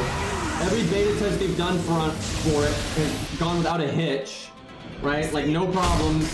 All the options are there. No one's complaining about it. It's like, oh yeah, this is good. Control's good. Good options menu. You know, proper optimization. And then they're just like, yeah, but we're never releasing it to the public, though. And I'm just like, what the fuck? I would actually like to try that game out and see how it is. But yeah, they're just not doing it. I don't know, some people think there's maybe like an account system issue because they're trying to make sure you can switch between mobile and PC with no problem. And I know in all the PC tests, you actually couldn't use your account, which is kind of strange. So maybe they're having, that could actually be the holdup. Are they gonna put it on Steam? They really should, and it's not even about like it being like on Steam because like I find that convenient. It's because it's marketing. Like they really should put it on Steam and try to get it on like the new release tab and all that, because they'll get a bunch of new eyes on it if they did that.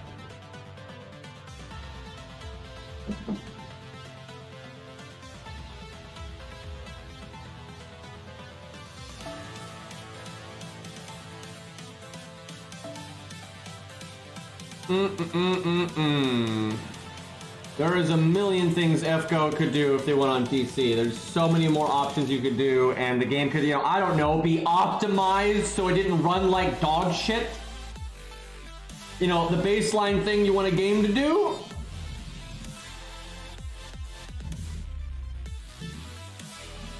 Well, on the first PC test, you could not play. I know in the first one you had to use like a trial account or whatever. If the more recent one that's not the case, then I actually don't know what the fuck they're waiting on then. Although maybe they just then sorted it out. And there might have been like some under the hood bugs that we don't know about, especially with the account system and stuff. So there could be something that they have to work on, and that could be why.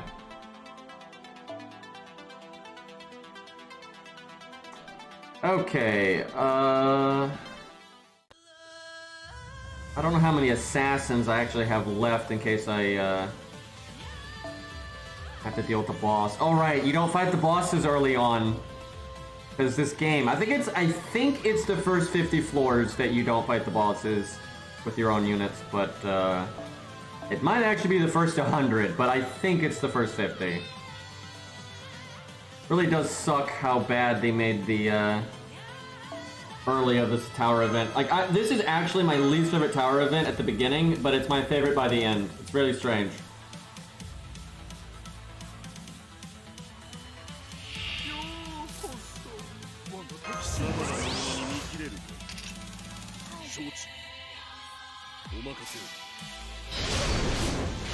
Well, one, always, I hate to say this, but I really just don't have sympathy for people anymore when they lose their account because it's just stupid. Now, it is the dev's fault, don't get me wrong, but it's like, just make a fucking bind code. Like, it's like, you know these suck ass, so like, make a bind code. And the second you use it, make a new one. Right, like I have 80 billion accounts and I've never lost a single one of them, right? And I've had all kinds of issues like devices failing, you know, all the Q app nonsense and so on and so forth. And I've never lost an account. And it's because I just make a goddamn bind code. Like I know I sound like an asshole right now, but I'm like, I keep seeing people all the time losing their accounts. And I'm like, what are you doing? Right, like I don't get it. It's one thing if you're like super new to the game, right? But like make a goddamn bind code. Cause like I see people on the wiki and the discords and stuff all the time. Like every fucking day, there's people that lose their codes and stuff. And like if there's a you know an issue with like a popular website or whatever for the APKs, you know people are like, oh my god, and I'm just like, what the fuck are we doing here? Now, to be fair though, every once in a while somebody loses their account because there's some wonkery like that, and like they had a bind code and they try to use it, and then something goes wrong again, and then they haven't been able to make another one, right? Like there are things that can happen. Don't get me wrong, but generally speaking, you can prevent it fairly easily.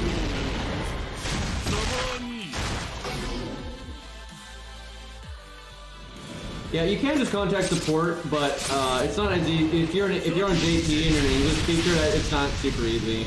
I've heard they actually have English speakers on staff normally, but it's generally hard. And a lot of times the information they need out of you, you don't have on hand. Really, the only way that... Oh god, I just realized I can't do this easily anymore. Because, oh fuck. But anyway, the best way to keep account security is make sure you buy at least buy one tiny pack of SQ every year, right? Even if you're free to play, that's like $2 or whatever to get the minimum amount, right? And as long as like every year or so you've got a purchase on record, you'll always be able to get your account back because you can just give them you have the transaction number, the receipt, and all that, and that kind of stuff trumps anything, right? Because that's like a legal thing, and it's really easy to get your account back that way. But now it's really difficult to buy it used to be really easy to buy SQ if you wanted to on JP. But now it's really hard. They made it like super hard to do it. So I don't know what I'm gonna do about that because that was what I used to do to just make sure I didn't have a problem. Fuck. Yeah, I know they go back many years, but I've been playing this game more than 5 years, so that doesn't mean anything. And I'm probably gonna play it for many years to come, so that means nothing. This game has been out for what, 8 years now?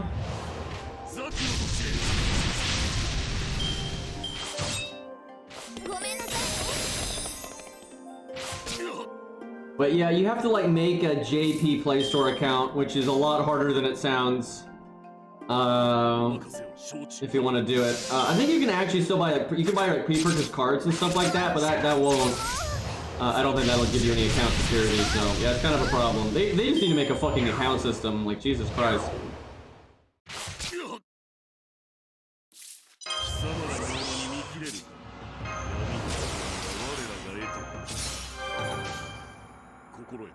Look at all the card color down.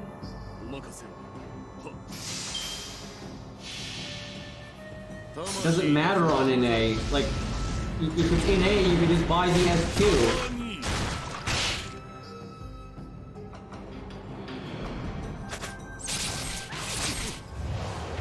I swear, sometimes people just come into my chat and just like spew bad take after bad take. It's like, god damn, dude.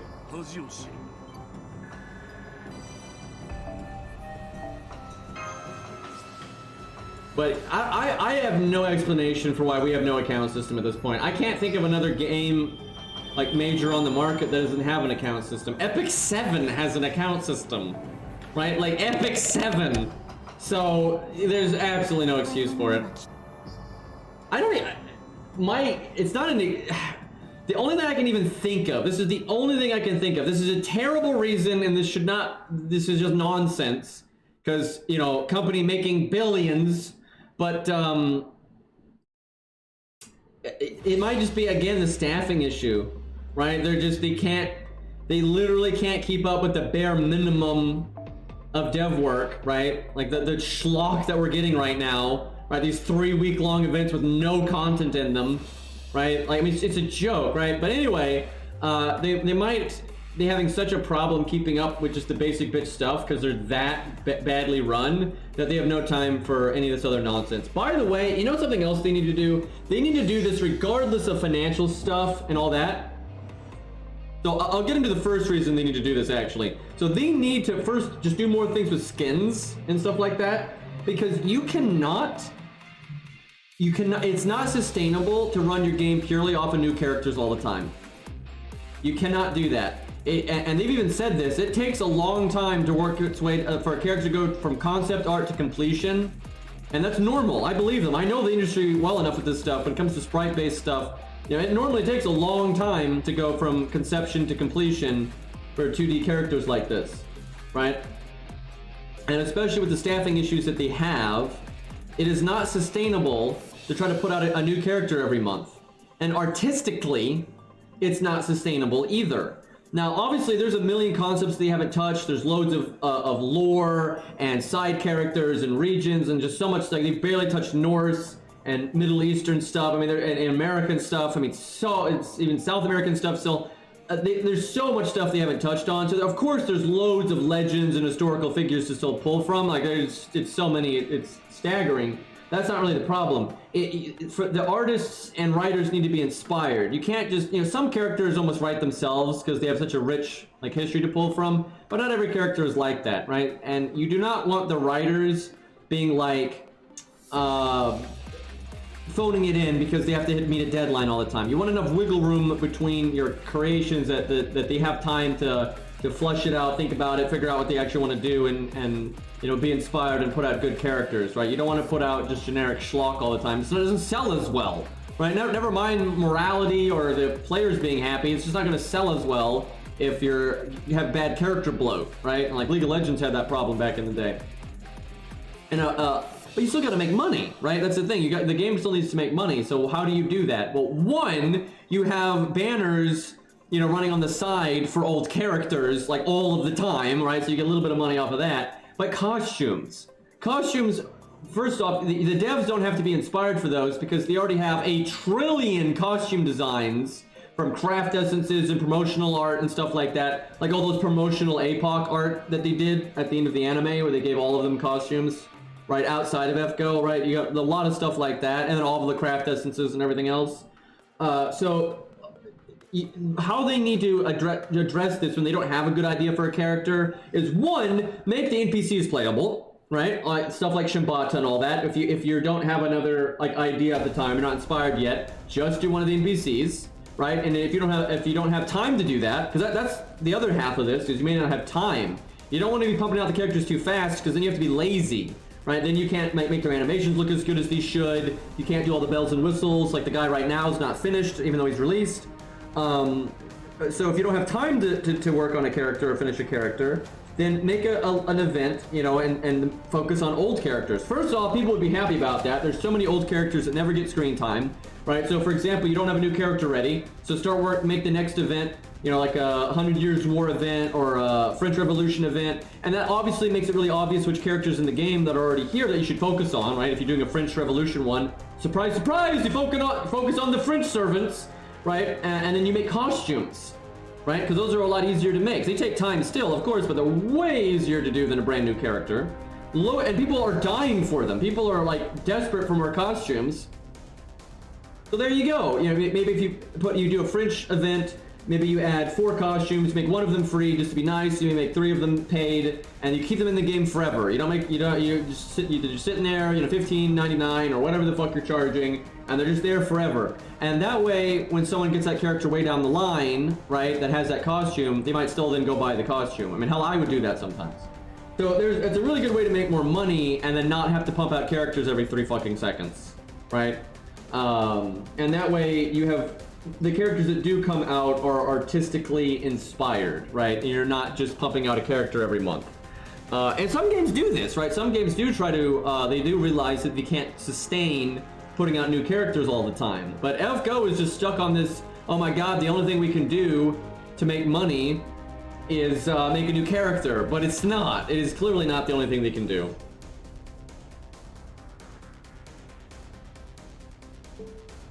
And it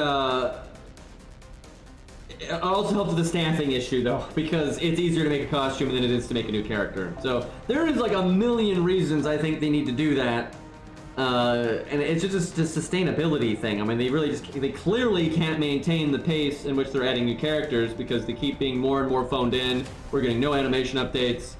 This guy's not even finished, for God's sakes, right? There's just so many things like that.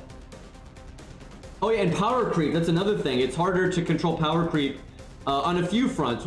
First off, the more characters you have, the easier it is for there to be a mistake where you accidentally power creep when you didn't mean to. So when you go slower, you have more time to test and think about it and be like, wow, this toolkit's boring, we need to make it more interesting. Or this toolkit's too strong, we need to make sure it's not power creep. Right, you have more time to do that kind of stuff as well, right? Both balancing and that kind of thing. So there's just a million reasons they need to find other ways to monetize the game.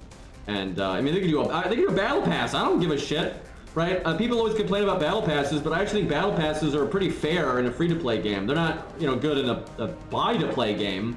But I wouldn't mind a battle pass system where, you know, you have your free rewards of QP and, you know, a couple of summon tickets and whatnot, and if you spend money, you get some costumes. That's fine. I don't have a problem with that, right? And then, because I won't buy most of the battle passes, but when they've got costumes I actually care about, then maybe I do. And then I'm happy to support the game if it's like reasonable like that. But yeah, they really do need to just get more stuff in the game that allows them to make money without having to pump out characters constantly. Because it's just blatantly not sustainable. And I've been saying this shit for years. Yeah, I honestly, I don't mind battle passes. I only mind battle passes when they're in buy-to-play games. Then it's fucking stupid. But the nice thing about battle passes is they actually give the dev an opportunity to add like some cool costumes and stuff that they otherwise couldn't justify.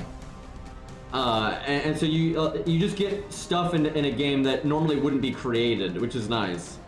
Especially when it's an ongoing game that is, you know, there for quite a while. So yeah, I would actually be okay with that. And yeah, you could do a subscription thing. You pay $5 a month, and you get way more than the typical $5 worth of SQ a month, right? I think that's always pretty fair. Genshin does that, and I'm pretty sure it's actually one of their higher sellers. So I mean, that's you know, that's good. And I don't think that's scummy at all. I think that's super legit. I think that's super legit.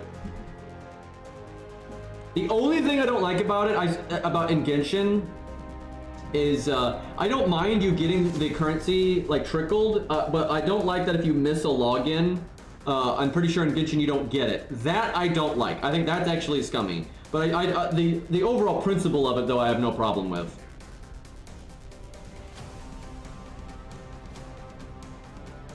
The thing is, a battle pass. How does a battle pass force you to play a game?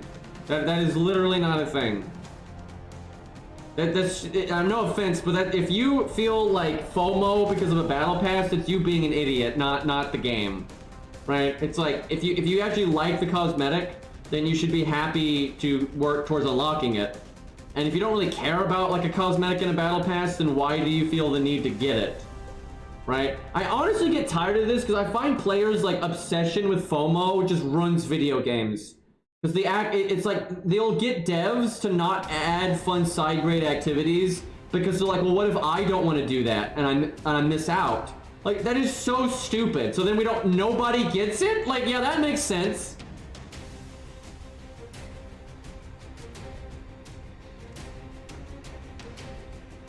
The thing is, you need to play it to get your money's worth, but generally if you buy the battle pass, they give you a bunch of free level ups anyway.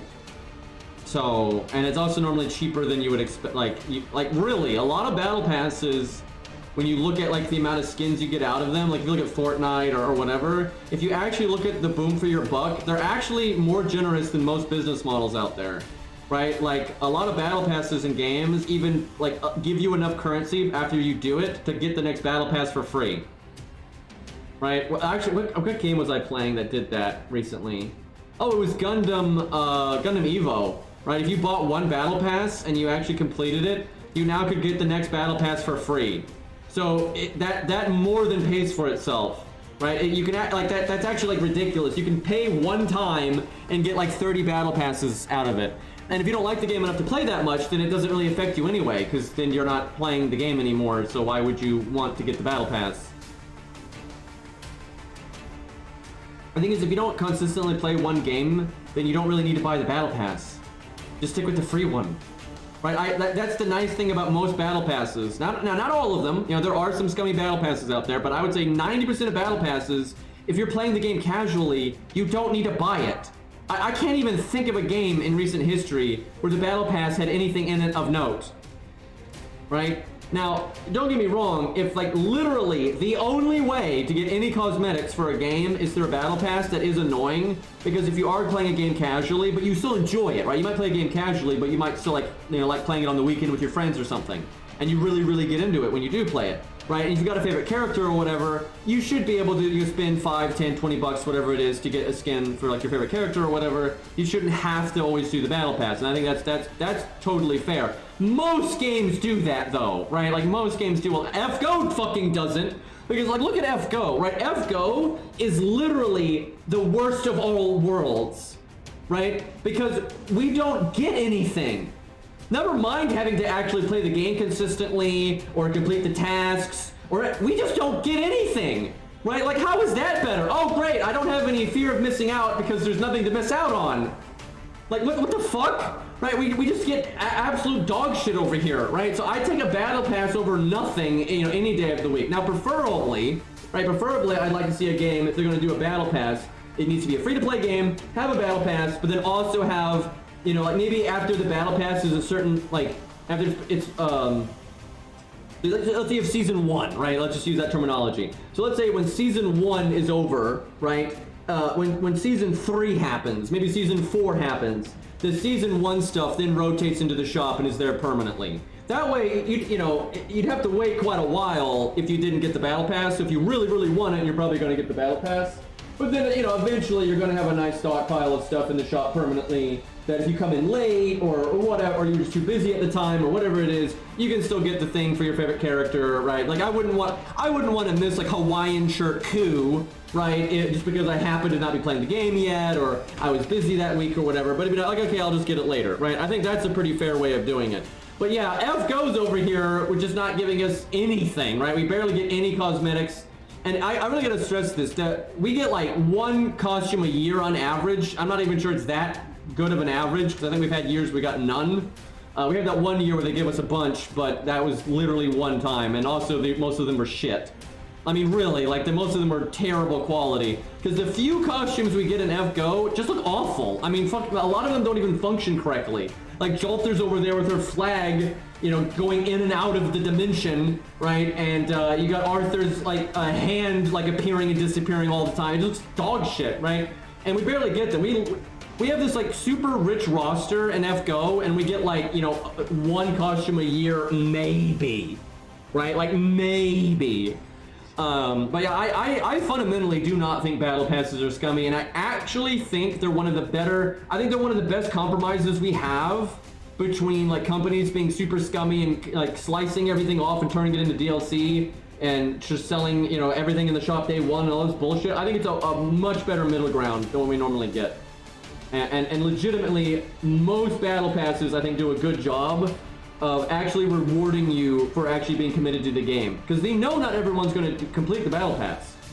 But for the players that are like, this is my game, I love this game, right? Those players oftentimes can buy the next battle pass for free or like half off if they play the game a lot. That is so reasonable, right? Like that, and that's rewarding the people that deserve to be rewarded the most, right? And I'm actually surprised that so many companies do that. I guess their metrics just show that enough people don't complete the battle pass that like the good PR is worth it, right? I suppose. Because companies do it all the time, and that's really generous, right? I really don't have a problem with that. But I will say, like I said, if the Battle Pass is literally the only monetization in the game, that does suck for people that are more casual to a certain extent. But I mean, generally, if you're casual, you don't need the Battle Pass. I mean, someone named me a game where, like, if you play it casually, you actually need the Battle Pass, like, at all. I can't think of a single one. Like, oh no, I'm not getting a skin for some character I'm never gonna play. Oh, cry me a river. It's music, though. Okay. I've never played Overwatch 2, but I do remember hearing that Overwatch 2 did do some abnormally scummy stuff. I don't know the details. That doesn't surprise me that the one example of being a piece of shit is Blizzard, okay? Is anyone surprised by this? Like, they're like the worst company ever, right? Nice Diablo Immortal, by the way. Like, dude, Diablo Immortal is so much worse. I saw, dude, this really annoyed me because Diablo Immortal got all these fucking boomer PC gamers to play a mobile game, right? And they'd never played another mobile game, and then all of them acted like Diablo Immortal is just like all the other mobile games, which is bullshit. Diablo Immortal is so much worse than the other mobile games. Right? Like Genshin, Art Knights, even FGO, I can't believe I'm saying that, but like even FGO is a trillion times better and way more free-to-play friendly and reasonable than Diablo Immortal is. It's not close. I mean, Diablo Immortal is the scummiest mobile game I have seen in like fucking 7-8 years. It is so bad. Like, fuck Blizzard. But yeah, I did hear like Overwatch 2 did like, you had to buy the battle pass to unlock the new characters or something. Like, it's just fucking nonsense. So yeah, if that's the case, then I believe that. But that's about the only one, and that's Blizzard. Like, was anyone actually expecting a good business model out of Blizzard? Because here's one. Name me a Blizzard game made in the last 5 years that has a good business model. Right? Like, they're all trash. It's like the worst. I know people are now getting all hyped for Diablo 4, and I'm like, how stupid are these people? I actually can't believe people just keep falling for Blizzard stuff over and over. And I keep seeing people act like, oh, it's just the game industry now. Everyone's this bad. No, they're not. Like, no, they're fucking not. Blizzard is so much scummier than, like, every other company. Like, it's pathetic. I mean, like, EA's bad and Activision's bad and all that. They're not that bad, though. They're not. They absolutely are not. And the mobile games are actually way better than them. It's not even close. I've seen so much Diablo 4 copium, and I'm like, you can't pay me to play that game, dude. There's no fucking way. Like, I have so much negative faith in Blizzard. There's no reason. And they have lost a lot of goodwill over the years, but so slowly. And there's still so many people on the copium, dude. I can't. It does show, I guess, just how, you know, how good the dev used to be. The fact that I've never seen a dev be this much of a shit show and weather it this long, right? It's actually crazy. It just shows like how much people liked Warcraft 3, right, and stuff like that. But it's just ridiculous at this point. Yeah, I mean, seriously, their recent stuff is like, what was it? I know all the WoW stuff was awful, like with the Battle of Azeroth, and I forgot what the other one was, but I know that one was shit. And you fucking, you know, obviously Overwatch 2, that was been Diablo Immortal, right, all that, and the fucking Warcraft 3 remake, or demake, really. It's just, it's beyond me that anybody gives that company any attention at this point. It's like, yeah, they suck. They're always going to suck. What do you expect? The only way they'd ever get better is if they, you know, everyone stopped buying their shit. Warcraft 3 refunded, yeah.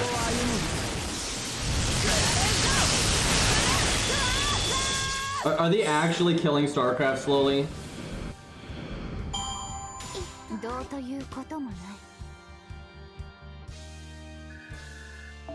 I heard about that Bloodborne remake. That's completely different, though.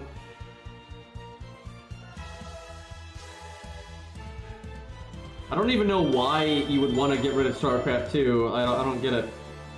I don't know, maybe they want to replace it with some bullshit StarCraft Immortal, right, kind of game.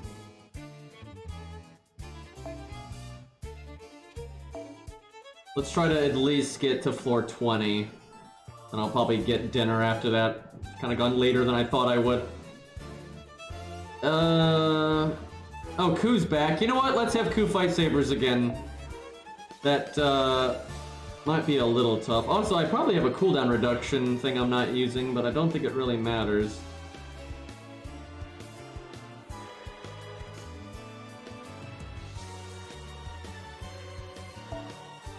Imagine having all these 5-star berserkers and just using them as fodder like this.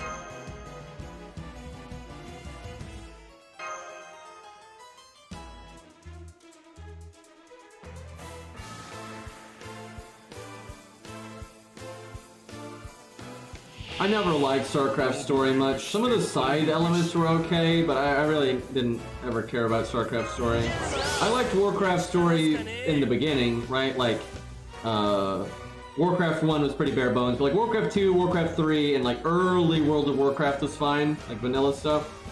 But they just killed it, man. They just, I hate just no artistic integrity, right? They started just like warping things to just service the MMO and just the endless story, and just, yeah, they end up shitting on past villains to make the new villain look, you know, stronger and all that. They kind of just ruined their own IP, in my opinion.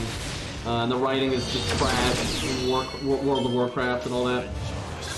It was fine in vanilla for the most part for what it was, but yeah, that's a dead franchise to me. It's a shame because Warcraft 3 is actually my favorite like fantasy story. Not really anymore because they butchered it, but in a vacuum, I'd say Warcraft 3 is my favorite fantasy story. But oh my god, like World of Warcraft is just a chill.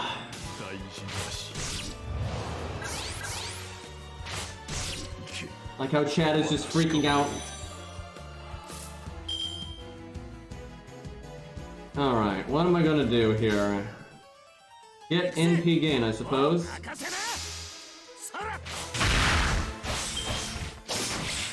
Oh my god, I know literally everything he did was Shadowlands, is that the one?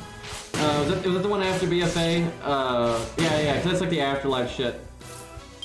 But they're like, oh, the Lich King wasn't even in charge. He was just a minion this whole time. It's so much stupid shit like that. Unbelievable, dude. I have no respect for World of Warcraft at this point. I thought they actually pretty quickly were getting pretty bad at the story there. Like, vanilla was fine because it was kind of like a sandbox. It didn't really like try to, you know, undermine anything. It was kind of like a side story. There's a original Warcraft storyline. That really is what it was. It's kind of like a side story. Anyway, but even it was Burning Crusade or whatever back in the day. TBC, they were already getting kind of dumb from that point. Like, MMO bullshit messes up the story, I would say.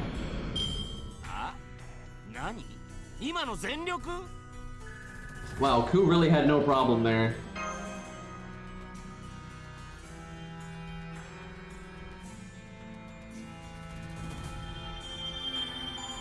We'll take that QP.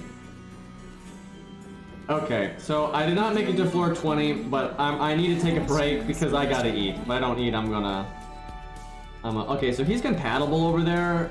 Oh, do I have to take him out of the other one? I'm curious what the difference is here. Oh, yeah, it's like an extra 30 minutes faster. That's pretty good. So I guess no one is compatible with the vanilla one. Like, it doesn't matter. Okay, well there we go. Right, you get all this stuff from the floor clears. This is some good loot. Some good stuff. Alright, boys, oh fuck. I'm gonna be whiffing AP because these cost so little. Oh well, it's NA. I don't care that much. Anyway, I'm gonna take a break. I am going to get some food, and then on the one hand, I want to play Art Knights, but I would like to get farther in Genshin's story and just get that done. Yeah, I want to play Genshin because Art Knights doesn't have the EX stages yet, so I'll just wait for the EX stages, then we'll play Art Knights. And I do enjoy that event that's going on in Genshin, actually, even though Genshin is not my favorite game on many levels. But the event right now actually is kind of fun, so I do want to see what they added today. So we'll play some of that, but it'll be a little bit, like 20 minutes or something. I gotta get some food, and then we'll be back. But thank you for hanging out. Hopefully FGO JP will actually do something one of these days, but we'll see. Anyway, take care, everybody.